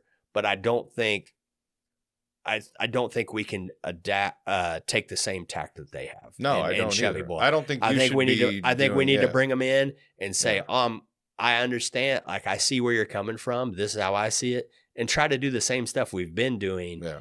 And it's okay to let them be right every now and then. Being right all the time is a flaw. I mean, not a flaw, but you know what I mean. I'm not always going to be right. And I think I do, me and my family and my party and all that stuff, I do them a disservice by thinking I'm right all the time. Right. And so I think we need to take a different approach, because I think that has gotten the political left where they are now, is because they have said, we're right, you're wrong. If you don't like it, shut up, and you're a racist, and you're nasty, and you're ugly, and you're bad. And I think the best, and I don't want to be friends with you anymore. And I think that has gotten them to where they are now. And the results of the election, I think, are big. They are a result of that way of thinking. This elitist, know better than you. Right. I have a piece of paper framed on my wall. Sit down, shut up. Yeah. And I think that's worked out well for them. So I'm going to say that we don't do that either. I agree. And we don't take that same approach. And I think, once again, with the coalition, Tulsi, RFK, Trump, Elon, Vivek, JD Vance, I think that we need to use that opportunity to say, no, come on. We want to hear your ideas. Right. Maybe they're good, maybe they're not, but we'll listen to you. And if you watch Vivek on the campaign trail, he's very good about that. No, to let it, there would be a protester that would yell or whatever and interrupt. No, give them a microphone. I want to hear what they have to say.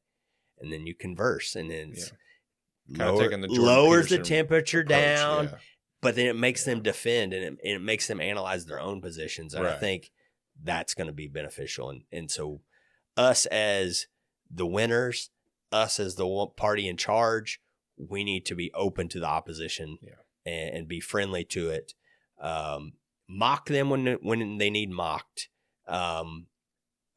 But when they are offering fair criticism, treat it just as that and be fair. Yeah, don't completely tune them out. Yeah. I completely agree. Like I said, it's led them to a bad spot in their party. I don't want our party to do the same thing. And I think also come on platforms like this. I mean, come on here and talk. I'd be more than willing to have somebody with the complete opposing view come on here and talk to me, either one-on-one with me or with somebody else that's from the opposite side.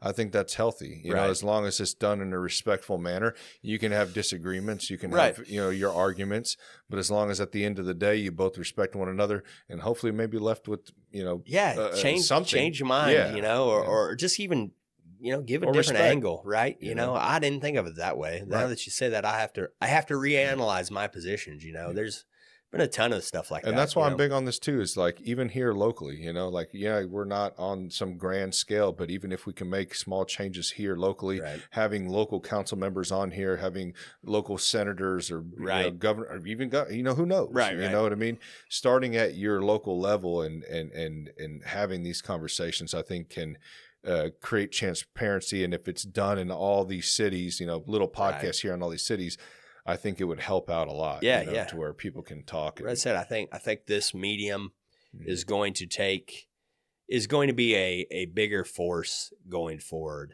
than your 30-second, your 10-minute radio interview or your 2-minute radio. Yeah. 2-minute Fox 4 News segment. I think the way our culture is right now, this is what people want. Right. And if people want it and it's effective politically, then the politicians will come to where they get votes. You know what I mean? That's politics. You got to go where it's going to get you votes. That's the name of the game. People are watching. And so, but it's going to take a new brand, a new breed of politician to step up and do it. And you've seen it. JD Vance can do it. Well, they all seen them do it. So now you're going to see it here. Yeah. And we'll see we'll see what the next generation. I think AOC could do it. There's people on the other side that can do it. It's just a matter of when they do it. Yeah. Are they effective messengers, and is it what the people want to hear? Yeah. And are they going to be out? Trump and Vance and Vivek and Elon, they evidently said what the people wanted to hear, and it got them where they are. We'll see if the Democrats can respond in kind. We'll see, man. We'll see. Blake, thanks again, man. Thank you, man. I appreciate it. Next time we'll try to maybe talk jiu-jitsu and I know. MMA. I was just going to say that. Yeah, last time we tried. Let's do. Who you got, Jones or Stipe? It's gonna be over by the time this comes out, probably. But who do you got? Jones. Yeah, me too. Yeah, I mean, I know everybody's talking to me about the fucking Tyson and Jake Paul. fight. Yeah, that's Friday too. Yeah, I know, but like I was like, that's what you guys are talking about, not Jones and Stipe. No, I think personally, I think Mike Tyson and Jake Paul is a way more interesting fight. Really? Yeah. I never would have thought you'd say that. Yeah, I mean, I'm going to watch them both, but I'm way more intrigued to see what happens in the Mike Tyson. You think Tyson actually has a chance? Did you see him warming up? I did, but still, 60-year-old man or however old he is. Yeah, but he's still Mike Tyson. I wouldn't want to box him, and I know, but yeah, people sleep on Jake Paul. I think he's legit. Man. Yeah, he's legit, and but Mike Tyson's he's a different cat. Come on, man. Really? Yeah. You think that? Yeah. Such an age gap. I mean, 20. What is he? 25? 28? I don't know some how shit? old he is. Yeah, somewhere. Yeah. I just don't see that going well. I think if it's not rigged to last. Are they actually going to full? It's not an exhibition, right? No, it's a pro fight. Okay. They are doing shorter rounds. I think it's 2-minute rounds instead of 3. Are they doing 12 rounds? I think 8. 12 would be championship rounds. Most fights are 8 or 10. I think they're doing 8 2 minutes, but that I think that benefits Tyson because I think Tyson's going, I'm going to go in there and I got 2 minutes. 2 minutes of hell. But you seen him on that fight against when he fought Roy Jones Jr.? Yeah, Roy Jones. Yeah, but he fucking won. Roy Jones Jr. didn't want to get hit by him. I know that. Yeah, and Roy Jones Jr. been hit a lot more than Jake Paul has. You know more than I would, but I think that. But I just think I know how I think Jones is gonna fucking take Stipe down and beat him out, and that's gonna be it. And that's why I say I'm way more intrigued of what's going to happen. I see what you mean from an entertainment aspect. Does Tyson have that one knockout power? The predictability of it is it's way more unpredictable in the Jake Paul and the. I just think in endurance wise, age gap wise, and I think Jake Paul's I mean he looks good, and I don't see it going past I'll call 5th round. All right. Yeah. If it's not rigged to go all 8 to a decision, I'm gonna go to Tyson. I'm gonna go with my heart and say Tyson. Decision or knockout? I think he knocks him out. What? Yeah. Really? Yeah. He either knocks him out. Decision. He either knocks him out, or actually no. He either knocks him out, or Jake Paul runs a lot and is able to stretch it out. But I think Tyson gets to him See, they definitely got him pumped full of shit. So. He was like, I did see his warm up in the ring. What was it, today or yesterday? I think they recorded him doing that. Yesterday. He looks good. Yeah, he looks fast. I hope I look as good as that. Yeah, he looks fast 60 for years 60. old. But yeah, We'll I see mean, what it's a lot happens. different hitting pads and hitting mitts than it is hitting somebody else. But or getting hit. But he was fast. And it looked like he fucking still hit hard. So, and from what I've heard, I mean, I think Jake Paul. I mean, he's not a small dude. Not only that, but he hits hard. But stylistically, how many guys are sparring with Jake Paul the way Mike Tyson fights? Right. Mike Tyson is short, compact, gets inside, and then fucking throws bombs. Yeah. How many guys can emulate that style from a sparring? If he gets Jake Paul up against the ropes or in the corner, it's gonna. Let's just say, I think Mike Tyson has fought more guys who are going to box like Jake Paul than Jake Paul has fought guys that are going to box like Mike Tyson. Yeah, but what do you think about his Tyson or his Tommy Fury fight? I mean, he's a legit boxer, right? Yeah. I mean, I don't know how. I mean, more legit than all the guys he's been fighting. Yeah, he's more of a boxer, but like, you look at like Tyra. Well, he fought Anderson Silva, didn't he? Yeah, but I mean, boxing. But I mean. but I just, like I said, I just think. I mean, those guys are legit fighters, but but they're not legit boxers. Yeah, exactly. And but he lost to Tommy Fury, didn't he? Didn't he lose a split decision or something? No, he won against Tommy Fury. I'm pretty sure. I don't know. Google it. Yeah, I think you did. Jamie, look that shit where's up. Jamie? We need a fucking Jamie, man. I need a Jamie. But come on, Blake. Come on board to bring about, man. You can be co-host / Jamie fact checker. But yeah, I said I'm way more interested in the Jake Paul. You think Jones is going to be a boring fight? Yep. Yeah, I think it's going to be pretty boring. Yeah. And now I just want this fight to be over, so maybe he'll fight Aspinall. I love that he doesn't want to fight Aspinall. I love that Stipe called him a bitch or some shit, and Jones just got all offended. You're gonna regret that. It's like, what are you gonna do? Fucking. I mean, I think everybody and their dog is rooting for Stipe, but I just don't see it going. You don't see a Jones knockout?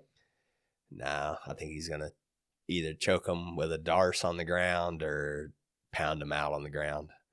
I don't think he's gonna want to stand with Stipe. Really? Yeah. I mean, it's just, why would you? Like, the one thing you can say about John Jones is he doesn't take risks. That's true. He's very risk adverse in the same way GSP kind of was. Oh yeah, Tommy Fury did win. I see. I thought Jake Paul won that one. No, I'm tripping. Right, but I just think he's much like a GSP. He's very risk adverse. He's going to play to his strengths. And why, like, that's where can Stipe beat Jones? I don't think he can out wrestle him. I don't think he can out submission him. You don't think all the work with Gordon, he's not going to try to take it to that's the ground? Jones.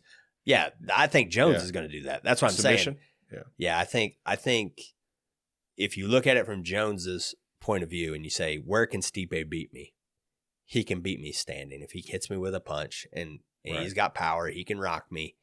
Okay, well, I'm just going to totally avoid that as much as I can, and I'm going to try to take him down. And I think that's what he's going to do, and I think he's going to be successful. And I think he's going to either TKO him with ground and pound or And I think it was good for him to have that time off too, Stipe, because he was looking kind of towards the end. It was getting to him. It's a long time though. Like now you got to deal with the ring rust part of it. Right. Yeah, and 4 years I think it was. Or something it's like 1,000 some days. Like that's a long time off, but especially for Jones as well. Yeah, Jones been off quite a bit. Yeah. I think they said 4 years, both. But yeah, I don't know, man. I guess we'll see. What happens. I'm a little like you said with the whole Aspinall, like him not giving him a fight. Talking about letting go of the heavyweight title and then fighting for Pereira, the BMF. Yeah. Once again, he thinks Pereira's an easy fight because he can take him down and out jiu-jitsu him, out wrestle him, and he thinks it's like he's looking for scalps and he's looking for, like I said, he's very, not only is he risk adverse in the fights, I think he's becoming very risk adverse in who he fights. And I think Aspinall is a big challenge for him. I would still favor Jones. Like, why would you pick against Jones till he loses? You know? Yeah. They were talking stuff about him. I was reading an article that like the guys that he fought that he won his titles against Right. when he was younger. He's not giving the same Right. respect to the younger Yeah. fighters now that are coming up. Yeah. Which, how do you feel about that? Do you think that he should have to, or do you think he should be able to run his fight career the way he wants? I think he should be able to run his fight career the way he wants, but I don't think the UFC should fucking be obligated to book him in fights either. You or know, stop calling him the GOAT. I mean, Yeah. I guess in a sense, because Right. he's you know, but fights every 4 years. it's now. you know, all right, you're the heavyweight champ. You fucking fight the number one contender. Right. Oh, you don't like it? All right, fucking give me the belt and go fucking pound sand. You know, and I think, did you see they switched the gloves out? Yeah, I seen that too. I thought that was weird to the original. Yeah, you're gonna fucking poke Stipe in the eye for sure. Now, Oh man. Oh, were the other ones more? yeah, they're more rounded. They were weren't. They they? weren't allowed. They didn't allow you to stick your fingers out. Supposedly, is what the goal. Why of don't it they was. just use the same gloves and change the color? Huh? I thought they just wanted to change the color. No, Jones. because the gold gloves were kind of like they were kind of going back and forth. About Jones said that because they got a new style of glove, and I didn't know that. I thought it was just different color. And the he gold said that he gloves. tried them on today and they were too tight. And they said, and so- what? Yeah, and so they changed the gloves. Yep, they said that there was a whole bunch of veterans that hadn't fought with the new gloves, and so they were just going to go back to the old ones for this show, and we'll see. But yeah, Come on, Dana. But What you the know it's fuck going are to you be a doing? controversy as soon as Yay. Jones pokes Stipe in the eye. I know. It's going to be like, oh, that's why he didn't want the new gloves. But oh man, yeah, we'll see. see what Uh, happens. Blake, I'm like going I to said, go get some man, Whataburger. Yeah, I appreciate it, man. Definitely, we'll have to have you back on again, man. You know, hopefully here next time you're on, we'll have a lot more to update on. Yeah. hopefully progress that we Progress, made. So hopefully. we'll see come January. What is it? January 20th is when he gets in, January sworn in. All right. Yep. Hopefully he frees Ross. So we'll see what happens. Yeah, I hope so. All right, man. Yep. Have a good Thanks. one.